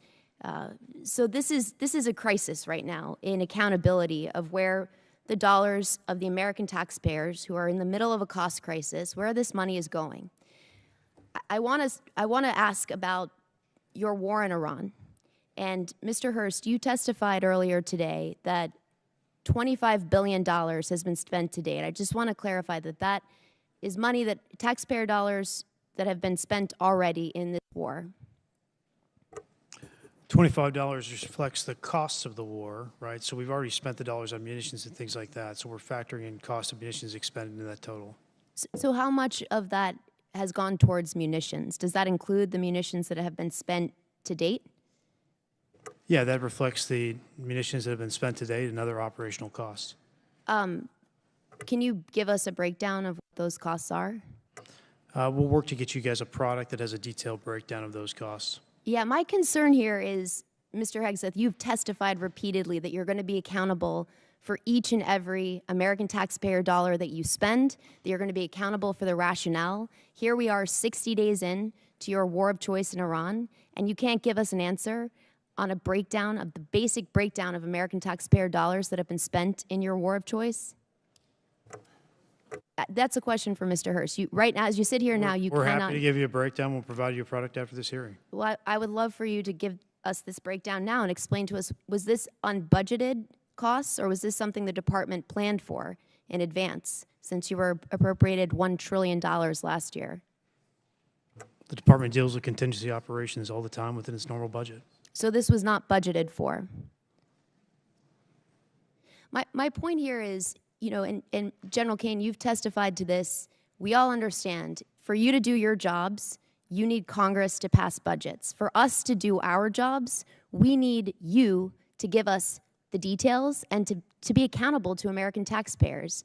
And so I got to say, it's an extraordinary dereliction that as you sit here, you cannot account for billions of dollars that have already been spent. You're in this briefed war. on munitions every week. You and your entire staff have every, asking just so you- the American public know, it's not Mr. as if you Hegseth, don't have you- munitions levels. Mr. You do Hegseth. from us every single week. So you know Hegseth, exactly the numbers you're Mr. talking Hegseth, about. you have testified that American taxpayers need to know where their dollars are going. And as you sit here today, you can't provide us with a basic answer to the most simple question that you should be able to answer to each and every American You're taxpayer. asking a question to an answer with an answer you already have. No, I'm asking you for a breakdown where you said you will be accountable for every taxpayer dollar. You cannot tell us where any of the $25 billion in taxpayer funds that have gone to fund your war of choice in Iran. And I look forward to getting details from our witnesses after this hearing, because the American taxpayers need to know. Mr. Hegseth, can I ask you, do you know what the average cost of a gallon of gas was in this country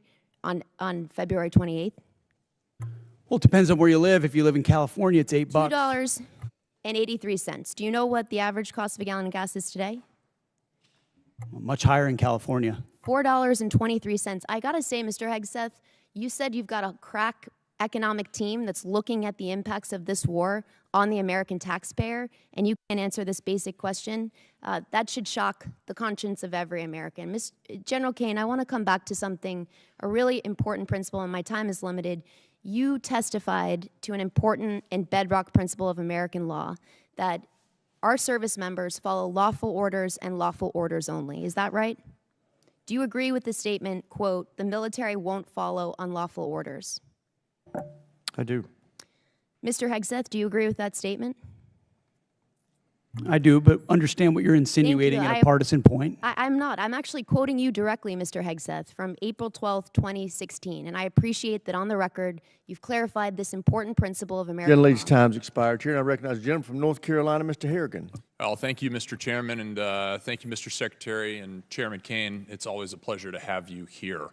I'm going to fall in line with the chairman's earlier statements that we can do whatever we want with our 5 minutes, and I'm going to give you all a break from the conflict here, and I'm going to tell you a story, and it's a story that's important to me. And I'm going to start with a proposed citation. And it's a rare point of personal privilege for me to do this, but I have an ask of you. But I'm going to start with a proposed citation for a Medal of Honor award upgrade from a Silver Star. Sergeant First Class Thomas J. Grasso distinguished himself by acts of gallantry and intrepidity above and beyond the call of duty between September 29, 2015 and October 4, 2015, while serving as a senior communications sergeant, Operational Detachment Alpha 3133, Advanced Operations Base North, Special Operations Task Force Afghanistan, in support of Operation Resolute Support. Sergeant First Class Grasso was part of a small Special Forces element that seized Kunduz, a provincial capital of over 300,000 civilians, from the Taliban. Outnumbered 60 to 1, The U.S. Special Forces element faced an overwhelming enemy force of 2,000 confirmed Taliban fighters. On September 29th, facing a Taliban advance on Kunduz airfield, Sergeant First Class Grasso established a sniper overwatch position in the air traffic control tower. With enemy fire converging from 3 directions, Sergeant First Class Grasso risked his life to engage a hostile anti-aircraft team, successfully clearing the way for air support. On September 30th, fighting through relentless ambushes on their subsequent movement into the city, Sergeant First Class Grasso repeatedly dismounted his vehicle while exposed to intense enemy fire to engage insurgents and shield the convoy. During one encounter, while under withering enemy fire, he disregarded his own safety, maneuvered into the kill zone of a complex near ambush, saving the lives of 5 trapped Special Forces teammates, 1 Romanian partner, and their interpreter. Sergeant First Class Grasso again came under heavy machine gun fire when he dismounted to direct the element to the city compound. To enable the remaining element to safely enter the compound, he effectively returned fire and suppressed the enemy positions. From October 1st through 4th, Sergeant First Class Grasso anchored the defense of the compound, absorbing the heaviest concentration of enemy fire. He repeatedly subjected himself to heavy machine gun and rocket-propelled grenade fire from distances as close as 15 meters, repelling dozens of enemy attacks. On October 1st, a rocket-propelled grenade directly hit his position, inflicting a traumatic brain injury. Bleeding, disoriented, and going 60 hours without sleep, he checked on his teammates before returning to his exposed post. From there, he single-handedly neutralized continuous waves of attackers, attempting to detonate vehicle-borne IEDs, forcing the enemy to request a temporary ceasefire. During a subsequent rocket-propelled grenade attack near his position, he eliminated a follow-on explosive-filled rickshaw, preventing a perimeter breach. As the fight wore on, the enemy began throwing hand grenades into the compound from an adjacent building. Sergeant First Class Grasso ran through the blast to hurl grenades back, then established a clear line of sight from an exposed staircase to enable his command to call in a danger-close F-16 strafing run, bullets hitting 15 meters from his position. When partner forces were decisively engaged, without sufficient ammunition outside the perimeter, he maneuvered, without regard for his own safety, under devastating fire to resupply their position, and employed accurate sniper fire, destroying another advance. On October 4th, he unhesitatingly stepped into the enemy's line of sight to destroy the fighter preparing to fire a rocket-propelled grenade at 2 trapped teammates. Throughout 130 hours of grueling, sleepless combat, Sergeant First Class Grasso's extraordinary heroism, unwavering dedication to his teammates, and complete disregard for his own life ensured the recapture of Kunduz with 0 friendly personnel killed in action. As these severe conditions took a toll on the element, his ability to fight through a traumatic brain injury with indomitable will and lethal precision inspired those around him. Sergeant First Class Thomas J. Grasso's heroism and selflessness are in keeping with the highest traditions of military service and reflect great credit upon himself, his unit, and the United States Army. I'm asking you to direct the board chair of HRC, Awards and Decorations Branch, to board Sergeant First Class Thomas J. Grasso's packet. I know these things to be true inside of this packet because I was there. And I'm here today only because I was one of those 5 that he rescued out of that near complex ambush. And I'm grateful for your service to our nation. Congressman, Thank you. We'll do it, and I'd love to meet the Sergeant First Class. Thank you. I think the gentleman yields. The chair now recognizes the gentlelady from Maryland, Ms. Elfreth. Thank you, Mr. Chair. I want to start by thanking SEAC ISOM and General Caine for inviting a number of us to the Pentagon last week to talk about the 1.8 million enlisted service members we have, the challenges and opportunities that we can work together. Every base that I go to internationally and every single major military base in Maryland over the last year, I insist on meeting with service members and hearing what we can all do better, Mr. Secretary. I want to assure you I insist on those meetings.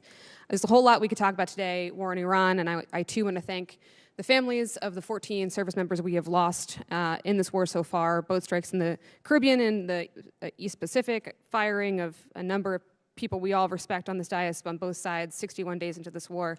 But I want to start with those quality of life issues, Mr. Secretary. A number of members of this committee met with survivors of sexual assault at Fort Hood, enlisted members and family members.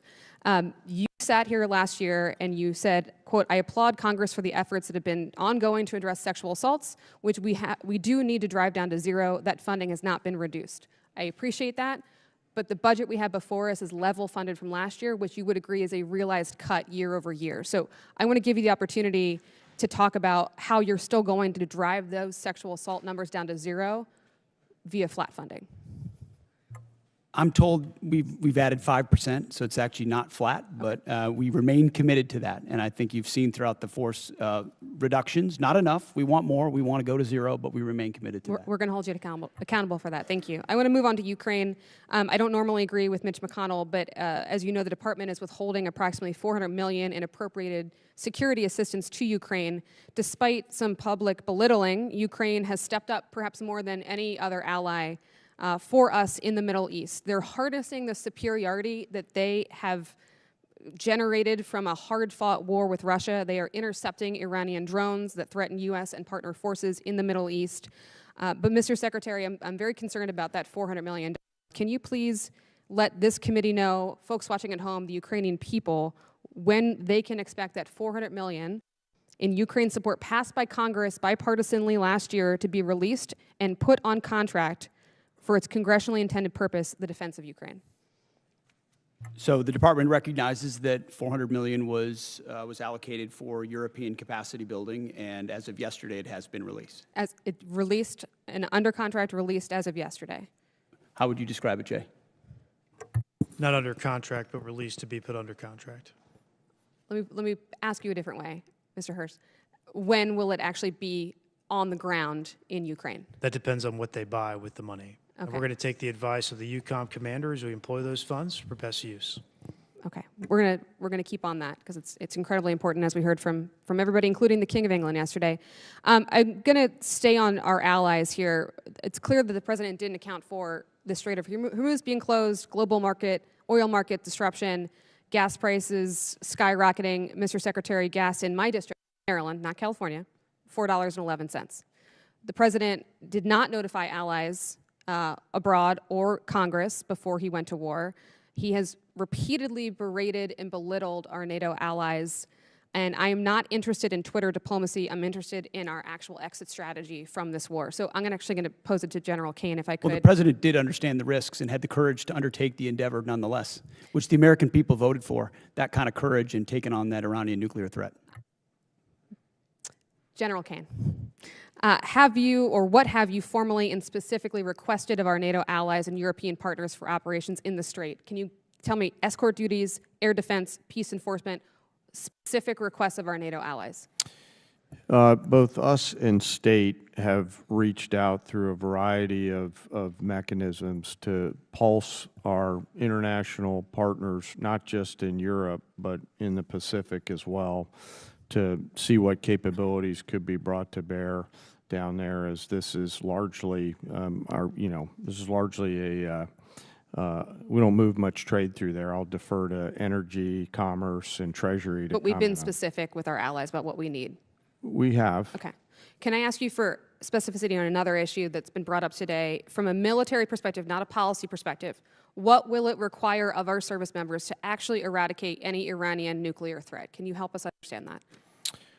There's such a wide range, ma'am, of options in there, all of which are classified. It would be out of my swim lane, but we always deliver the full range of options, the associated risks, and the advice to go do the things that we would be asked to do. There's many.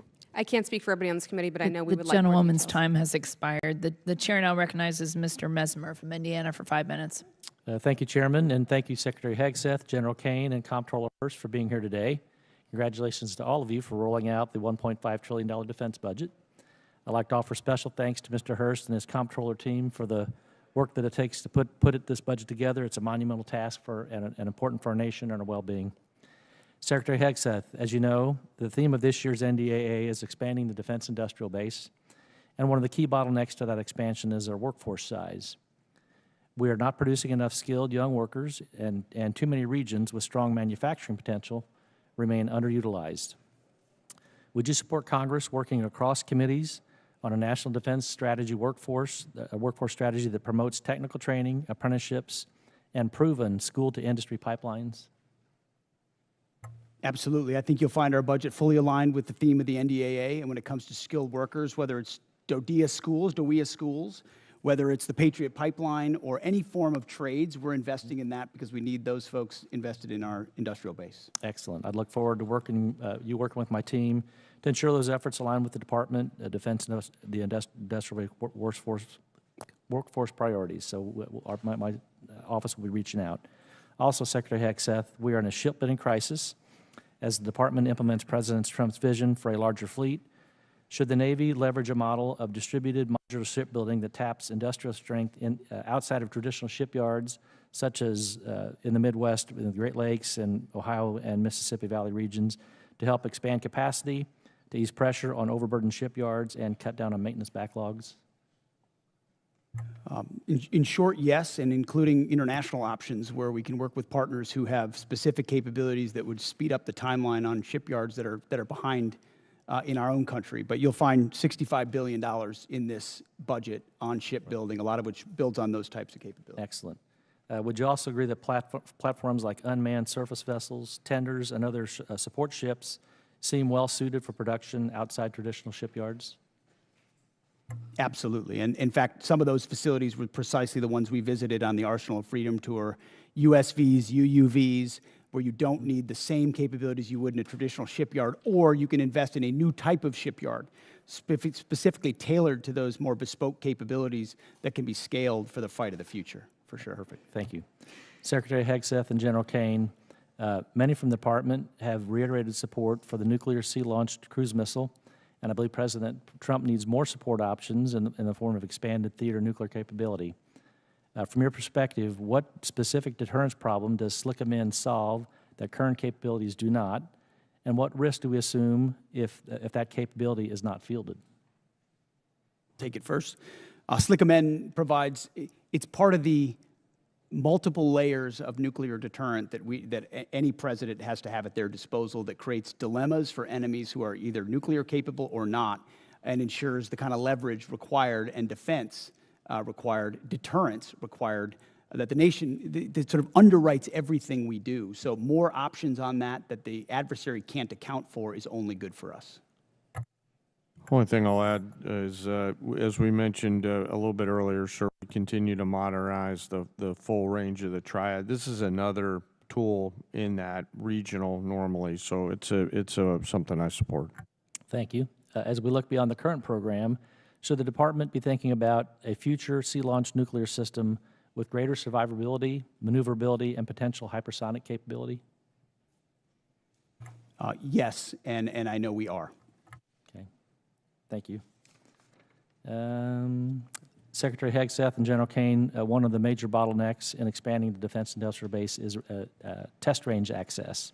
Companies are waiting too long for range time, and that slows fielding at speed modern conflict demands. What is the Department doing to expand and modernize the testing architecture? $5.2 billion worth of investment, but I'll tell you, when we sit with industry, and I simply ask the question, what can we do for you? How do we empower you? Test ranges come up almost every single time, and the limits and the timeline limits they create. So we're trying to blow that open and create a lot more options for them. Okay. Thank you. Secretary Hegseth and General Caine, I'd like to extend an invitation for both of you to come and visit Naval Surface Warfare Center Caine and see what a great work is being done in Southwest Indiana to support the warfighter and ensure our military edge. And with that, I'll close and surrender the rest of my time.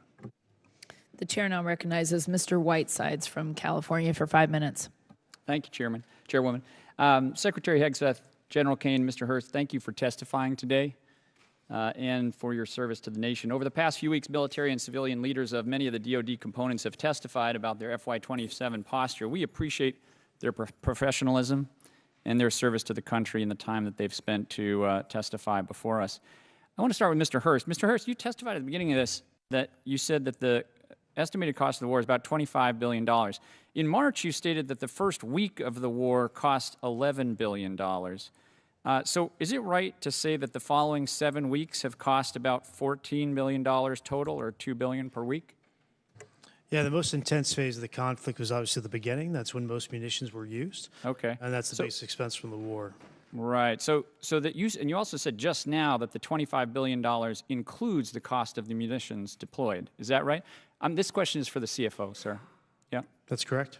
Okay, so I guess I'm confused then. It makes sense that if that's the cost, then the cost to refill those stocks would be no more than $25 billion. Am I right about that? When we estimate cost of the conflict, we're using current replacement cost for these weapon systems. Right, you're using current replacement costs. So it's frankly pretty surprising that the estimate for the supplemental would be $200 billion. You don't, if you'd like to explain that, you can, but. That's not accurate. We don't have an estimate for the cost. Okay, that's what's publicly reported. So it's good to hear that it's going to be less. Mr. Hurst, do you have Signal on your phone? I'm sorry, why is this relevant? Do you have Signal on your phone? What does this have to do with the budget? I'm going to take that as a yes. Mr. Caine, sorry, General Caine, do you have Signal on your phone? I do, sir, yes. Okay, so I want to talk about Signal. Last year, the Secretary and other administration officials discussed sensitive and almost certainly classified information about a strike in Yemen using the unclassified Signal app. Mr. Hurst, what's the current policy for Signal on official DoD devices? I'm the comptroller. I don't do CIO work. So therefore, it is allowed? Is that your statement, that it is now allowed to have Signal on your device? Mr. Whiteside, my statement is I run the budget for DoD. Yeah.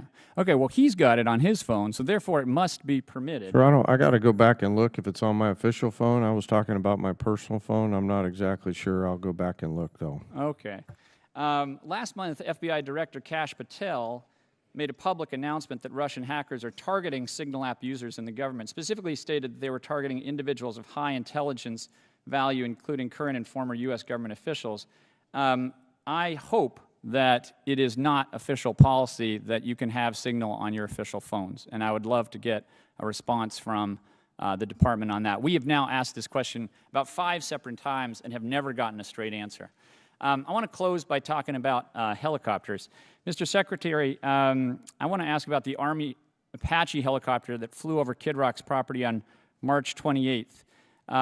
An investigation was launched by the 101st Combat Aviation Brigade Command Leadership, but before that review is completed on March 31st, you terminated it via social media post. Did you personally direct termination of that review? I did. Okay. Now, the president said they probably shouldn't have been doing it and that I'd take a look at it. So did you talk to the president before terminating that review?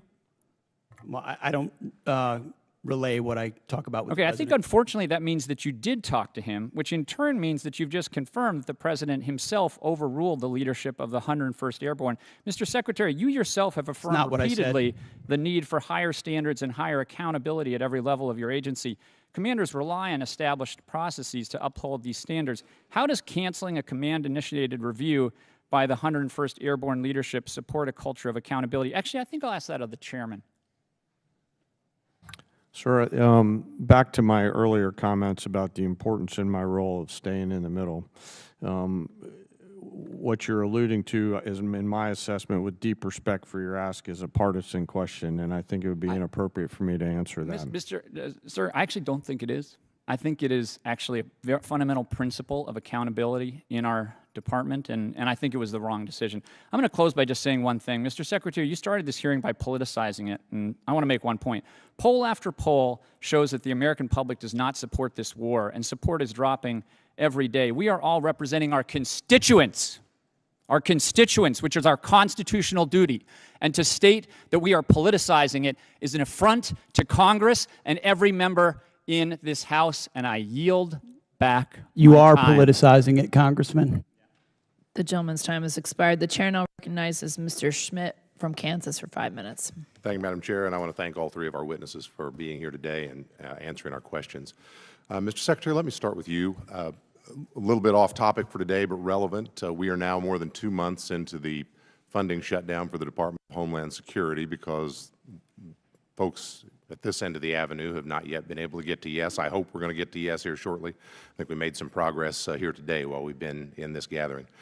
It's been necessary, as I understand it, for the administration to scrape out the pennies under the couch cushions in order to keep DHS running and honestly running not at full speed. Has your department had any role in contributing to the ongoing operations of DHS while things have not been funded? Well, I wouldn't comment on the status of DHS. I'll just say the ways that we cooperate with them have continued. I mean, look at the southern border and the 11,000 troops we have there, Task Force Southern Border, ensuring that our border is locked down. We've worked with law enforcement from day one on DHS to do that, just like we have with local law enforcement across the country. So obviously we welcome DHS funding, but in the meantime, we're going to protect the country, protect the homeland, and that's what we're doing with them. Do what is necessary. Very good. General, let me ask you, if it is more appropriate for the Secretary, we'll defer, but we've obviously been following with interest all of the developments and the publicly reported developments in Operation Epic Fury. There was some publicly reported activity a while back that I had reason to think might involve some Kansas service personnel. We didn't know from the public reporting. We have simply been trying to find out whether our folks were involved or not. We finally did get an answer. It took about 4 weeks, and when we got it, it was, for the most part, everything we'd read in the press, with one exception. It's a bit unsatisfactory when we're just trying to do our job and figure out whether our folks are implicated and whether we need to be doing something to help them, their families, or their folks back home. I know you take seriously the importance of providing that information, but can you just offer some reassurance that you do take those inquiries seriously and that that was perhaps not? We do, sir. I'm not exactly sure the situation you're talking about, but I'll get the teams together and figure out what broke down there and fix it. Appreciate it very, very much. Mr. Secretary, let me come back to you. In talking with Kansans who either have been deployed or are in support of folks who have been deployed, I am under the impression that there has been a particularly high, especially early in the operation prior to the ceasefire, particularly high amount of concussive activity, and that we might be well advised to be prepared when folks come home for concussive injuries, for combat-related PTSD, perhaps at levels we aren't expecting, at least those of us watching from the outside of the operation. Can you say anything either about that in particular or more generally about what types of health and post-combat related health issues we ought to be preparing for when folks come home from this operation in particular? Well, I know, Congressman, all of that is tracked very closely. As it pertains to this budget, there's $70 million for more research on that. But I would note that as it's tracked and identified, also 90% of those with injuries in this conflict have returned to duty. But that doesn't mean there couldn't still be a lingering effect, which is noted and will be continued to be tracked throughout. And can I follow on that? I appreciate that answer very much. With respect particularly to Guard personnel who have been deployed, and when they come back, they return to their civilian roles. They may be in communities far from a military post. They may be in communities that don't have dedicated health care services, that may be particularly focused on concussive damage or post-traumatic stress damage. Is there particular thought on things we ought to be doing to prepare to serve that population when those men and women come home?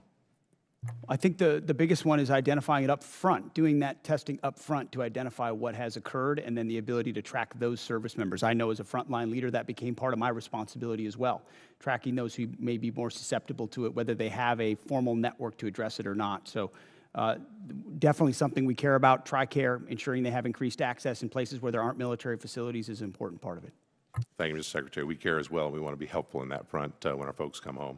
Last question, particular to some folks in Kansas. When you were here last year, Mr. Secretary, I talked about cooperation between the Veterans Health Agency and DHA and some work we've been trying to do at Irwin Army Community Hospital at Fort Riley. This committee and the Congress and the President enacted into law a provision that causes some cooperation between the two to happen, and we are very excited to report they're looking very good out at Irwin. The reason I raise this with you today, some of the folks who made that happen were the Commanding General at the 1st Infantry, General Roan, who's about to deploy to Europe, I believe in early June. His Chief Medical Officer, who's about to leave for a different assignment.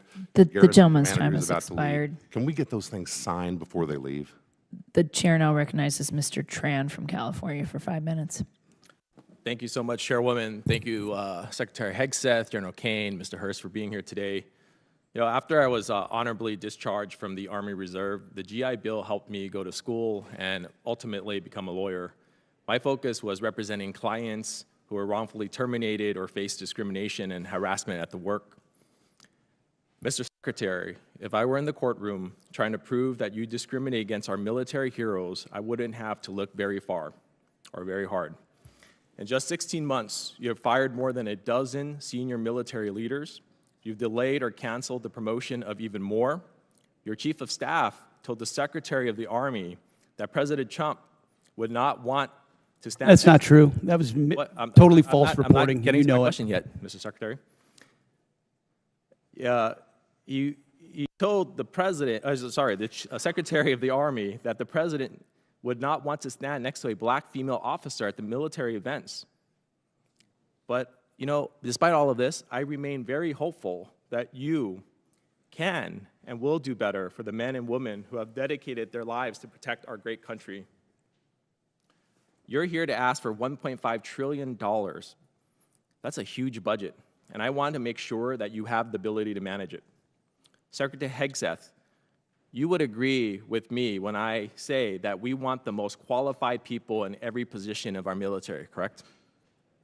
That's a question. Yes. Thank you. General Caine, you would want the same? Yes. Thank you. You know, I share the bipartisan concern about the firing of General George. And what I and the American people want to know from you is, did you ask the president for his permission before you fired General George, Secretary Hegseth? It is my responsibility to confer with the Commander-in-Chief on especially high-level personnel matters. And ultimately, I won't relay what was discussed, but he was aware of the action that would be taken. Okay, great. Thank you for that. And when you made the decision to fire General George, did you consult Secretary Driscoll? There had been multiple consultations over a year, yes. Do you and Secretary Driscoll have a good working relationship? Yes, I appreciate the work he's doing for the Army. And for the record, would you agree that Secretary Driscoll is doing a great job as the Secretary of the Army? I appreciate the work that the Secretary is doing and made the personnel change based on the Chief of the Army. In fact, he was so good that at his job that the president sent him to Ukraine to negotiate a peace deal. Do you know why the president chose to send him over you? I'm grateful that the president puts in players at key moments to advance policy priorities, and that's what occurred there, and I was very supportive of it at the time.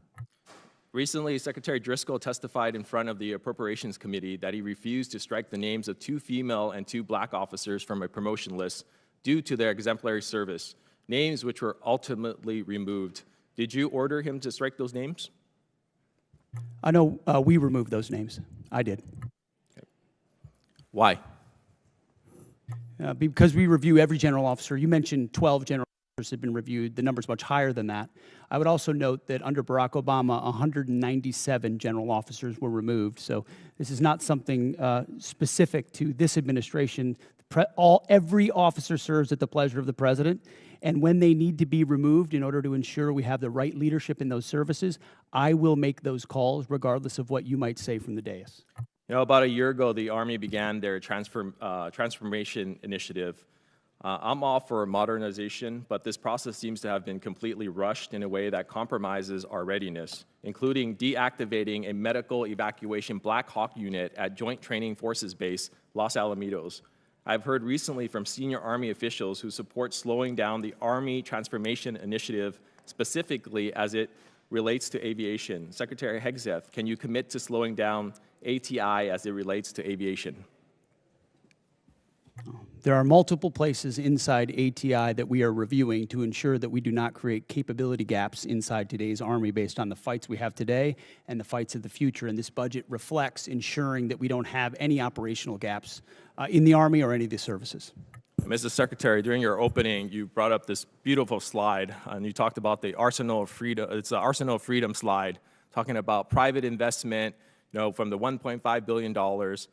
RTX was on there, Boeing, GE, L3 Harris, Lockheed.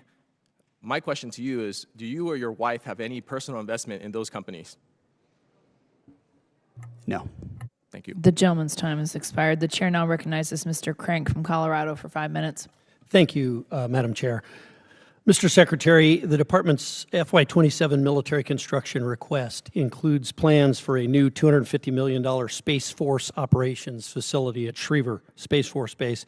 When constructed, this facility will support essential national security missions like Golden Dome, the National Reconnaissance Office, intelligence, surveillance, and reconnaissance missions, and other Space Command requirements. With a projected workforce that includes over 2,600 high-paying civilian jobs, how will the department compete with the private sector to recruit and hire the highly skilled talent needed for those positions? And how will the department work with El Paso County, which is my county, and the city of Colorado Springs, who strongly supported this administration, by the way, to meet the growing needs of the Space Force?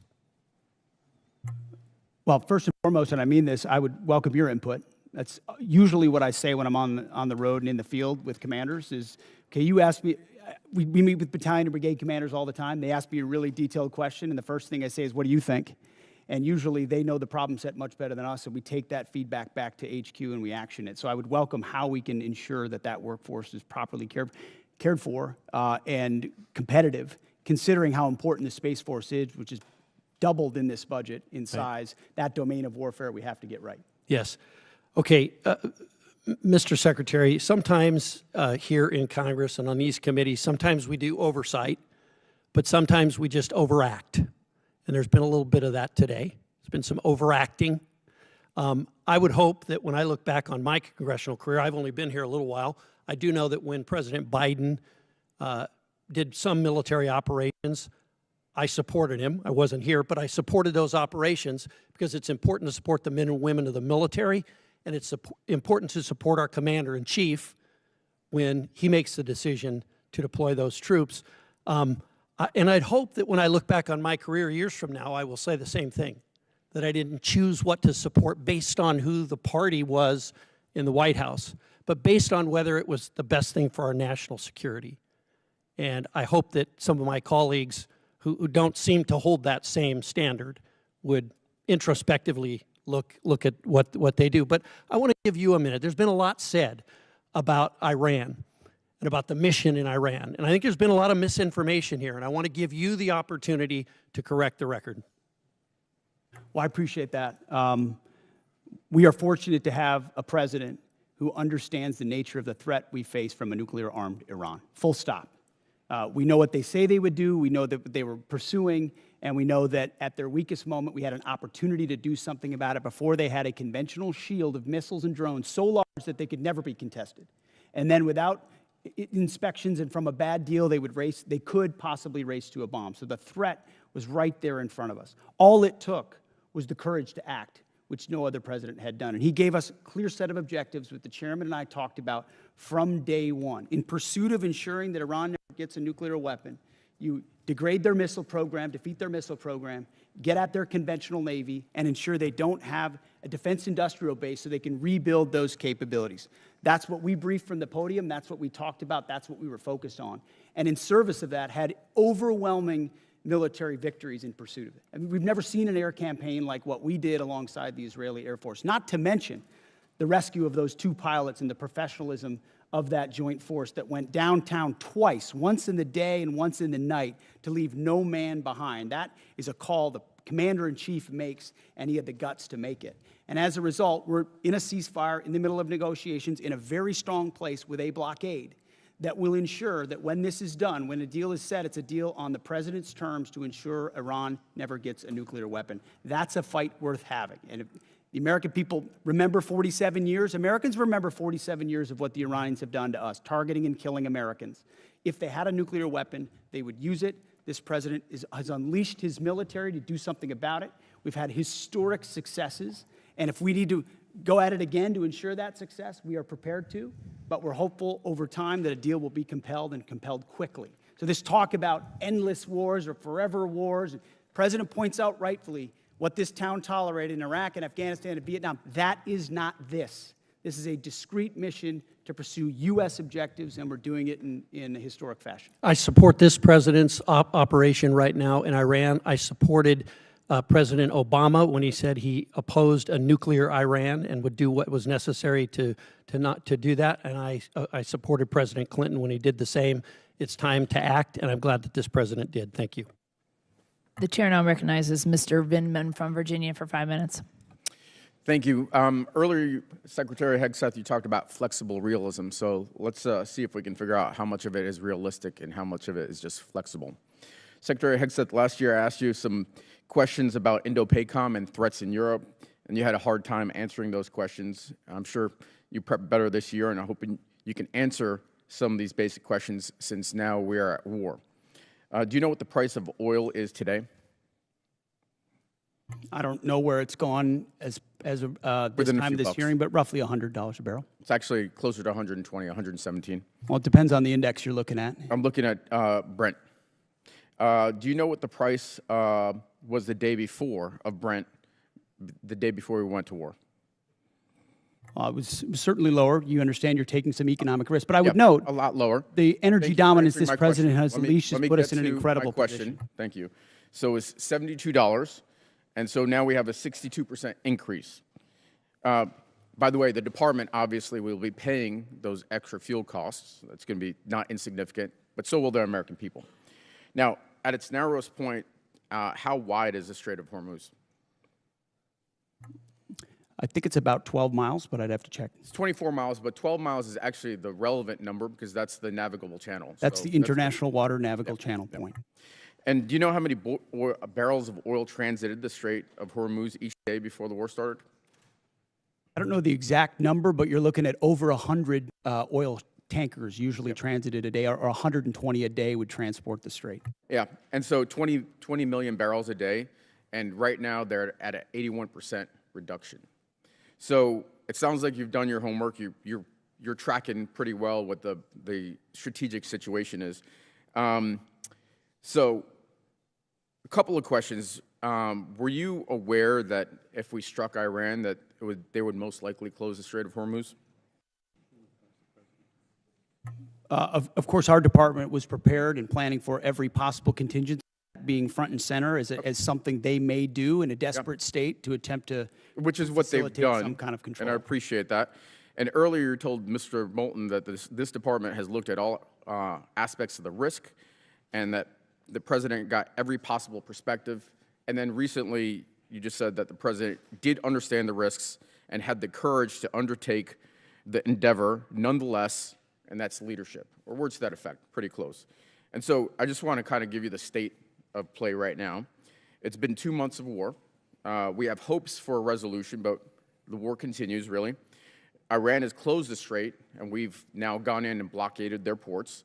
1/5 of the world's oil is unable to transit the strait, and the American people and the department are paying significantly more. And you also said that this is what the American people actually voted for. But actually, the American people voted for a promise not to get into Middle Eastern wars. And they voted for lower prices. And this is the exact opposite of what they got. So let me ask you this. The president ordered the strike, is that correct?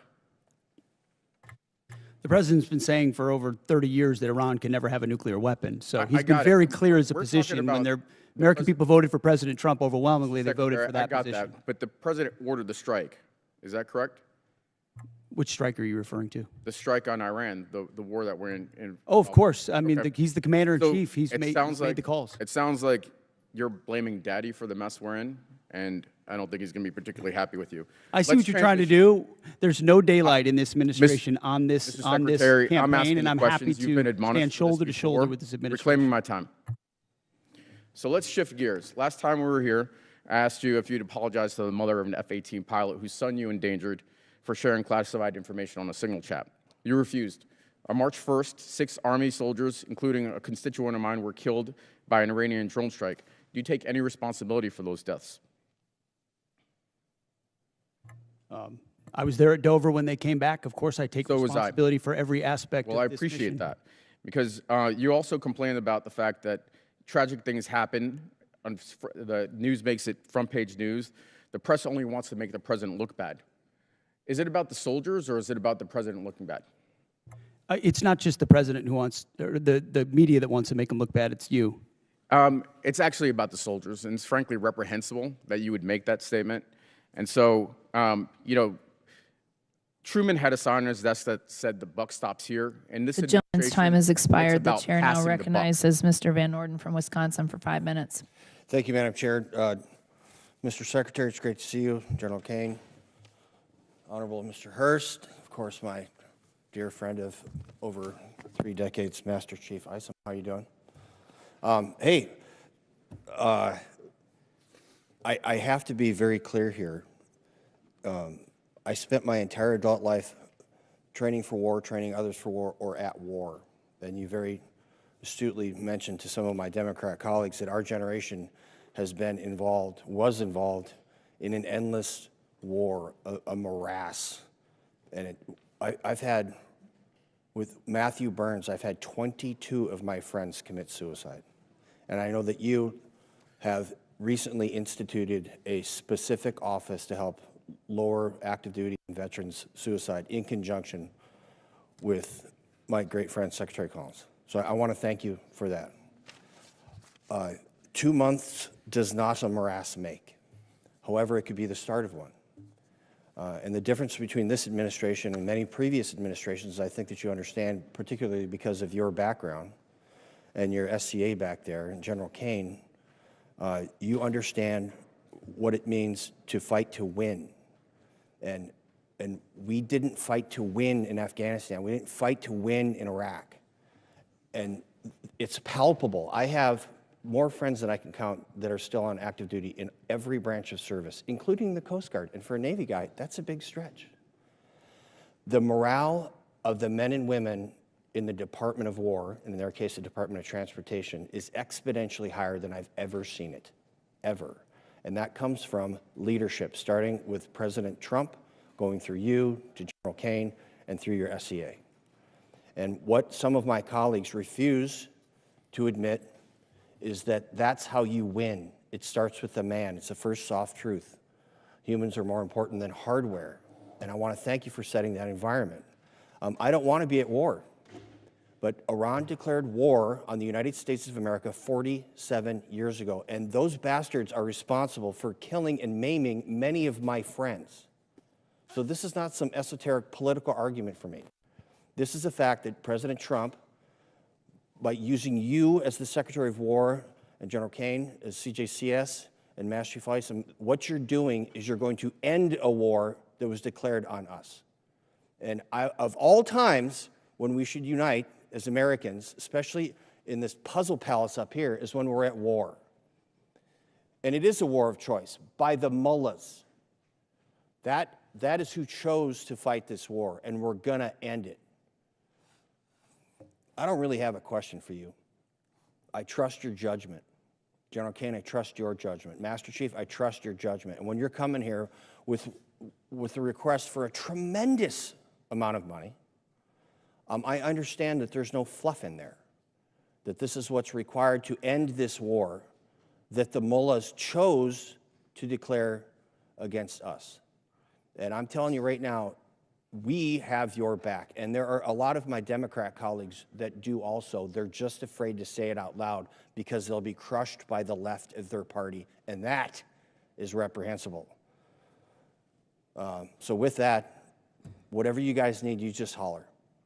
Okay, Mr. Secretary? I couldn't say it any better. Thank you very much, Congressman. You're welcome, sir. With that, I yield back. Gentleman yields back. Chair, and I recognize the gentleman from Missouri, Mr. Bell. Thank you, Mr. Chair. Mr. Secretary, I don't trust your judgment. You made the comment to my colleague that there's no daylight between you and the president, which calls into question your role and, again, accountability. And so I got to ask, has there ever been any time that you disagree with the president on this war or anything in general? I would never betray conversations that we've had. Okay, The commander-in-chief you can't even deserves acknowledge candid that discussion you've ever in even private. disagreed with the man, like his choice of tie, that dance, anything. You haven't disagreed on anything. I've never relayed the discussions I have with the commander-in-chief. Okay, because it seems to me that rather than being Trump's Secretary of Defense, that sounds like you're just being Trump's secretary. And we need someone who's going to be there that is actually advising, that is also pushing back when necessary and serving the country as opposed to the president. So you said you've never called him out privately or publicly, because we know that hasn't done. But have you ever said the words, and you don't have to tell me what it was about, have you ever said the words, Mr. President, I disagree with you? As I said, I don't relay the private conversations that a commander-in-chief You can't even acknowledge deserves. that, like if you've just said, Mr. President, you're wrong about this or you're wrong about that. You can't even acknowledge, you can't even admit that if that's happened. You can ask it again if you want, but I don't relay the private Okay, fair conversations enough. that a commander-in-chief The deserves. objectives of this war have constantly shifted and changed. You see that, though, right? Like, you can acknowledge that. Because 1 minute it was to dismantle the Iranian nuclear program. But how, I don't know how that objective has not now been the listed objectives as far as I understand. Then there was regime change. Trump even said when announcing the start of the war, the hour of your freedom is at hand. It's yours to take. He also posted on Truth Social in January, help is on the way, to the Iranians posting in the street. Do you still believe in this particular objective? The objectives have been clear from the beginning, and I've supported the president throughout in having the courage to take on this threat. Okay, so then let's talk about what else has he said. So let's talk about the Trump doctrine. So on November 6th, the president said he was all about ending wars, not starting new ones. Yet in the so-called doctrine, the conflict has not answered why we're in the war. The objectives have changed. We're not sure about the exit strategy. This, to me, is the definition of open-ended or forever war. And you cannot claim to end forever wars while engaging in one.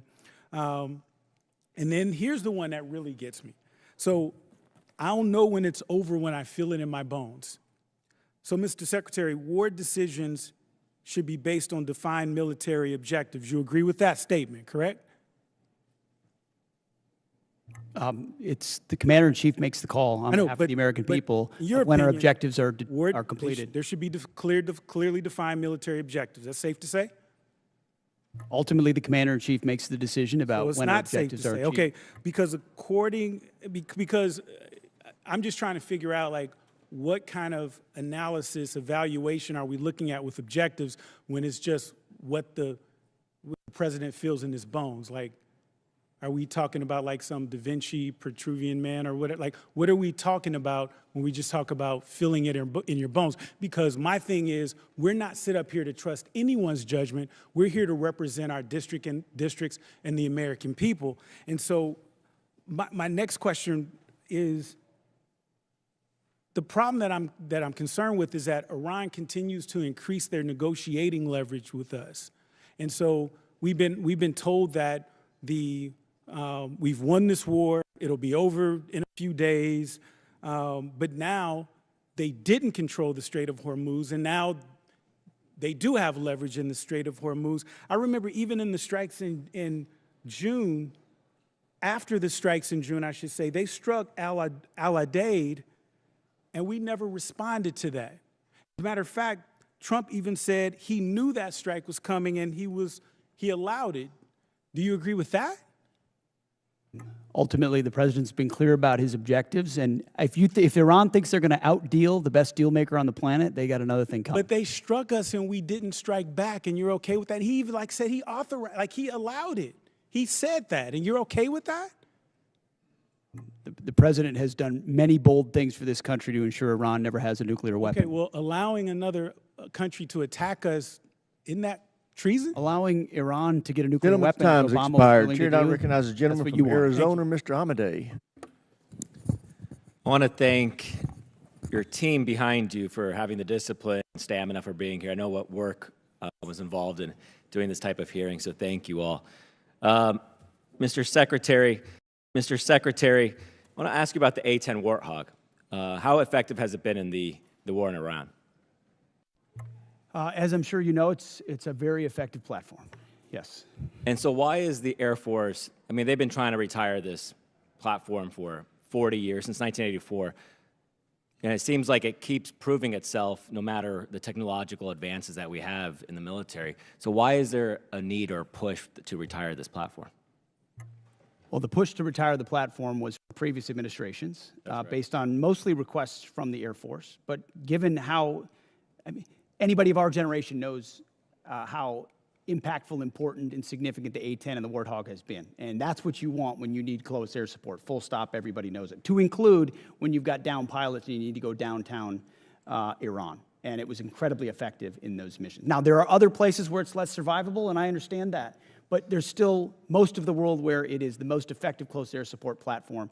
That's why I got with the Air Force Secretary. We extended it to 2030, and we're, per the President's guidance, going to look at other options, maybe other variants and ways at which we can keep the A-10 capability or platform on the battlefield for our warfighters who want that kind of close air support. Thank you. I appreciate that. Just, you know, as technology advances, sometimes we forget, sometimes the old school machinery we have works just as well. I know you just, you know, got the Apache helicopters. I mean, that's a 50-year-old frame. If you look at the AK-47s, my God, it's one of the most effective rifles, and from 1947. So I don't want to lose sight of that. You know, I think too much is spent on so many defense companies coming in here selling us the newest, greatest product, but warfare ultimately is about killing the enemy, and we know that Warhog does that. I want to shift focus a little bit to actually kind of old school as well. I know the SOF and PSYOP right now, there's been 3,000 positions cut, mostly on PSYOPs and civil affairs. How is, you know, I've been wondering, we have air superiority in Iran, and it seems like there's no internet connectivity in Iran. Are we doing any leaflet drops over there? We've explored a variety of different actions, many of which are classified, but that could restore additional communications capability to the Iranian people. I would love for President Trump's Truth Social post to be leafleted all over Iran, to be honest with you. I think that would encourage them to actually take to the streets. Moving to Iraq, I think there's budgeted right now about $118 million for the government of Iraq for the counter-ISIS mission. We know the problems that the Iraq government are facing right now. And you have personally said that you're going to certify, you know, the spending on it. I mean, do you think that this is an effective use of our money to give it to this government that we know is aligned with Iran and seems like it's becoming more difficult to deal with? It's very much an open question. We're paying very close attention to the new government there and the counterterrorism efforts, some of which have been successful over time and others of which have not in this conflict where Iraq has not stepped up in those efforts. And we're reviewing funding, basing every aspect accordingly, just like we did in Syria. The president directed that we leave Syria. We had 8 bases. We went down to 4, 2, and then 1, and now ultimately are in northern Iraq. And we'll review our posture throughout the region. Great. With that, I yield back, Mr. Chair. Chair now recognizes a gentleman from New Jersey, Dr. Conaway. Thank you, Mr. Chairman, and thank you and Ranking Member Smith for holding this hearing today. Thanks to the witnesses for presenting themselves to us to answer questions. At the outset, let me say that I'm proud of the work that our service members do every day to keep our nation safe, and I have profound respect for those who voluntarily put on the uniform to serve and protect our country. The Trump administration's reckless military actions are driving up costs for everyday Americans. This war, as you know, is not supported by a significant majority of the people in this country. The administration has increased military operations around the globe, including strikes in 8 countries, and the war in Iran is costing taxpayers billions of dollars. Estimates are by the time it's over, it could cost $1 trillion to the American people, a lot of that off budget. It's estimated that the first 6 days of the war cost around $12 billion alone, and we are now hitting 60 days of war fighting without a plan to exit this conflict. The administration has failed to transparently tell the Congress or the American people what the costs of the war are and why we are at war, and expects Americans to keep footing the bill. The comptroller has, and thank you for coming, sir, given us an incomplete number, and I understand we're in the midst of war and there's you do have some challenges in that regard. But Congress, I think, my colleagues would have appreciated a more thoroughgoing cost estimate so that we may properly conduct oversight as is our duty. I would agree with my colleague Ms. Goodlander about the Department sharing the full breakdown of the cost of this war and understanding where every dollar is going. That number does not likely reflect the full costs of war, as you know. There are many estimates out there that say that this war will cost much more than you and the administration are putting before the American people.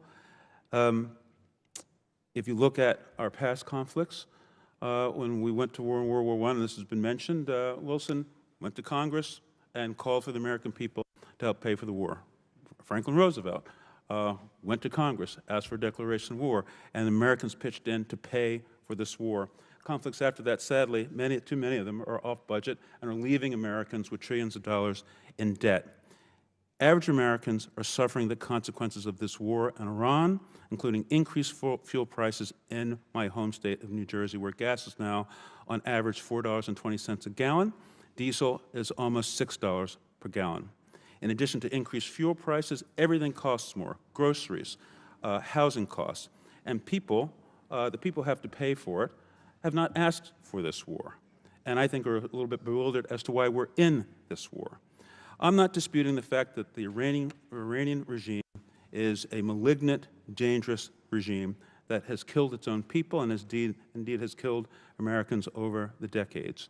I think where we disagree is what's the best way to get at Iran. Do we negotiate with them and control their access to nuclear weapons in a multilateral way that included even Russia in the deal and the agreement that President Obama brought forward, or do we go and try to and engage in a costly war in order to get at those nuclear weapons? I think that's where the principal conflict lies. How do we achieve the same goals, costly war or through negotiation?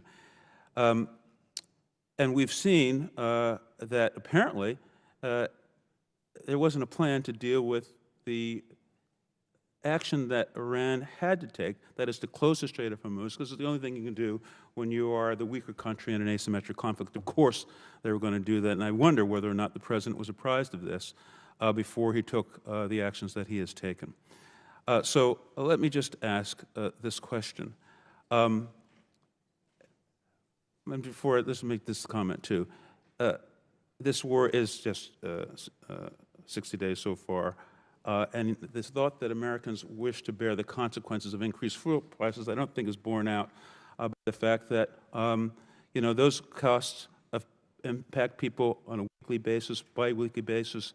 Mortgages come and have to be paid. Groceries have to be bought on a weekly basis. And those gas prices are squeezing the American public. So can you tell us whether or not there was planning to deal with in advance, to deal with the closing of the Strait of Hormuz, given the likely impact on world fuel prices? That will have to be for the record, because the gentleman's time has expired. Chair now recognizes the ranking member for any closing comments he may have. Well, first of all, I want to thank the chairman for conducting this hearing. Obviously, there's a lot of passion on both sides, a lot of partisan stuff being thrown around. I think on this committee, we're all trying to serve the men and women who serve us as well as we possibly can. You handled it very well in a difficult time. I appreciate the fairness of that. Yes, we have a lot of issues, but at the end of the day, the Iran war is the biggest issue that we face. And I hope that you gentlemen, would take seriously the concerns we have about where it's going and how it's going to end. Yes, it has not yet lasted as long as Vietnam or World War II, but we're also told it was going to last 4 to 5 weeks when it started. We were given an idea of what the mission has been. It's clearly gone beyond that. We did not contemplate that we would have, the Strait of Hormuz shut down, or that we would have to implement a blockade. So how we get to the result is something we really are going to want to hear from all of you about on a regular basis, and what role the service members who are over there, some 50,000, are going to play in that. And we all agree, Mr. Secretary, that Iran should not have a nuclear weapon. Is this really getting us there? That's the connection we want to see. And you can say, well, we had to start a war to stop the nuclear weapon. That in and of itself doesn't make it true. How is the war and the military action actually stopping that nuclear weapon? How does it put us into a better position? I think that's what we really need to hear, and what we'll have to continue to work on long after this hearing. But I thank our witnesses for coming before us. It is the democratic process. We're all part of a representative democracy. I have never met too many people at the Pentagon who loved coming over and talking to Congress. I get that. But I hope you understand how important and how necessary it is that the people's voices are heard, and we do have an opportunity to question and challenge the decisions that are made by our executive branches. We have a right to do under the Constitution, actually an obligation to do under the Constitution. So I look forward to continuing the conversation. I thank the chairman again, and I yield back. I thank the ranking member, and I thank the witnesses. Thank you for your service to our country. Thank you for 6 hours of tough duty, and you've done a great job. I want to end this hearing the way I started it.